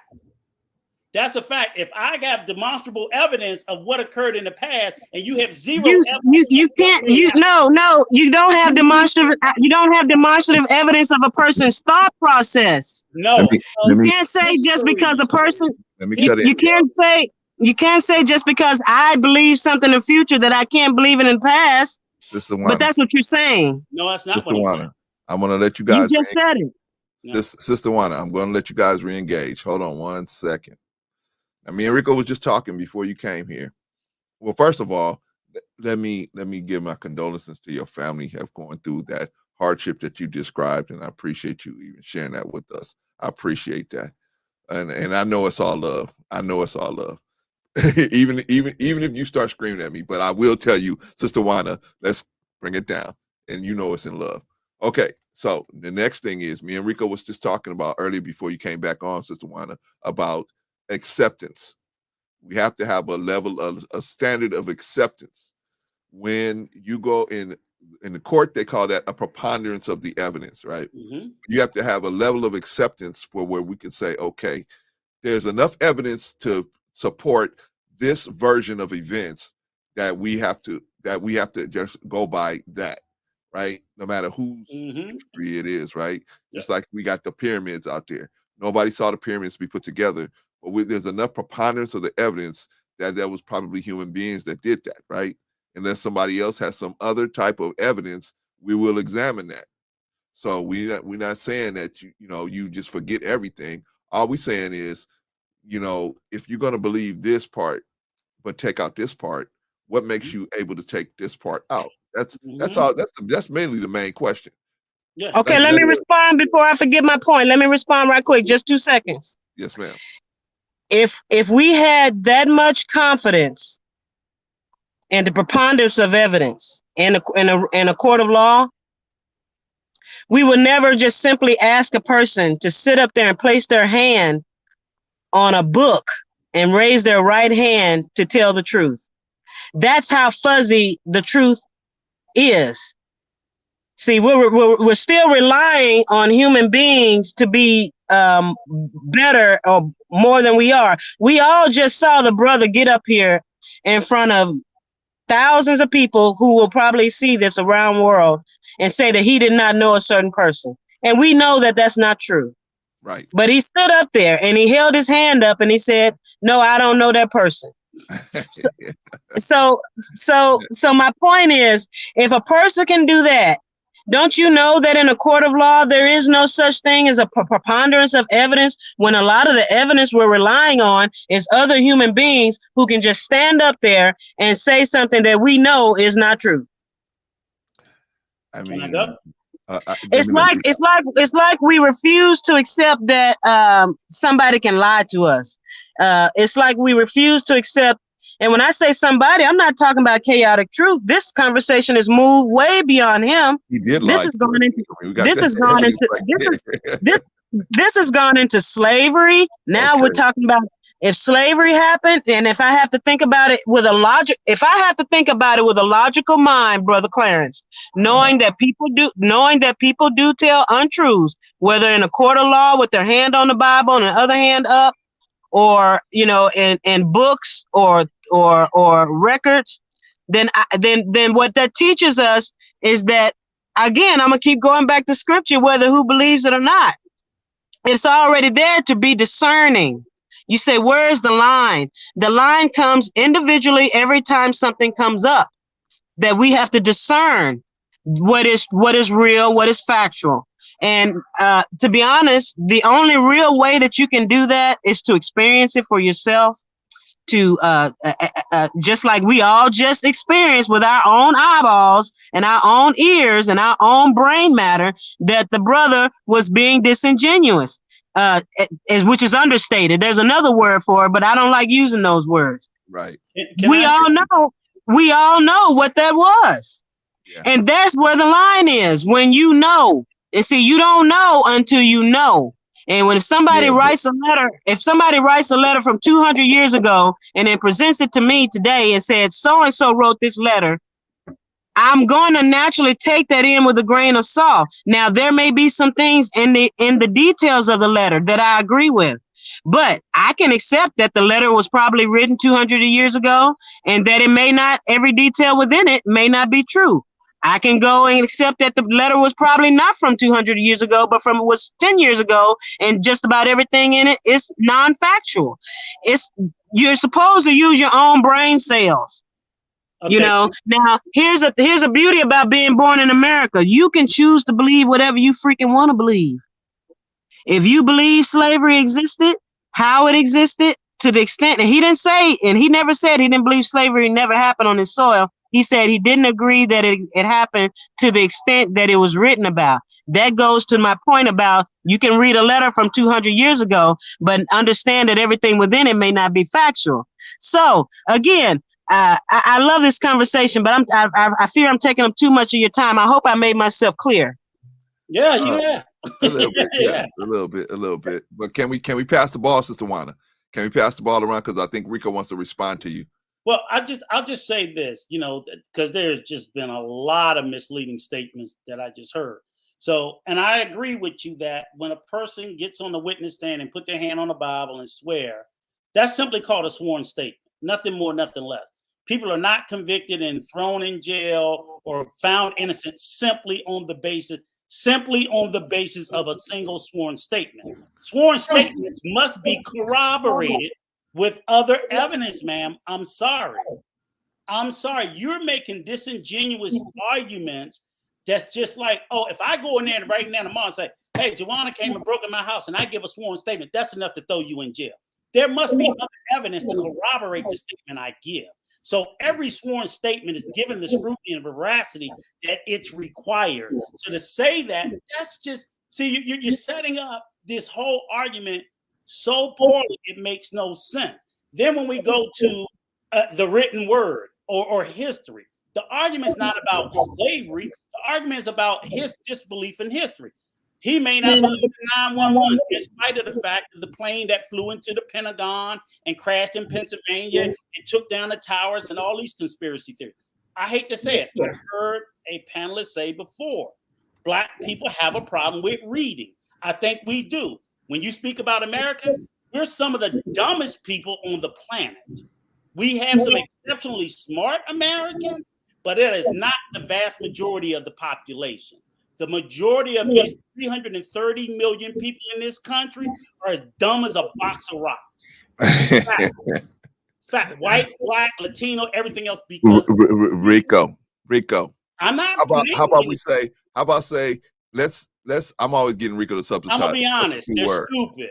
Let's, instead of this being as dumb as a box of rocks, how about they're uninformed? How about that? No, because that's nice to be. And then this is where the premise is that, again, the brother comes up here and he makes his statements, and I give him his right to say it. But all this misinformation and I mean, you gave this statement about Harriet Tubman didn't exist. These people didn't exist because of the you keep sticking on the written word as if that's the only evidence that exists, and you know that's not true. Now, he's a big STEM person. He spoke about science, technology, engineering, and math. Okay, and you rock with him, so you believe it. You know what that evidence is? It's that you can carbon date those words, the writing on the pages to tell how old it is. Then you find other corroborating evidence to said, whether it's another book somewhere else written by someone else, whether it's on another country or another part of the country, then you find brother Rico, I gotta cut you down in 3 minutes, brother. I gotta cut you down. All sorts of information that we all just let me tell you, willful ignorance is zero excuse in my book. People are willfully ignorant.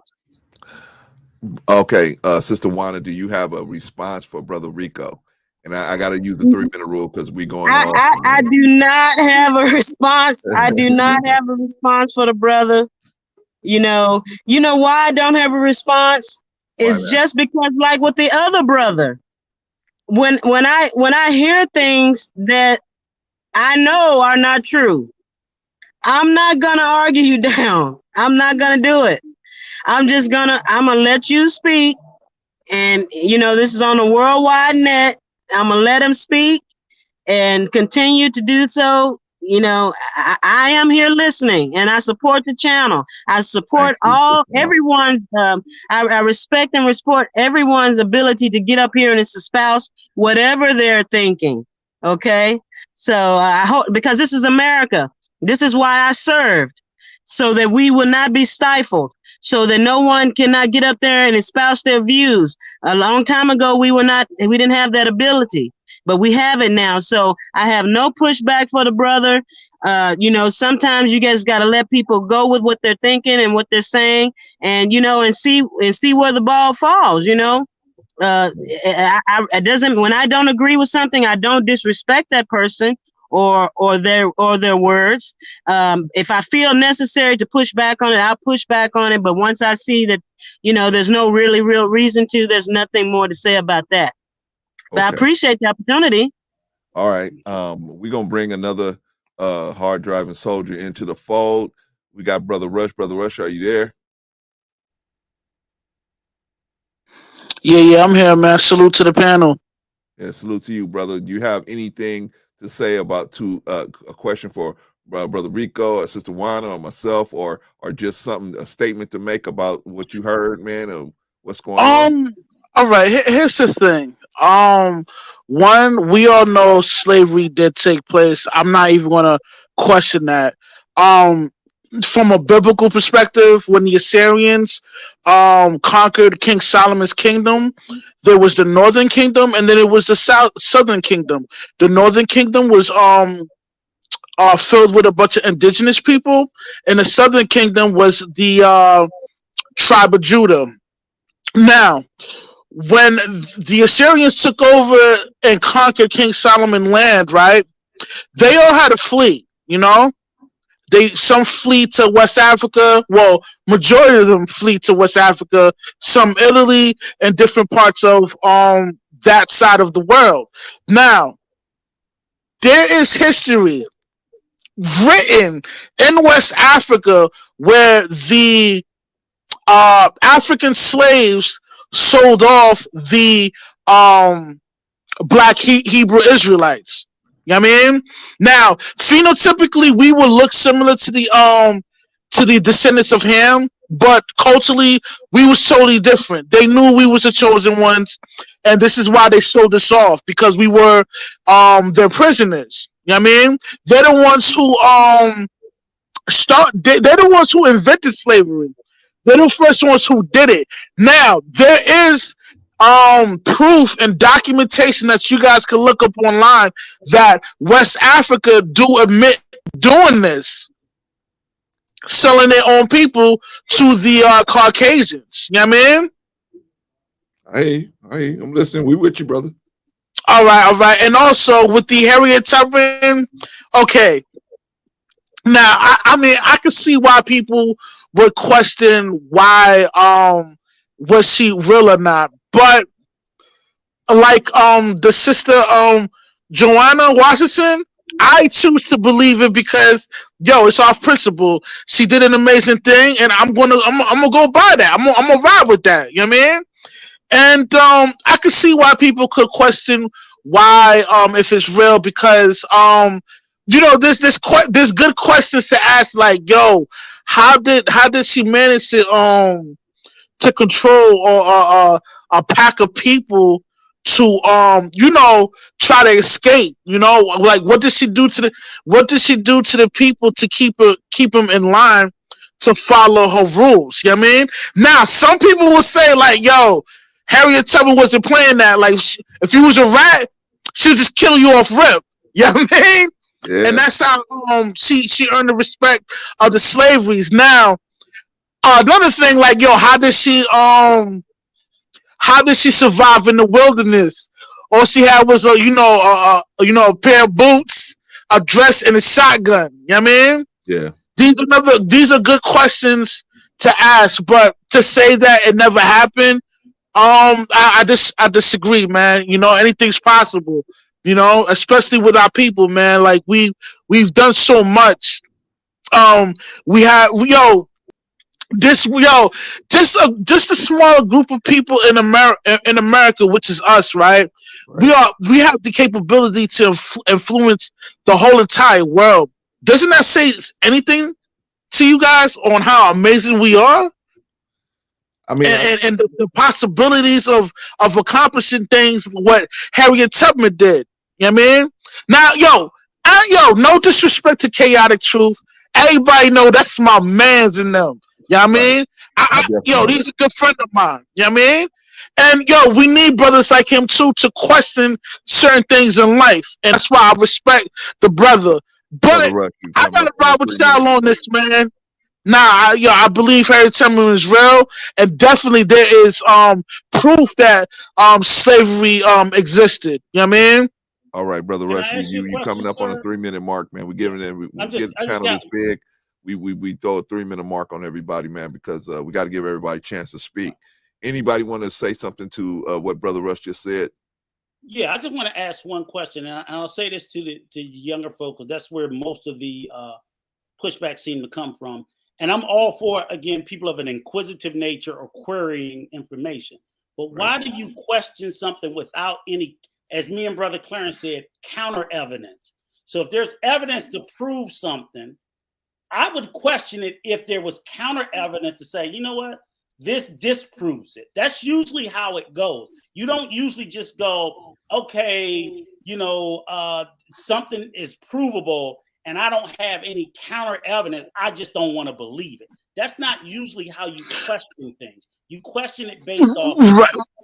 Brother Rico, I'm on your side with this, man. I'm not against you on this, man. I'm on your side with this. Obviously, I don't agree with Chaotic Truth, but I gotta respect the brother, man. He's putting out good questions, man. Like, how did she manage to lead a group of pack of slaves. Like, majority. I can speak to that. Mm-hmm. I can speak to that. I can speak to that. How does she do it? Oh, yeah, go ahead. It's called the Underground Railroad. The Underground Railroad was not a physical train or a railroad. The Underground Railroad was a system of people that were called back in those times as abolitionists. Today we would call them as allies or what's another activists. For instance, in Harriet Tubman's biography, she said that one of the first people to help her, to hide her when she initially escaped, was a so-called white Quaker woman, a woman of faith. Quaker.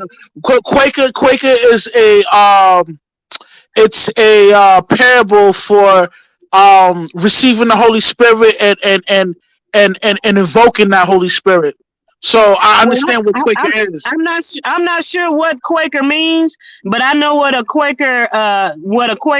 they believed in, what a lot of them believed in. Now, some of them actually had slaves too. Right. So you can't just say a person was a Quaker that made them saintly. There was Quakers who had slaves too, but Harriet Tubman wrote, if she wrote it, she wrote that the first person that helped her was a so-called white woman who was a Quaker. And they would hide each other in their houses until they moved them down the line to the next hiding spot, all the way up until she got beyond Maryland, all the way up until she got up to what we call New York. So that's how she did it. Now, as far as her bringing 300 or 400 people at a time with her, I don't know. Does that matter to me? Not really. She's a hero in her own right before she even left the plantation, because you know what she did?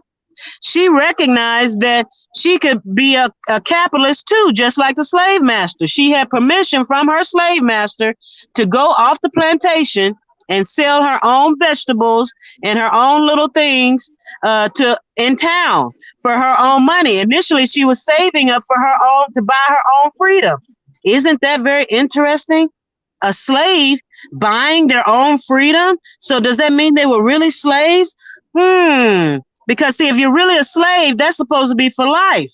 But if you can buy your own freedom, now this particular slave master wouldn't allow her to buy her own freedom. So she took initiative, her life in her own hands, and she got up out of there. But she didn't do it by herself. She did it along with help. And I do believe she came back and helped her own people. But I don't know about the 300 or 500 or 1,000 slaves. I don't know about all that. Okay.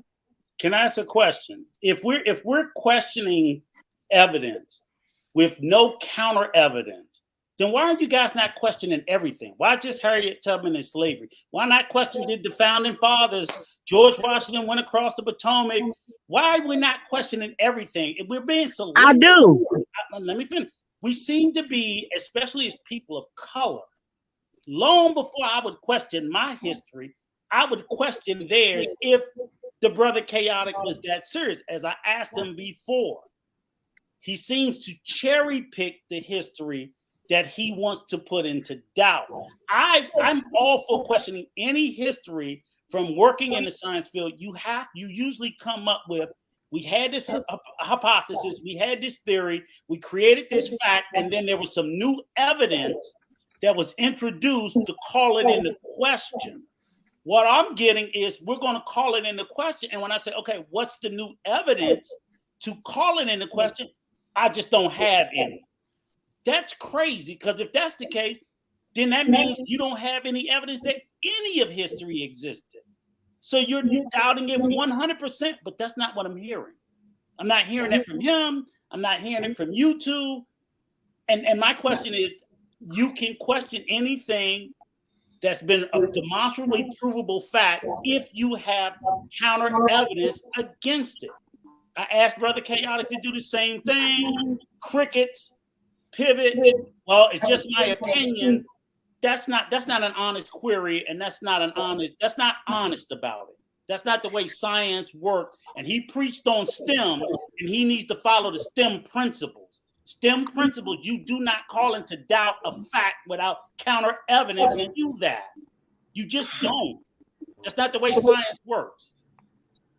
Okay, I do question everything. However, on this platform, we're asked certain specific questions. We're not asked to go on tangents about our own particular political or spiritual or historical beliefs.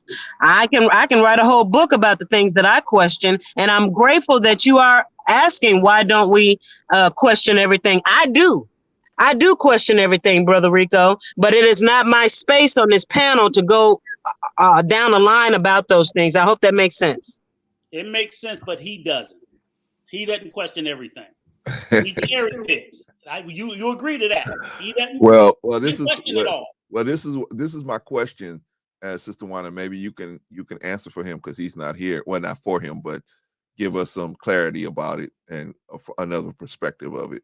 And I'm gonna get back to you, Brother Rush, too. The question I have is, okay, so if the brother can be disingenuous on this, see, it's okay because the rest of those of us that know what he was disingenuous about, we know it. We don't have to go into that. But there's people out here that may take him seriously, and they don't know that he was disingenuous about that particular issue, right? Or other particular issues. So do you think that's a good thing for him to be, or do you think that we should just, in other words, if we have people talking to us like that, how do we discern when they're telling the truth, when they're not, or when we should believe them, or when we should not, and when we should go forth with them, and when we should not? How do we determine that? I guess it's about the 5th time I've asked you this question, Sister Wanda. So how do we determine that situation? Because even you conceded that he was disingenuous about that situation. It seems like you're asking me, should we follow him on his YouTube page? Not us. No. I'm not asking if we should, because we know what's up. I'm talking about other people. How would they determine? I think everybody should go follow him. That's not the issue.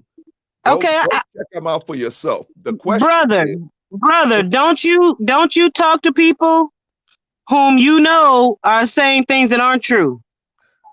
Many times, yes. So what's the difference? Well, the difference is, why is that a question? He's giving. Why? Just like you and I found out an aspect about the brother.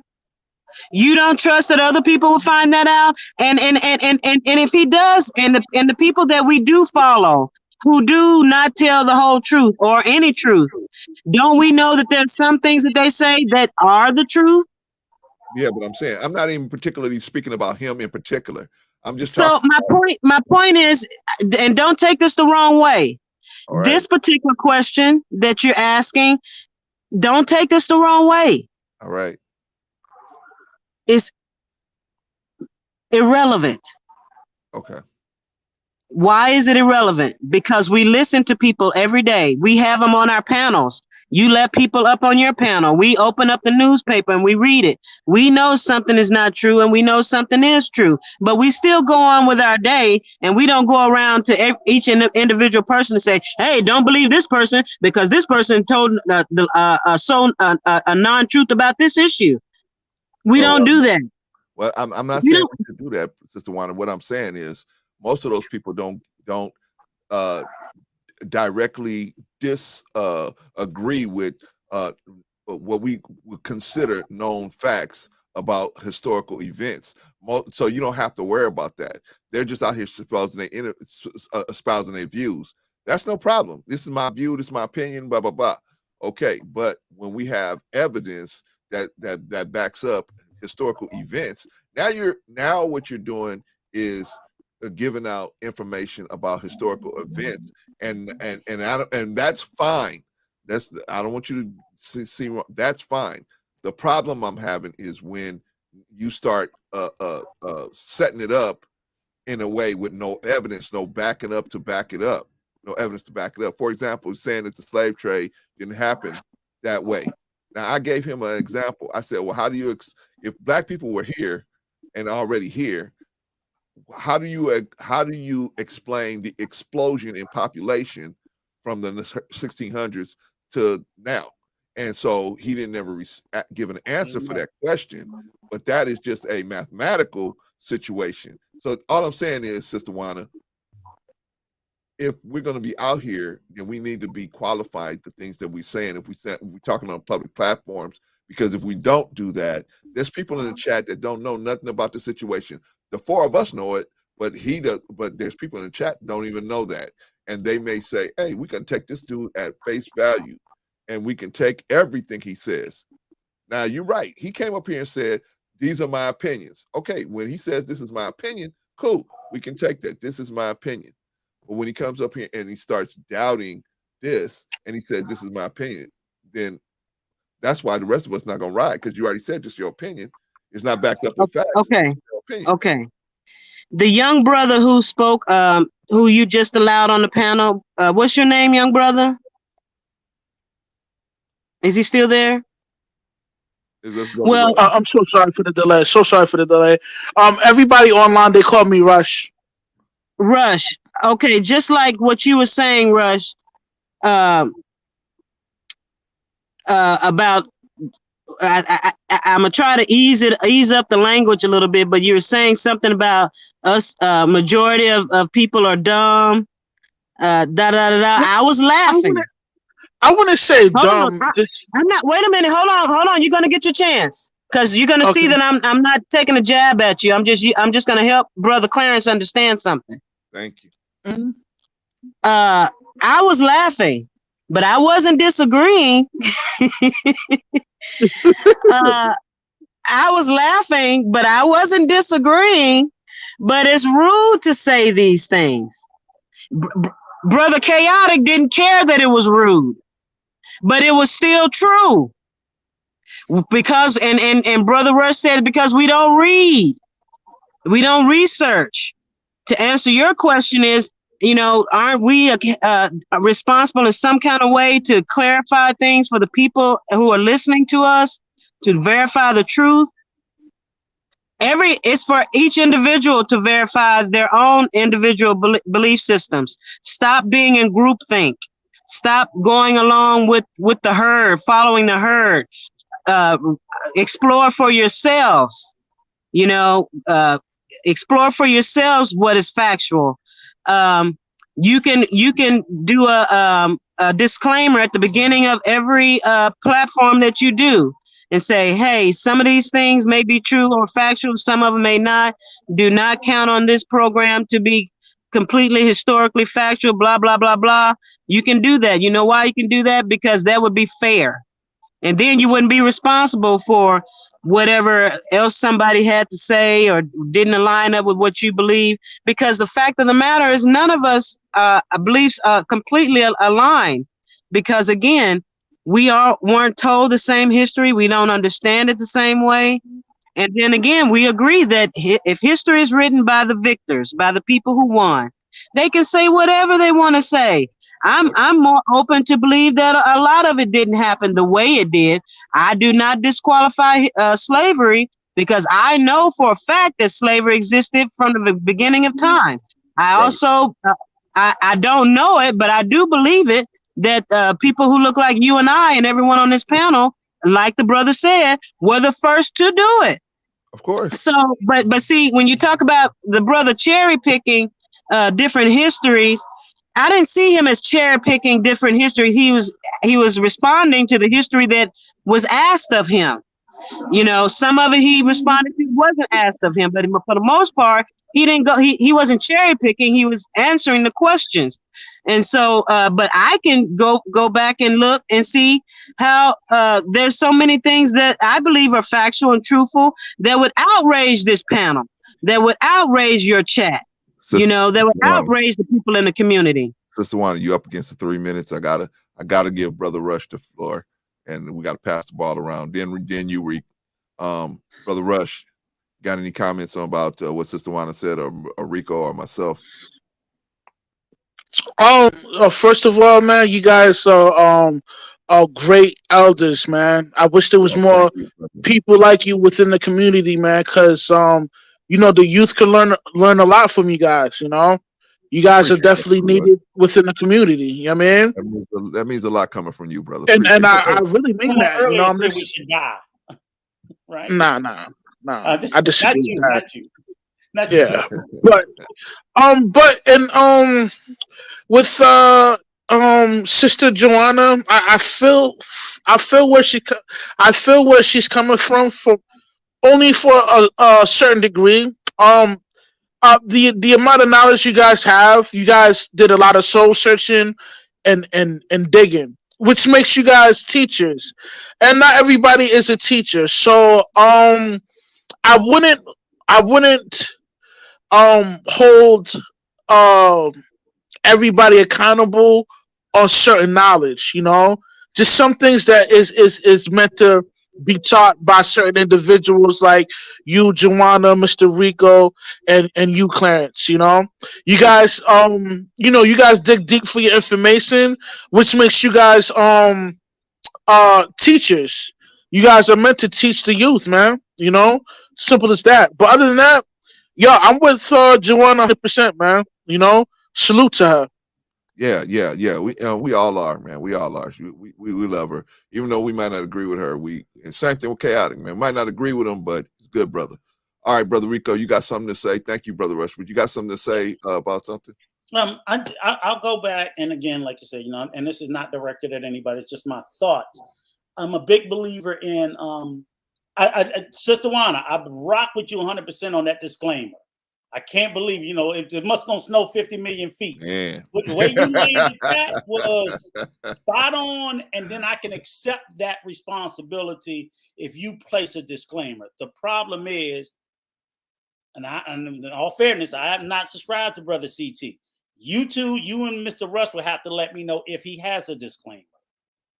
And I don't think he does. Right, and the reason why I'm saying that, subscribed to him. the reason why I'm saying that is because when a content creator or a speaker does not have a disclaimer and they're speaking, it's inferred they're being honest and truthful about everything they say. Right. It's inferred that they have you know what I'm saying? So you must be, and if you're not going to have a disclaimer, you have a responsibility for your content. You cannot sit there and play the First Amendment. People forget your First Amendment rights is protection from government, not from private industry, not from lawsuits, because I say something, I get Mr. Rush riled up, and he go out here and do something reckless and stupid. Well, they're going to sue YouTube, and they're going to sue me because I egged him on. So content creators and speakers must be, yes, they are responsible for the things they say. And if you're not going to be responsible for it, don't say it. Don't say it, full stop. You put out a disclaimer, you have some protection. It still doesn't mean you can be out there reckless with it. I can't put a disclaimer and then still go on and say, kill all Asian people or this or that or whatever, and say I had a disclaimer. No one's going to care. So you got to be very careful there. And the whole, again, I'm not going to let anybody get away with it, especially young folks, to say, we should be able to question everything. We can question everything. And I'm like, yes, I love that. I love that. There are really great young people that are questioning historical facts, but they question it with other evidence. They don't just say, I wake up this morning and I refuse to believe it. That's where you have to lose it. I'll tell you, Mr. Rush, I don't know how old you are. You look like a handsome, strapping young 19-year-old. I used to be one. Brother Clarence used to be one. Man. He had some of those same questions. Right. But we didn't. I like, I better be quiet until I know. Right.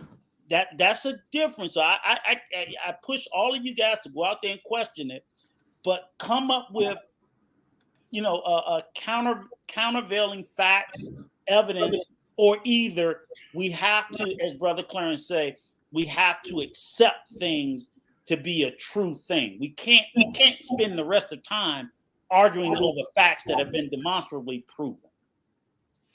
Now I feel okay. I feel like we can question. I'm gonna work on that. We can question.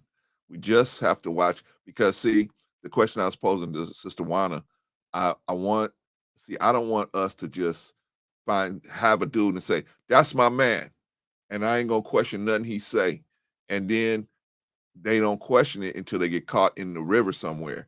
They down the road somewhere and they say, hey, I thought this about these type of people. And I come to find out that's not true. But I was just following this person's thinking process, that all people that have the skin color like this act like this, right? So I want us to be very careful, and I tried to get the brother, maybe what Sister Wana was saying and what you're saying, Brother Rico, was a good thing to have the disclaimer. The way I put it to him is to qualify what he's saying, so that people will know, hey, look, this is just me talking, out of the side of my neck, or this is just, I woke up this morning and I feel this way. This is my opinion, and so don't take this to truth. You know what I mean? I don't have any evidence to back it up. I'm just saying this is how I feel about it. Cool. We can rock with that. But to oppose factual evidence without other factual evidence, like Sister Wanda said, people get out of they get out of DNA because they got other factual evidence to get them to that they've been wrongly convicted. They have other factual evidence that shows that their conviction should be overturned. So that's what we need is just to be factual and respectful to the situation. Hey, brother, I believe that unless it's life and death, the questions, it's just mental masturbation. It's just something for us to toss back and forth around. The world is not going to change just because CT has an opinion about something, or because I have an opinion, or Brother Rico has an opinion about something. The world is not going to stop because of that. That's how little gravity it has on what we actually think. It only matters what we know, and sometimes that don't matter. This is all just mental. This is just all mental stimulation and masturbation, which is good. We need to stimulate the mind. We need to keep people asking questions. You're doing a fabulous job, even bringing it up. Okay, don't stop. Don't stop. Don't ever say don't. I watched on that other show you was on this morning. You was on last night. I mean, yes. And I wanted to come through there, but by the time I came through there, you was gone. Yeah. But people can't handle other people handling things or thinking about things in a different manner. And that episode proved that to you. Yeah. It was almost like you were not allowed to handle a panelist, a guest, in the manner that you saw fit on your own show. It was really kind of funny. It was so really kind of funny. So what? Yeah, and it should be. You shouldn't take it seriously. You shouldn't take it personally. But that just goes. But that should go to show you what I am saying. It's not just Brother Chaotic. You come up here on your program and say something everybody don't agree with, and see what happens. They showed it to you yesterday. Yeah. So you see how unfair that is. I mean, that's all I'm saying. I understand. I understand. That's all I'm saying. Yes. That's all I'm saying. People, no matter what group they are, they'll be in your group, in your own family. I understand. And you come in there and saying this is water, and they say no, this is Kool-Aid, and you might get kicked out the family. Right. So, but I have a question for you, Sister Wana. The reason why we're even bringing this up, and I think me and Rico at least are bringing this up, is because I think that I'm gonna let Rico speak for himself. I'm gonna tell you what I think. The reason why I'm bringing this up is because let's suppose we have somebody in the chat that may be not familiar with this whole situation that's going on, and they hear somebody like Chaotic, who looks very respectable, very truthworthy guy, you know what I mean? But and so a lot of times what people will do is they would just ride with somebody. Now, supposing Brother Chaotic gives out some information, and then they go into some place and they it hit a curveball. In other words, they started espousing information that's not true. It's just a brother. That's so easy. That's so easy. Let me stop you right now, brother. That's so easy. You're supposed to question everything. In the military, as a sergeant, I was taught how to delegate tasks. And a soldier comes back to me and says, yes, I've completed that task. I'm supposed to verify it. I'm supposed to believe them, but verify it. So anything that I hear or read, I want to verify. That's my own personal quest. Okay. Now, everybody doesn't have that value. Some people will just follow willy-nilly what I say or Rush says or you say or Rico say. They're doing it wrong when they do that. Now, you're not responsible. You're not responsible if they don't do their own research. You know, that's not your responsibility. But is their responsibility as an adult, Brother Clarence, to answer your question, to come to the quick, is when you hear something being espoused, instead of arguing with the person, go see if you can find out. I understand that, sister. I understand that. That's not the question. The issue is not whether you can question anything. Of course, I think we've all made that very clear. Brother, I'll come back. I got a customer. I'll come back. Okay. Can I just speak momentarily to the military thing? In the military, I'll let you talk, and then Rush, and then me. Right, just momentarily, and I'm going to push back because I served, my son served. You're required to give clear instructions. So to sit there and say you have no responsibility, or I just say just go left, and they do something stupid that, they should. No. You're required to give clear and concise instructions in order. Now, if they have any questions about it, yes, they should ask. Again, I don't get off with people alleviating the speaker from any responsibility. That's what I keep hearing. You can say whatever you want. Brother Clarence, you come out here and talk all kinds of reckless nonsense. Right. And the receivers, I'm responsible to discern. I'm a 19-year-old kid. If you're just feeding me. That was where I was going. Especially in the field of relationships. Right. That lane of garbage that's perpetuated. Yeah. That's it. I want to catch that there. But that's where I was going. I was setting her up. For it, and she knew it. She's so smart. She knew it. So, but anyway, but she'll be back. She'll be back to tell us about it. Well, okay, Brother Rush, what you got to say, Brother Rush? Sorry, we cut you off, brother. Oh yeah, definitely. If you're gonna put out information to a group of people, there is a responsibility that's held on the teacher. Yes, I do agree. I don't think that the person that's listening to the teacher it's because that group of audience is seeking for knowledge. I don't hold them responsible to dig deep. But as a teacher that digs deep, and that's somewhat preaching or somewhat quote unquote telling the truth, do have a responsibility to not only to really tell the truth, but have the evidence or what's the word I'm looking for? Evidence or reference to back up your premise of whatever statement you want to preach out to your congregation or your community of people. You know what I mean? Yeah, I agree. Okay. Now, Sister Juana's come back. I'm sure she's gonna have a little pushback, but let me restate the question I was asking you, Sister Juana, because we don't have no question. We don't have no problem with people questioning the history, and we agree. Everybody should question what they're being taught, especially if they wasn't there. That's cool. And we, like we said, we should find corroborating evidence or non-corroborating evidence to back up what your position. The question I'm having is, like Brother Rush just said, he made a good point. He said the inherent situation with most people that are teaching or talking in a public forum is that they're going to be truthful and telling the truth. Or they're going to be telling something that can be substantiated, right?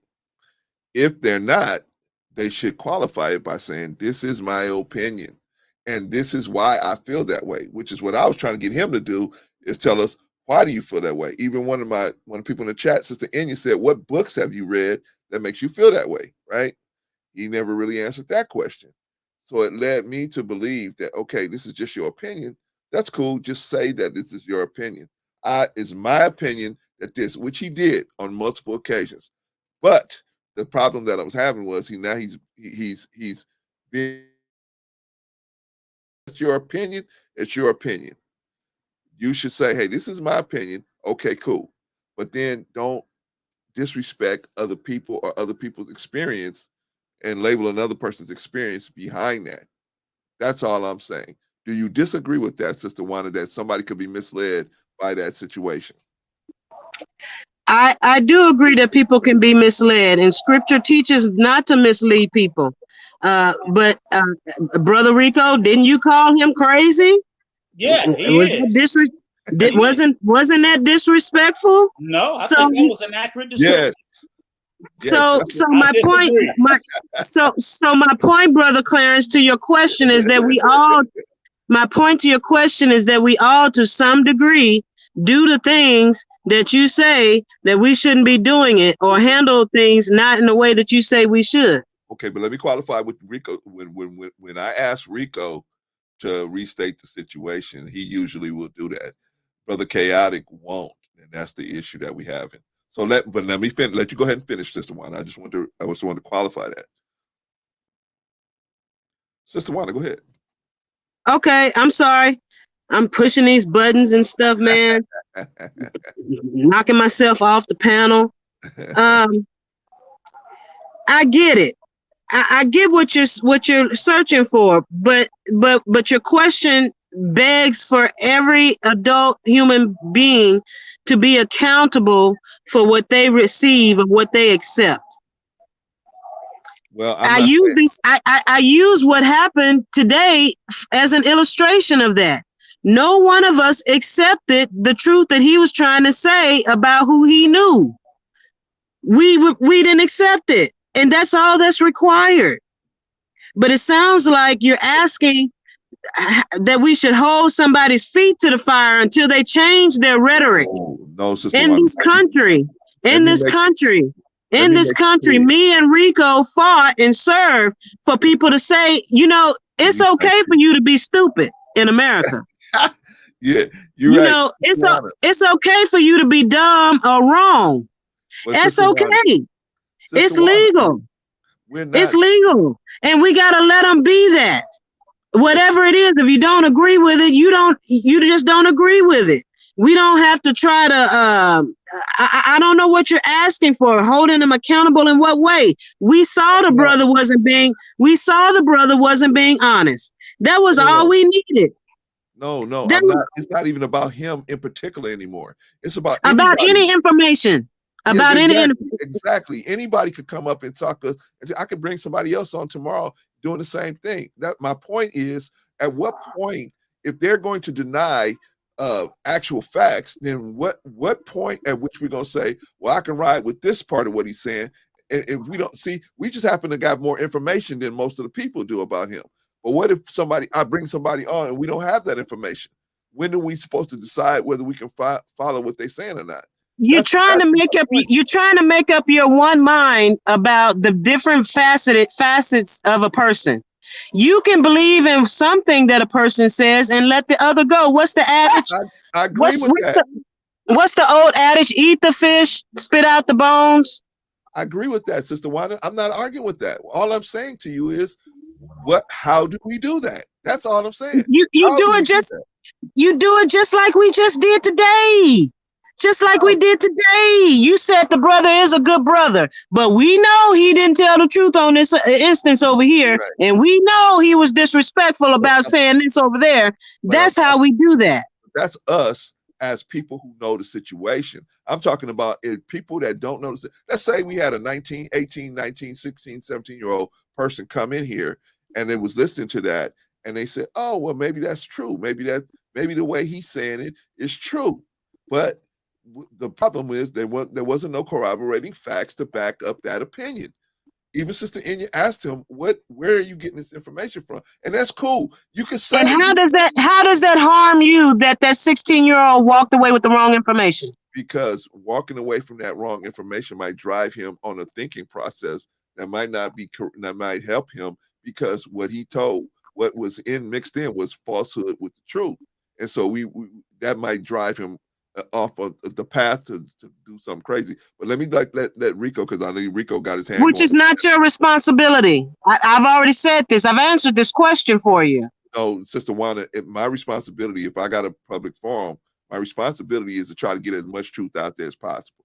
That is, and the listener has a responsibility as well. The listener has a responsibility to take what they hear and go and explore it. You're correct. Once you spoke your truth, or what you've been accountable for as the truth, you release it out into the universe. How a person receives that is not about you, brother.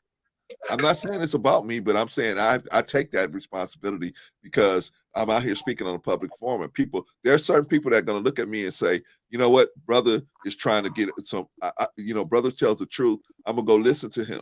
And they may the way you handled yourself yesterday on that other platform shows me that you do not give a damn about what other people think. I'm not gonna make them move me. I'm not gonna let them move me and tell me who I can have on my program. No, I'm not gonna do that. But I understand on my program, I'm going to try to put out as much truth as possible. And if it's not the truth, we're going to qualify. But I'm going to let Rico talk. Brother Rico, please go ahead and finish. Okay, thank you, Sister Wanda, for all that information. I appreciate you. I'll sit there and say that. And I agree with her. You made it clear that no one tells you who was going to be on your panel or not. This, that, whatever. And I told you, I rock with that. But the same thing with Brother Chaotic. That's different from being truthful and honest. Okay, and I'll tell you, for me, full stop, you tell a lie, I don't believe, I throw the baby out with the bathwater. I think most people would do that. That was my point. That was my point. Throw the baby out with the bathwater. Do that, right? And I don't think that Brother Chaotic is he has trouble with the truth. I'm going to say it that way nicely. And if something's demonstrably proven to be untrue, I'm going to throw the baby out with the bathwater. I'll go get it from somewhere else. I would say because then you don't know, okay, he told the truth the first 10 times, he told a falsehood. The next 10 times he told the truth. See what I'm saying? Because then you're playing that Russian roulette game. You don't know where a serious falsehood will occur in the message. And again, you're right. This dismissiveness of the speaker has no responsibility. That if I tell the truth 75% of the time, I'm like, you wouldn't accept that from your car. You wouldn't accept that from your doctor. We have all these other industries throughout the world. We don't accept lies from our lawyer, ethics. I know she's listening. That was a good That was a good one. Our lawyers, our doctors. Hey, how about your pilot? Your pilot gets the pilot gets in the airplane and says, "Hey, I'll land the plane 70% of the time." 100% of the time, without fail, they are required to be honest and truthful about everything. But and I get it. It's content creators. I get that. But it's just it's crazy how we're in this space and we're saying, well, it's wishy-washy. It makes no sense to me. They can go ahead and they can, and I think that the brother's intelligent.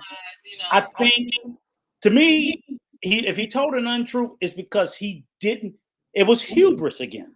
That same thing, being so stuck on, I'm the smartest person in the room. If I say I don't know who this person is, we're all dumb enough to believe that. Like, how stupid do we have to be to believe you don't know who this person is? Just like, really, how stupid even she's saying, how stupid do you think I am? But I can't say he's full of hubris, meaning that he's too smart. I don't get that. I'm like, you said it without saying it. You said, I didn't call him out to his face and say, you telling a bald face, you know what? Yeah, no, I didn't want to put him on the spot out there. And I wouldn't even think about it, because that's not my issue. My issue is the views. So it does bring it. It's called a question of credibility. If a lawyer or a doctor, then it might have been the only lie you told.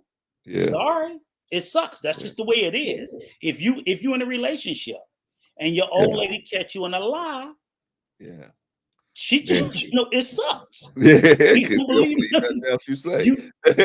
just basically gotta live with her having a high level of suspicion and scrutiny on you, and that's why I say I push back to them. I'm buttoning it up. It's about with the relationships and all these other things. So to sit there and go, and I hate that narrative, chew the meat, spit out the bone. That's just like the dumbest shit I've ever heard. It's like, okay, so if I tell you mostly truth and a few lies, make sure you taste the lie and spit it out. I'm like, how about just not lying? I heard, a big content creator get on a young cat because a young cat said, oh, I'm not going to question my wife on DNA with the baby because I'm going to be more discerned. And that's the word, discernment, that Joanna used. I'm like, discernment applies where you don't know what the truth is. So if there's a demonstrable proof or truth, you don't need discernment. You only need discernment if you're unsure. So I hear them tell a young guy that, where he said, I'm like, okay, so trust is virtue signaling? Oh, it sounds like he's virtue signaling because he says it's not. I'm like, that's called trust. Because we should be able to trust one another generally. The question I gotta interject and disagree with that. When it comes to children, you most definitely need to get that paternity test because there's a lot of guys out there that's taking care of kids that's not theirs. Sure. The percentage of the false paternity is what? Testing is like, I think it's up to like 45%. No, you're nuts. You're nuts. I'm sorry. See? And you got the right one today. You got the right one today, sir. With all due respect, Rich, I love you. I love you, brother. I love you. And I love having this conversation because I spent the better part of like 6 months on YouTube fighting against these tropes that are just pushed out, in particular about Black people and women. The highest rate of false paternity is 30% in the world, global. That's just, but think about this. That's just the ones, Mr. Rico. That's just the ones that's put on Front Street. We're not talking about the ones that has been discovered, man. Listen. I've seen this evil act up close and personal, and it's not a good one when your kid is 18 and 19 and he finds out that, hey, this guy is really not his biological father. I mean, how do you fix that? How you repair a kid's psyche off him finding out that his biological father that's been around since birth is really not his biological father? Want me to tell you how, sir? Have you been close enough that it's happened to you?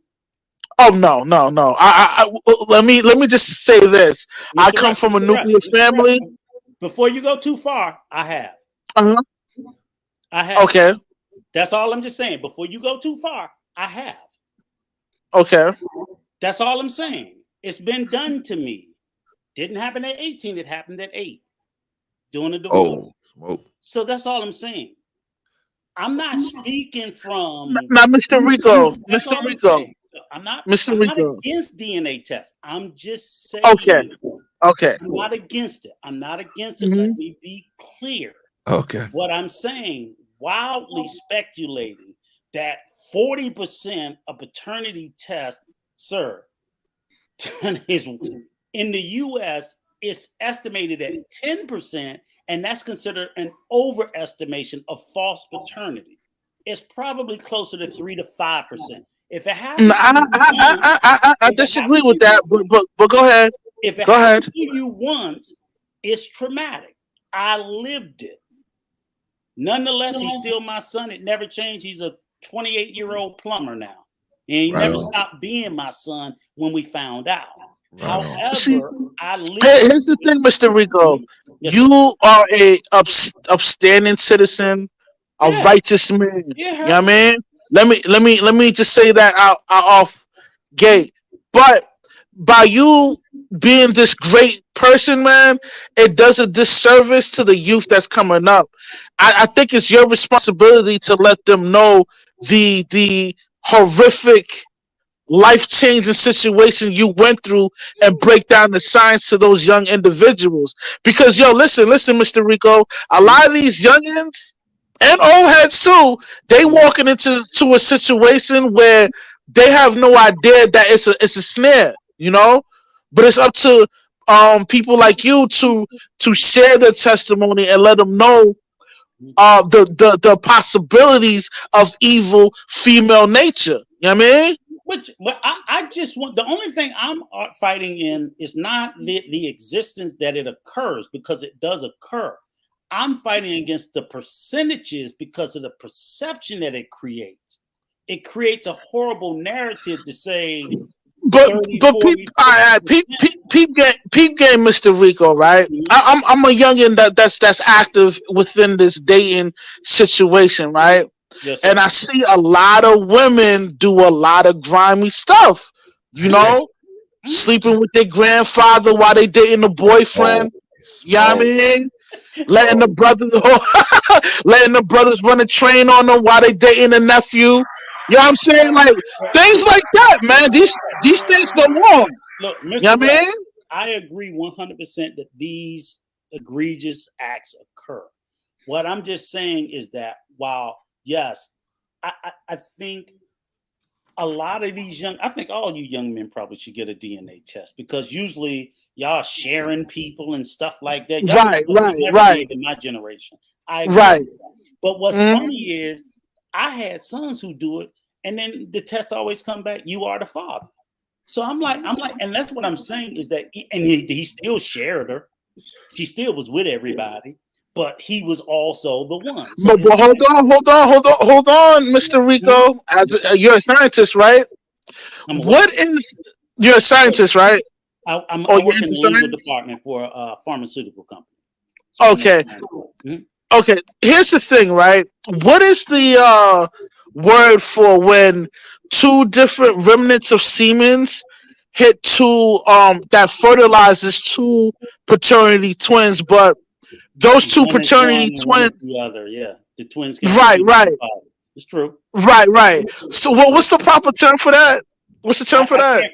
I can't remember, but I know what you're talking about. Yeah. Right. You have twins with two different. A lot of those things, it goes on, man. A lot of these women, they get raw dogs smashed, they get their back broken in, and they have plenty of remnants of semen that's inside of them, man. Yes. Oh, trash. That's true. I agree with that 100%. Well, let me ask you two brothers a question. Why don't we just make a DNA test mandatory at every live birth? That way we would stop the fraternity fraud would go away. It would be like a buggy, a horse and buggy. It would go away. It would never be, because we would have.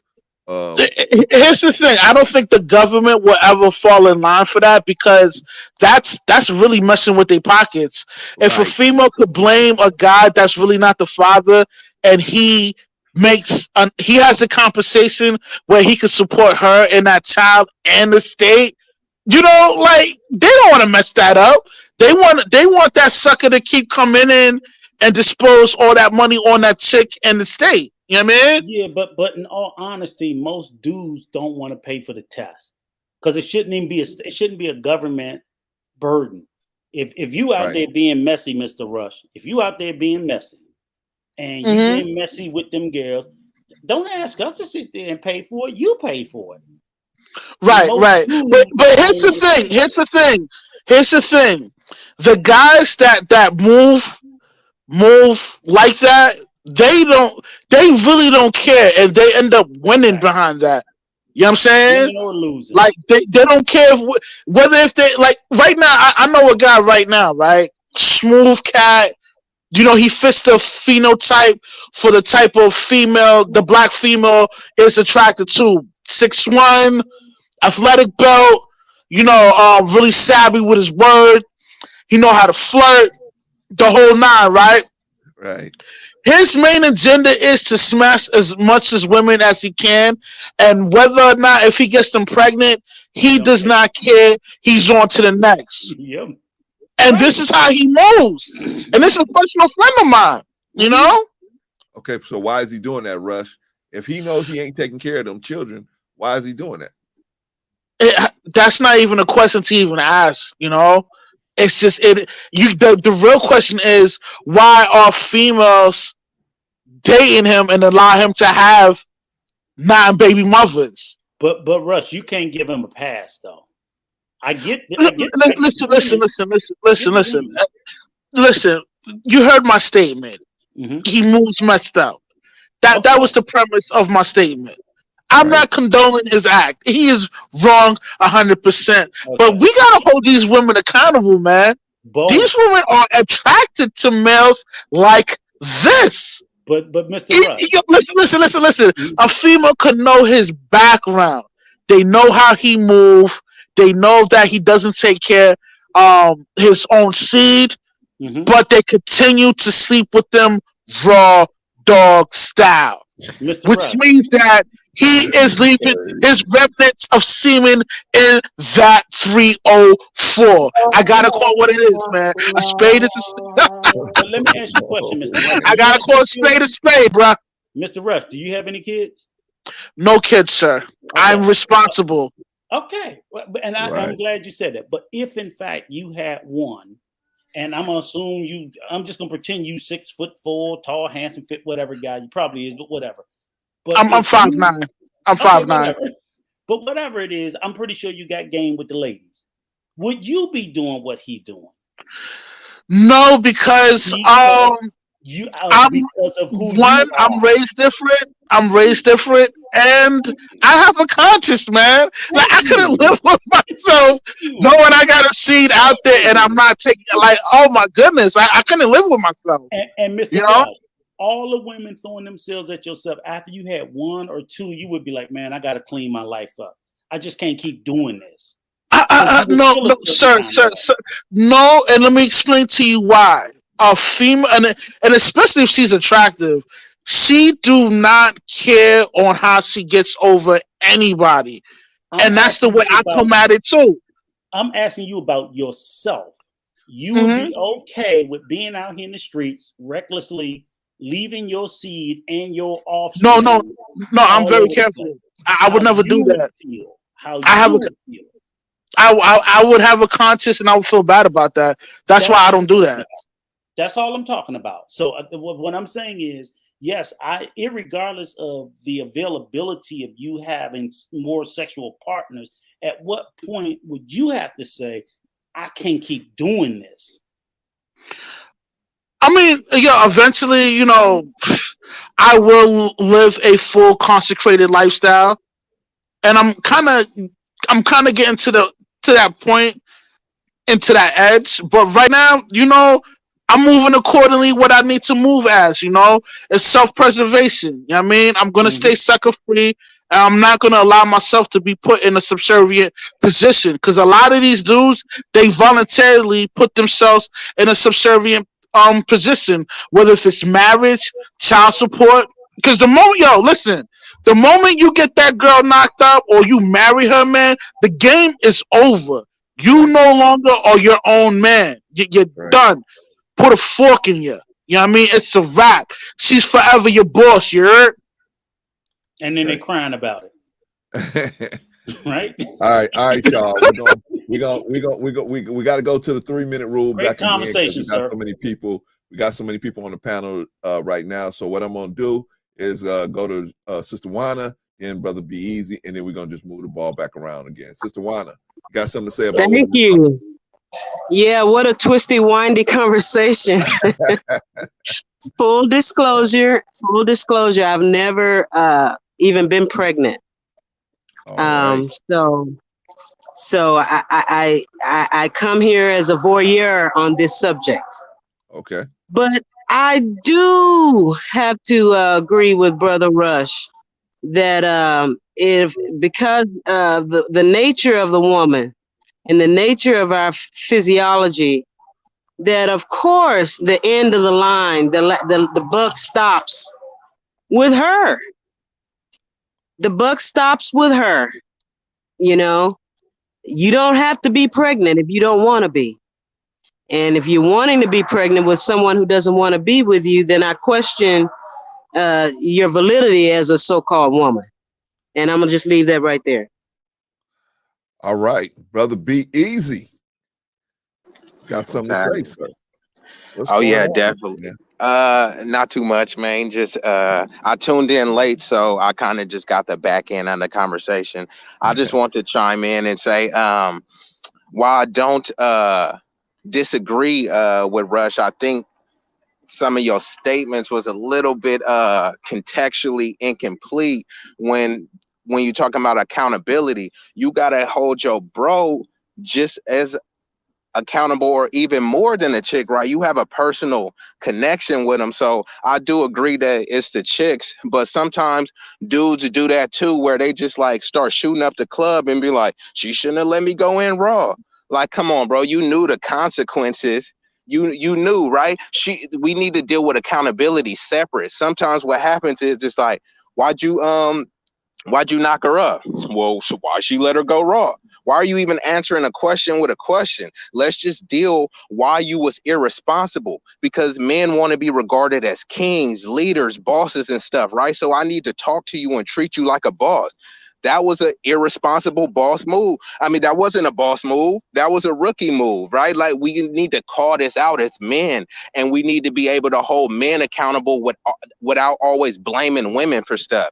Women need to be blamed for tons of stuff. They got a long list of stuff, and I'll be right there to be like, yep, they need to get blamed for that. May I interject real quick? What was Listen, I'm not condoning from what my man's is doing. You know what I mean? But he's like Genghis Khan, man. You know, he was put in that position to test them women. Now, yo, listen. Let me finish real quick. Is he high ranking like Genghis Khan, or is he an average person? Because if he doesn't have any type of influence or status like Genghis Khan, then it's like, come on, bro. Let me revise my statement. He is karma thrown at these females, because majority of the time the females, they will overlook the normal square brother that's doing the right thing and go and hollering at the brother that's 6'5", flashy, and got a little bit of bread. You know what I'm saying? So hold on. We have to hold Is he vengeance? No, let me finish, man. So we have to hold me off and you kind of like go ahead. Okay, brothers. What we're gonna do is the 3-minute rule. Okay, so you got to give your person that you're talking to 3 minutes so that they can respond to what you're saying.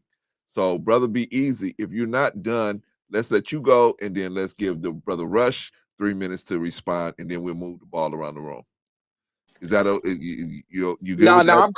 No, honestly, I'm cool with that. I didn't even really have an issue with him interjecting. I was really trying to have a conversation back and forth. It just seemed it was getting a little convoluted, and I just want to stay in one spot because, like I said, I wasn't necessarily disagreeing with him. I agreed with what he said about with the women. I just thought, in my opinion, it was incomplete. And then he began to, expound on what he was saying. But ultimately, I'll take it off of Rush specifically, and I'll just say this quick little piece, and you could pass it to whoever. Sometimes men, I'm not talking about anyone specifically, just in general, they have an issue with whenever they're being held accountable for some, or they're been held responsible for some, they need to always interject, well, the female did this, or I did that because it is. You're supposed to move as a man. Like a king is not going to be moving and saying like, I lost the war because I let the queen tell me to do this.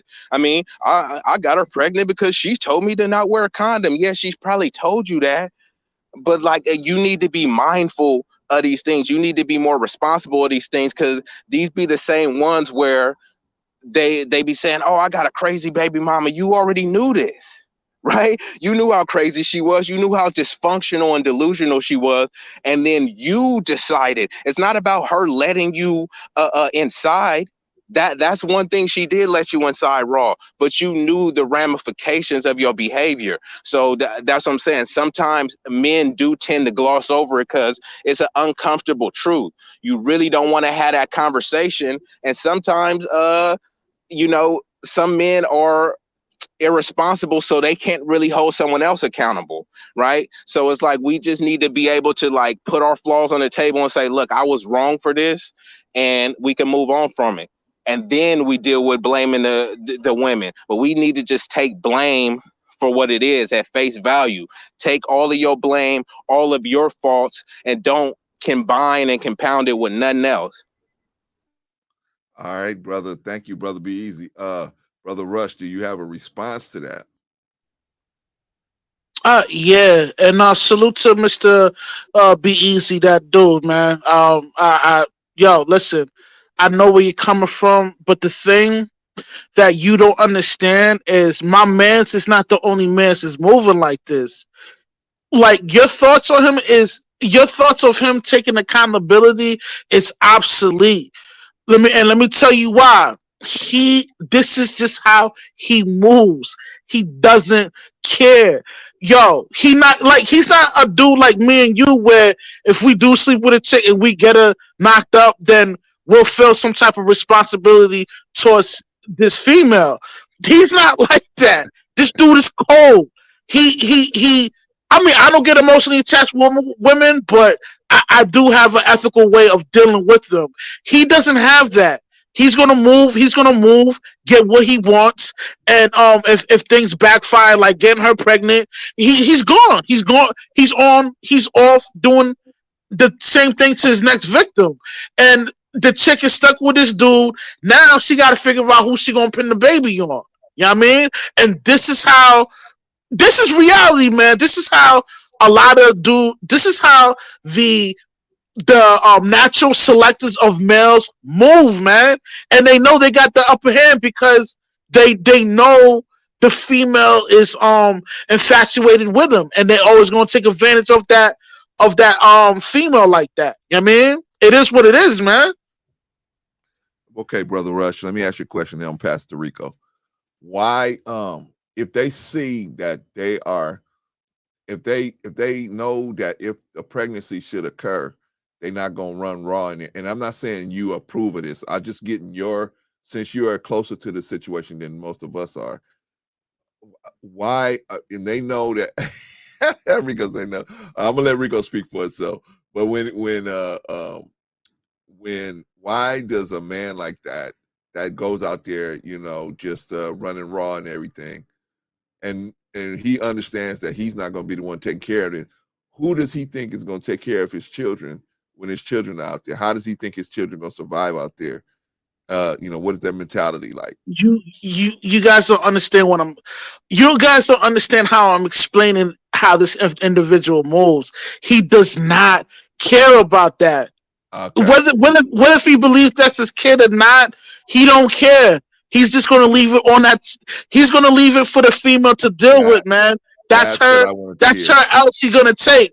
And the crazy part is that majority of the women, listen, and within the black community, 50% of the black males are single and middle class. What does that tell you?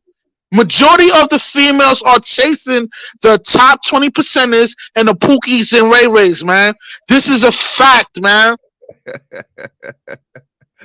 I don't think everybody agrees with you, brother. Mr. Rico, I know you probably don't agree with me, but you understand something, man. Okay, so let's all strap in, man, and we let Rico go ahead and go at it. Come on, brother Rico, what you got?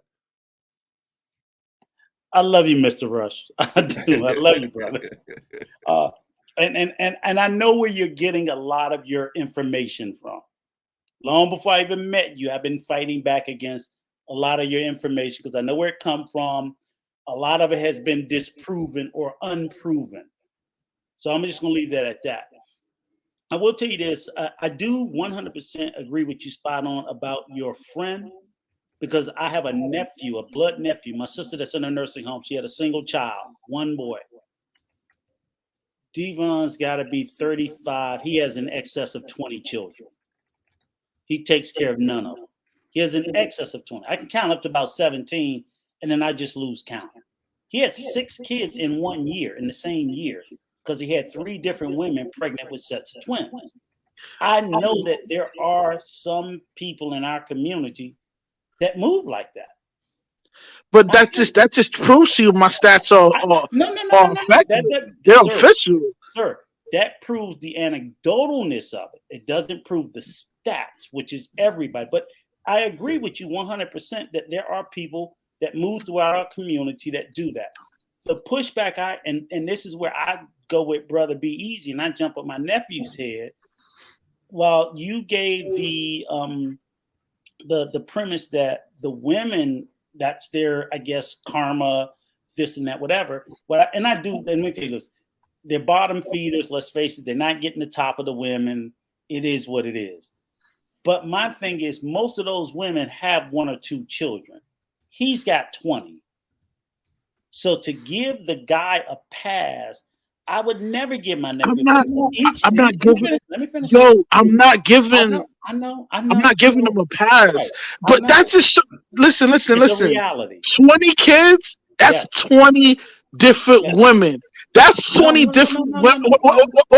Let me finish. Go ahead. Whatever the amount of women he was dealing with, that percentage of women overlook the average male. Whatever. You know what I mean? They overlook the average male and they holler that's your nephew. I'm quite sure your nephew was probably some athlete that played basketball. No, he was in and out of jail. Oh, so he a Pookie and Ray Ray. He was jail. So he fits in the category of Pookie and Ray Ray. Yeah, he Pookie and Ray Ray. I know Pookie and Ray Ray personally. And what I'm saying is though, but when I do the math, I'm like, okay, he's got 20 kids, maybe among 12 different mothers. Holy smokes! Have one, yeah. I mean, like every time he was on the bed, like I said, at some point he was messing with 3 girls off of a bed, so he ended up with like 6 kids. I'm like, how do you end up with 3 sets of twins in the same year? Because it was 3 different mothers, they all had twins. That's 6 kids there. So what happened is, but my premise is each one of those mothers who had a set of twins, well, they got 2 kids. He's got 20. So every time I come back to the conversation, I want to choke the living shit out of him because as much as I have little to no respect for because first of all, I say any woman that looked at him and decided she wanted to lay down with him just has no self-worth. But the fact of the matter is, he's continuing to create this. You can't say that. I gotta interject real quick. You can't say that the woman does not have no self-worth. Whatever that guy is doing, she is physically, spiritually involved with this brother. Which this brother has the ability. Let me finish. This brother has the ability to make a cream, man. And that's the thing that we got to respect from biology, man, is whether she's physically and spiritually attracted to you, man. You know what I mean?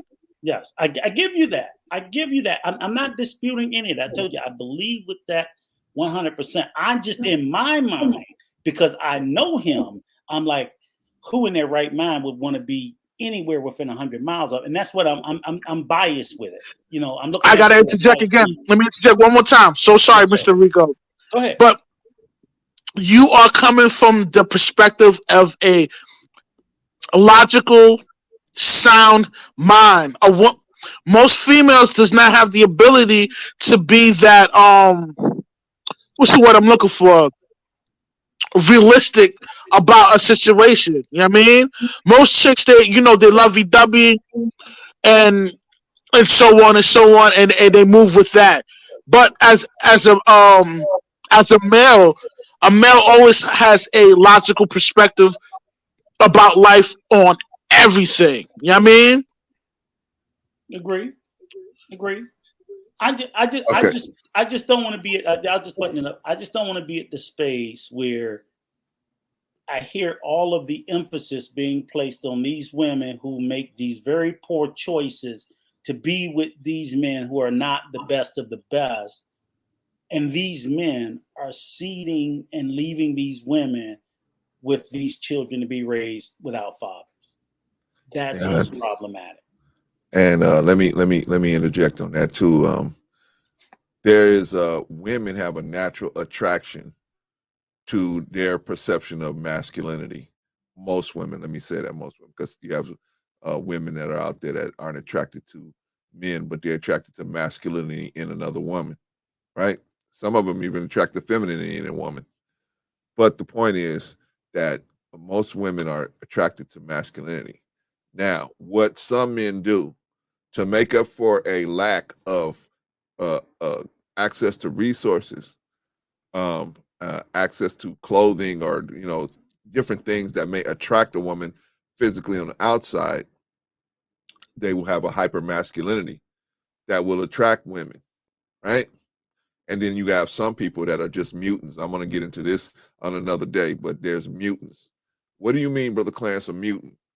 Some people are just sexual mutants. They just attract, their presence vibrates at a rate that will, the average person will invoke a sexual energy from them, right?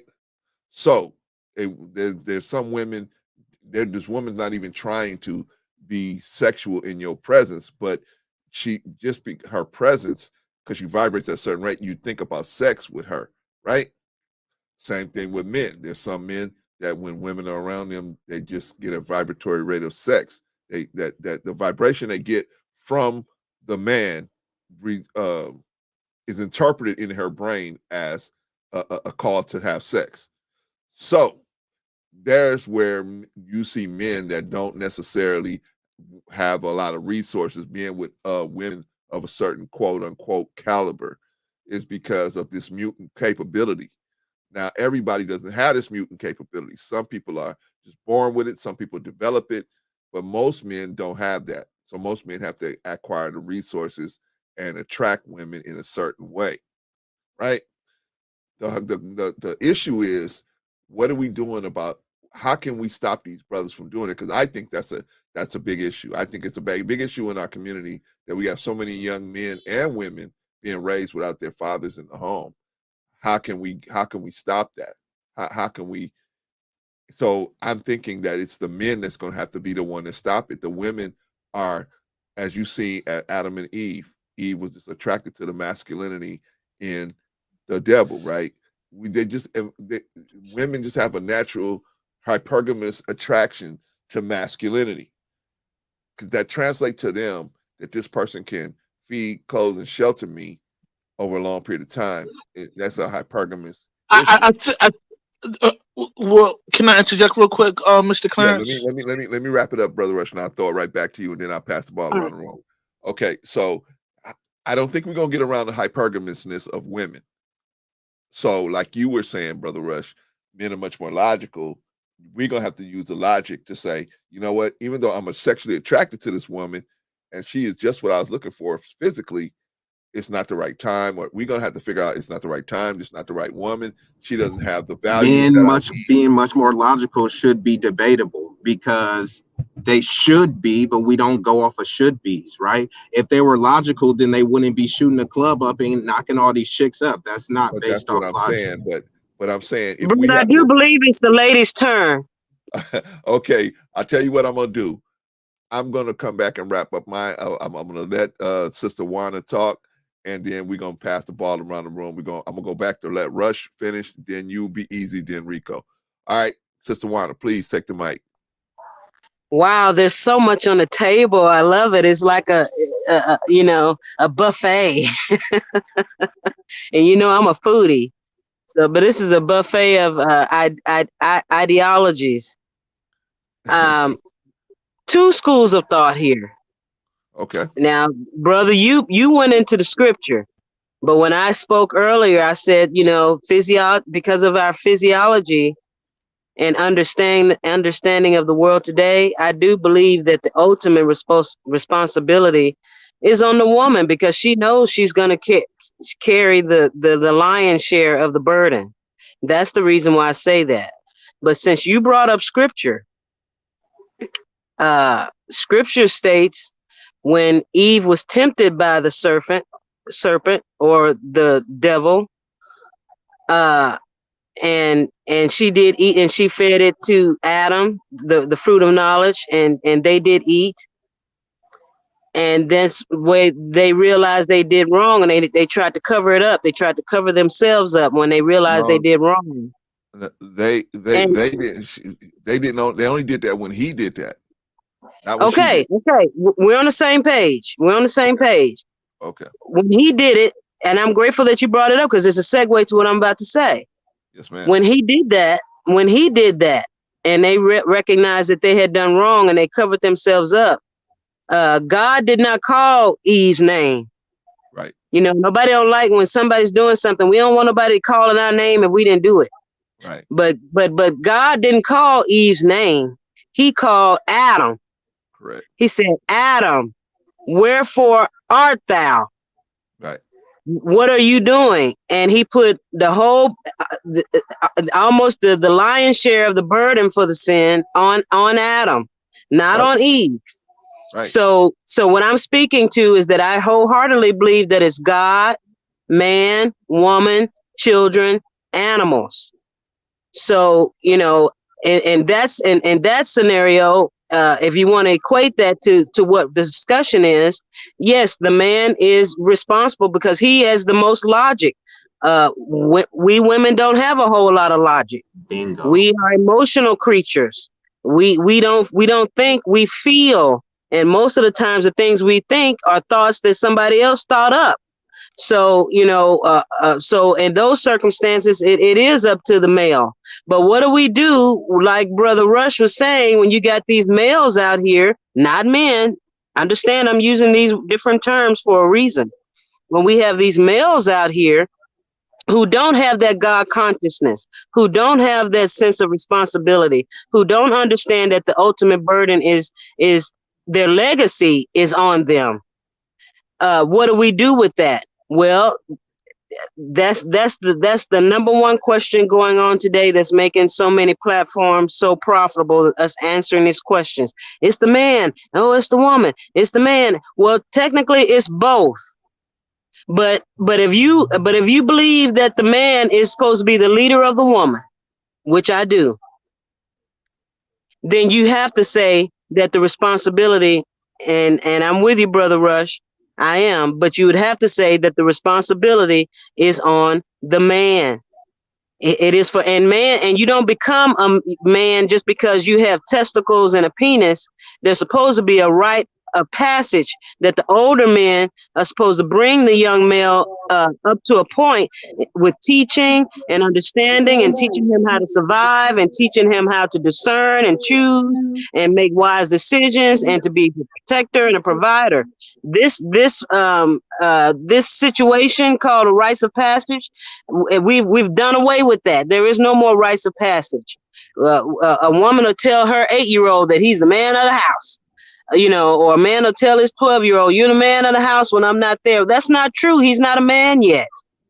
And that has to be taught. And so like with women, we are not women just because we have a vagina and ovaries. That's something that women, process that women are supposed to bring her forth through. And we're not doing that. And so, and ultimately, the discussion is about a breakdown in family structure, breakdown in culture. And so ultimately in this 3D world, they're both responsible. But if you're going to go to the spiritual sense of the thing, and I believe it works best on that way, the man is ultimately responsible. But how do we as a group, or how do you men handle the fact that these young males are running out here, sticking it in and going raw and all that and the other? Who's responsible? That's the question. Who's responsible? Are the men responsible for raising men? Who's responsible? All right. Thank you, Sister Wanda. Appreciate you. Okay. Now I hit Brother Rush with a bunch of stuff, so be easy. Hang tight real quick. Let Rush respond to what I was saying, and then I'll bring it over to you, Be Easy. And then, of course, Rico. All right. I'm gonna respond to Miss Joanna, Sister Joanna, my sister. Well, really, she's my elder, and big ups to her. Here's the thing: hypergamy and sexual attraction are totally two different things. This is why women have their hot girl summer until they're about 30 to 35, 40, and they try to lock down a sucker because in their minds they think they could live throughout their youth, sleeping around or whatever, and thinking that's not a big deal, but really it's a big deal.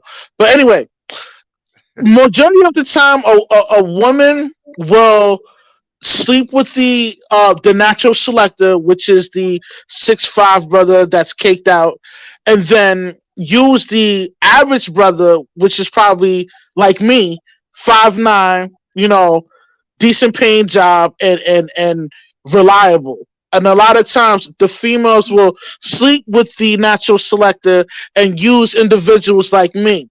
But see me, I'm sucker free, so I don't fall for that. So I'm moving like my man's out here, you heard? And back to Sister Joanna with the scriptures. Listen, the serpent beguiled Eve. You know what I mean? The word beguile means, when you break down the word beguile, it means that the serpent seduced Eve. So which means that the serpent, you know what I mean, copulated with Eve. And that's a different subject matter that we I got y'all I got y'all looking crazy. Well, if y'all okay, then I'll expound on that. If y'all ever heard of the race of the reptilian, Cain was the first reptilian. He was the first Nephilim. The word Nephilim, fallen one, half angel, half demon. You know what I mean? Okay. So, I expound on that a little bit, but you know what I mean? You know what I mean? I'm just letting y'all know what it is out here, man. Yo, listen, man, it's every man for himself. You know what I mean? In this day and age, these guys don't care. They're gonna get what they want, and they're gonna keep it moving. And you guys, the women have to understand that these guys are not some of these natural select. I don't even want to say men, and I don't want to say guys. These natural selectors, which means that majority of the females that is how can I say googly eyes phenotypically for these type of males is the 6'5" dude with the flashy type style, or the Pookie and Ray Way. A lot of them, they are attracted to these kind of males. They are aroused by these kind of males. So therefore, they're kind of responsible for their own actions. Because listen, these natural selectors aren't the majority, man. You know what I mean? And the majority of males don't really move like that. You know what I mean? The average male is kind of, he's loyal. You know what I mean? If you give him a chance. Well, Brother Rush, you're running up against the 3 minutes, brother. So I'll have to pass the ball, and I'm going to come back to you with the question I had because I never really finished it. But, Brother Be Easy, you up, man. You got any things to say about any of this stuff we've been talking about? Yeah, I'm gonna just try to keep it. It'd be way too much to say. But so I'll just say, essentially, my initial point was what Joanna spoke on. I didn't even hear about the scriptures or anything like that, but that was ultimately what my sentiment was, anyways. Because the woman could be snakish, but if she's supposed to be under your leadership and tutelage, under your covering, it doesn't matter how snakish she is. It's gonna fall on you, right? Otherwise, if you're not a man, then just say that. If you're a male, then that's different, right? Because male is a gender, man is a title, right? You're supposed to earn it. Like Joanna was saying, through a rite of passage. There's a specific, it used to be, criteria that needed to be met for you to even have the honor of calling yourself a man or a woman. But male is the gender, and a male could be a boy or a man. But most people, whether they think they're grown, they have a boyish like mindset, which is illogical, right? So men are supposed to be logical. They should be logical, but we live in a realistic world that's not about supposes and shoulds. So if you have a boyish like mindset and a grown man, where is the logic? right? That's not logical. If you over here knocking up these chicks and saying, "Oh, it's a crazy baby mama," or you foolish enough to not take a paternity test, that's not logical. So as much as delusional, I say all the time, women's number one drug of choice, delusion. But we can't exclude and act like a bunch of men don't be popping them delusion pills either. Yeah. Yeah. But and it was one more point that I wanted to touch on, but I kind of lost my train of thought, so you can go ahead and pass it. Okay, brother Rico, you up, man?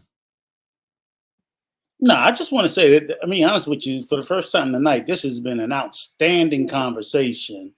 And I've been blown away sitting here listening to these two young gentlemen, and they could go all night, as an elder, I can tell you, I love seeing, and Brother Rush and Brother Be Easy, you guys give me hope. Yeah, man. You give me hope. So even though Brother Rush spoke about his friend, hearing him be so different, I do think you do need to press him a little bit more. Like I told you, same thing with no, they ain't gonna listen to you. My nephew don't listen to me.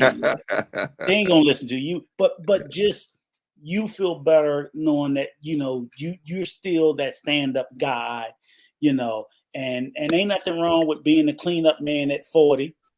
You know what I'm saying? If that's what you end up, if that's the space you be in, I ain't saying sucker or nothing like that. I never even look at it like that. But you two young gentlemen give me hope with the way you're speaking. Even though I know some of the rhetoric, Mr. Rush, you started off with earlier. Again, I'm going to do my best to detox you from that, because there's a lot of tropes. There's a lot of tropes that you're trafficking in, and I know where it comes from, that you will find zero evidence of it. And then, I would be careful about pushing certain statistical tropes and narratives out in the ether, because it's like COVID. It's almost impossible to kill. It mutates. And then when you find out later on that it's wrong, you have to think about all the damage that's been done through the community, or to people, because we're perpetuating a narrative that's already been false. But I love the conversation between you two young gentlemen. You've been blowing it away. You give me hope for my daughters. That like, hey, and I keep telling them there's some good dudes out there. I don't know if it's the majority, minority. I don't buy that all men, because I wasn't bad when I was a young man, and I don't believe that they're all good. I tell my daughters, have a very discerning eye. Yeah, I raised my daughters to be independent, because after you don't depend on me, I want you to be able to stand up on your own 2 feet and do for yourself. And I do want them to go forth and find a mate and this, that, and whatever. But I can tell you, as a father standing back, until this conversation tonight, it might be another 30 days before I feel this level of hope. I might go the next 29 days seeing young men and be like, oh, Jesus, there's no hope.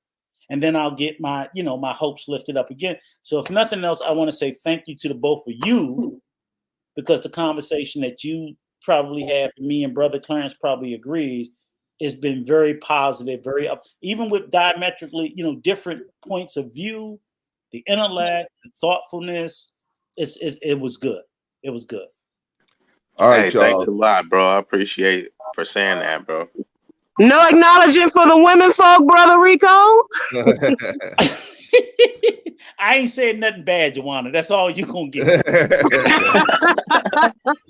Brother Clarence, I'm gonna get out of here too, but I want to piggyback off of Brother Rico and say that this has been an extraordinary conversation, and I just also want to say that keep doing what you're doing. I do believe there are good leaders on this in these YouTube streets.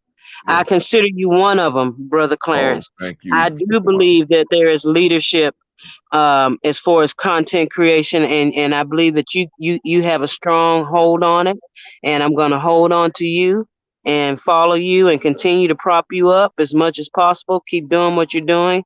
God bless you, but God keep you. God keep everyone on the panel and in the chat. Where the chat is, that's where it's at. Thank you so much. Thank you so much, Sister Juana. Okay, y'all, we're gonna go around the horn one more time. Everybody give their closing remarks, because 6 hours and 26 minutes. Holy smokes. I thank all of y'all. Even That's in it, the OG? chat, Only even 6 hours? That's it? Yeah, 6 hours, 27 minutes. So we went around the room, man, and I had a great time, man. I appreciate all of y'all, man. Rico, Rush, Be Easy, Sister Wana, everybody that stepped up and came on the platform. Brother Chaotic, of course, and everybody in the chat. I appreciate it. Brother Adrian Carter, please, brother, let's just be respectful to everybody, brother. You know what I'm saying? I don't want to recreate a situation like the Peef, man. So you know what I'm saying? We this is a place where it's a good place to talk about, a safe place to talk about black issues here. So that's what I want it to be. All right, so I'm gonna give everybody closing remarks and then we're gonna shut it down, man. I gotta go eat something, man. I'm starving like Marvin. All right, so brother Rick, let's start with you, brother. What you got to say in your closing remarks, brother? Yeah, I just want to reiterate what I just recently said. That again, I didn't expect.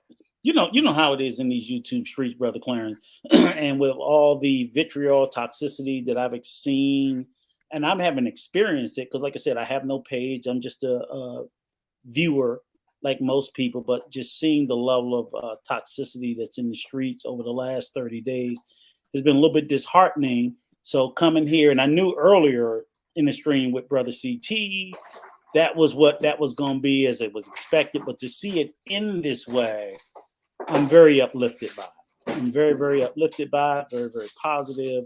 Glad to see that it ended this way, and couldn't ask for anything better than this. But again, and especially I have to give kudos to brother Be Easy and young Mr. Rush. Yeah. Because you guys have given me a lot of hope. Yeah, strong brothers. Thank you, brother Rico. Brother Rush. Yo, listen, man. Clarence, Mr. Rico, I know you guys are a pillar to the community and still, continue to thrive on for our peoples because we need our elders, man. A lot of the youth, they won't admit that, but yo, listen, man, we need y'all, man, and still continue to be the great righteous men that you are. Salute to Be Easy. And yo, everybody out there, man, yo, seek wisdom, practice humility, and remain sucker free. You heard? Yo, Clarence, man, I catch you on the flip, man. One love, man. All right. Same here, brother. Thank you. Appreciate you, man. Thank you for showing up. Brother Be Easy. Got any last final words, brother? Man, absolutely. I got a lot of words, but since you was at 6 hours already, I'm gonna, keep it kind of brief and concise, But I definitely want to give you a shout out, bro, Clarence. You, like Joanna said, you are a leader in this space, whether that was your intent or not. You do have impact and influence. You know what I'm saying? So you're doing good things, and you have a great outlook on, and a very optimistic outlook from things. And Rico, I've seen you on here a couple times. You always drop the fire, and I know you like to deal with facts and empirical data. So I was like, okay, yeah, he's a numbers guy, so I can always deal with that. And it's we just need more positivity to show that it's young heads, old heads, not everybody that's black is broke and dusty and not intellectually sound. Every time. And you know what you're showing, brother? You know what you're showing, not to interrupt you, brother. Not to interrupt you, but you know what you're showing, go brother? Ahead. You showing that not every young black man is crazy and out of his mind out there. Honestly, that's you and Brother Rush showing that. So we appreciate y'all. That's what we saying when we saying y'all give us hope, man, because every young brother ain't out there just, tearing it up. You know what I mean? So we appreciate you too, brother. But let me let you finish, brother. Oh, no, that was a great interjection because it segues to what I was saying.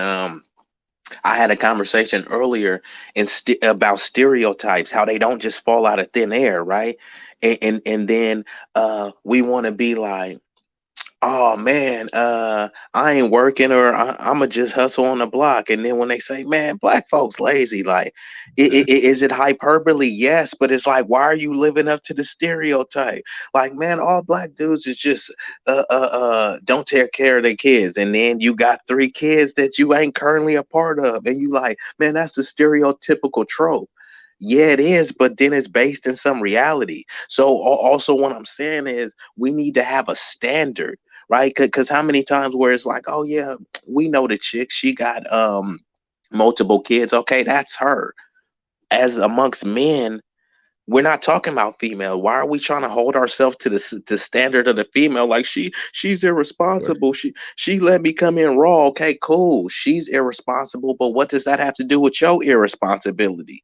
So we need to have standards as men. And then this is what happens. Like I even seen some of that stuff in the chat. As soon as we do that, then it's like, yeah, but you don't understand about the women. I do understand. I don't care about the women because we men. Bro, Right. we need, bro, go watch these old movies, Spartacus and all these soldier movies and stuff. They wasn't saying like, what do you think the women think about our Yeah. strategy, right?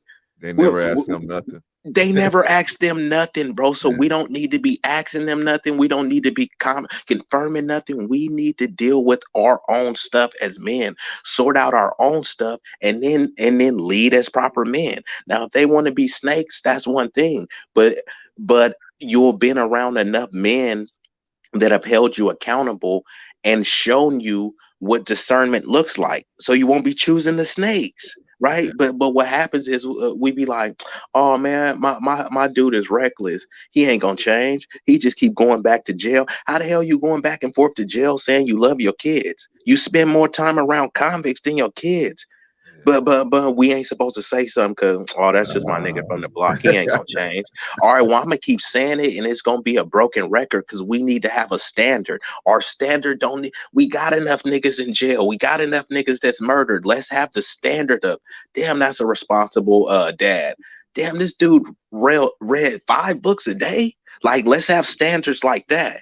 It seems far-fetched and nerdy and all this stuff like that, but like, why? To who? Right? What's the alternative? To be all thugged out and broke? You know what I'm saying? With multiple kids, to be at the bottom of the economic total pole. And then, like you were saying, Rico, this is where the selfishness goes in. And I'm gonna end it on this one, Clarence, because you know I could cook right now. But Man, this is dude. where the selfishness I'm like, comes man, in. easy putting another pot on the stove, man. Yeah, bro, it's gumbo is gonna be a little bit of everything. But Rico, oh man, people out here have daughters, right? And they want to raise their daughters to be better than them. But who is your daughter gonna get married to?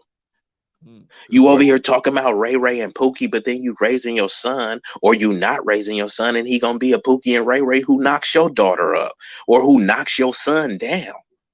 You know what I'm saying? Like, and I'm not all for anyone being the cleanup man, but we could still have infrastructure to where these lost kids don't gotta go out there, and so they don't get caught up.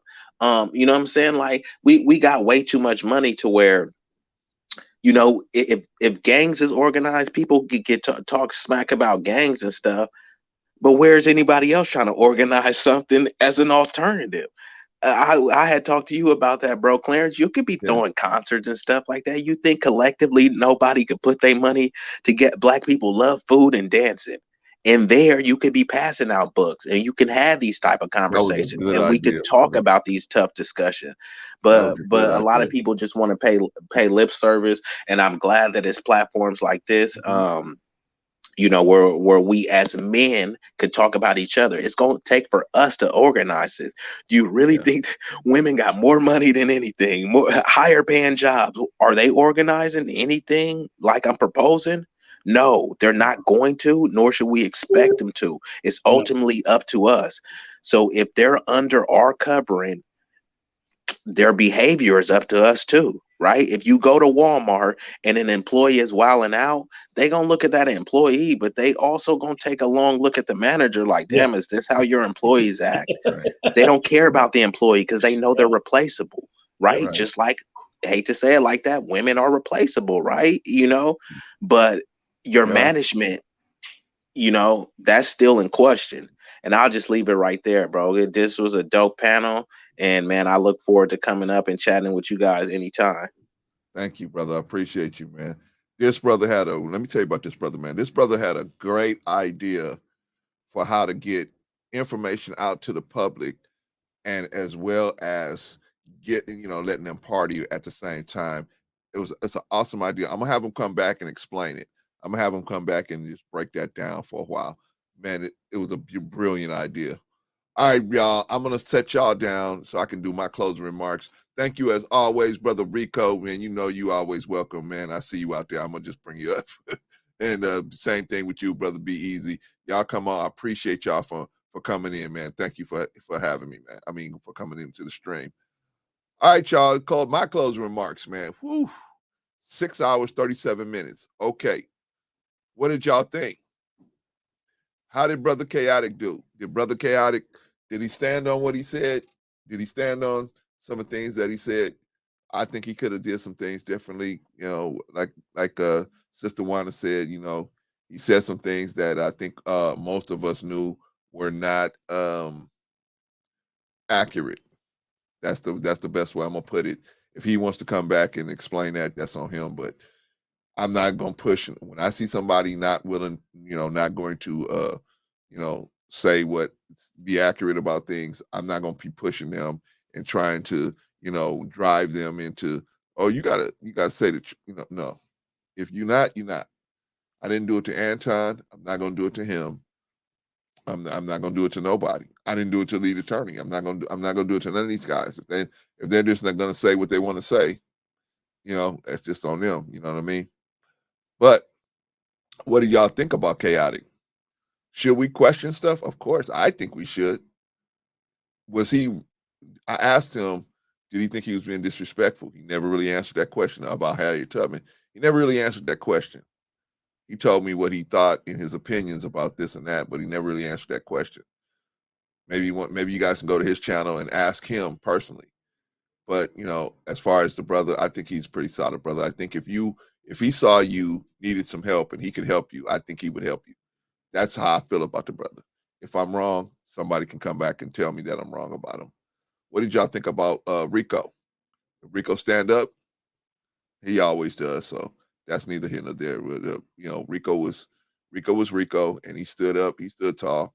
What about Brother Rush? Brother Rush stand tall? Yeah, he stood tall too. He stood tall. What about Brother Be Easy? Did he stand tall? Yeah. Everybody that usually comes on my platform, they usually stand tall. You know what I mean? So they all stood tall. And you can go back on the replay and you can check out. Brother Rush was good, Brother Adrian.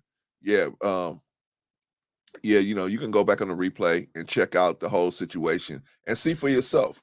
And see, but shout out to everybody that showed up that got a channel. One Community came, he's got a channel. You can go check out One Community. Brother E Black's got a channel. You can go check out E Black TV. Daryl Uncut with Daryl Long. You can go check out Uncut with Daryl Long. Go check out everybody that has a channel. JP came through. JPAM. She has a channel. Aspiring Matriarch. Go check her out. Go check out anybody who has a channel out here, and go check out Chaotic Truth. And I'm not telling you you're gonna like them, but you decide for yourself. Go sub to them, see what they're talking about. If they talking right, hey, stay sub to them. If not, you don't have to stay sub to them. It don't cost nothing to sub and unsub to somebody, so it doesn't cost you nothing. It's a click of the finger. Anyway, with that being said, I think everybody that came up on the panel stood tall. Chaotic Truth could have been a little more factual, but I appreciate the brother even coming over here because he didn't have to do that. And he knows that we had a conversation this morning. He didn't even have to do that. So I appreciate him for coming. Hopefully he'll come back if I have some other issues that, he could be relevant to talk about. Until Thursday, let's try to meet back here Thursday, y'all, so that we can have a discussion on something. I'll think of something by that time. But until then, if y'all have any questions, hit us up. Let me know what you want to talk about. And then until then, y'all, everybody have a good evening. And thank you, everybody, for coming on the panel. Brother Rico, everybody for coming on the panel, and everybody in the chat. Appreciate y'all. And y'all have a safe evening.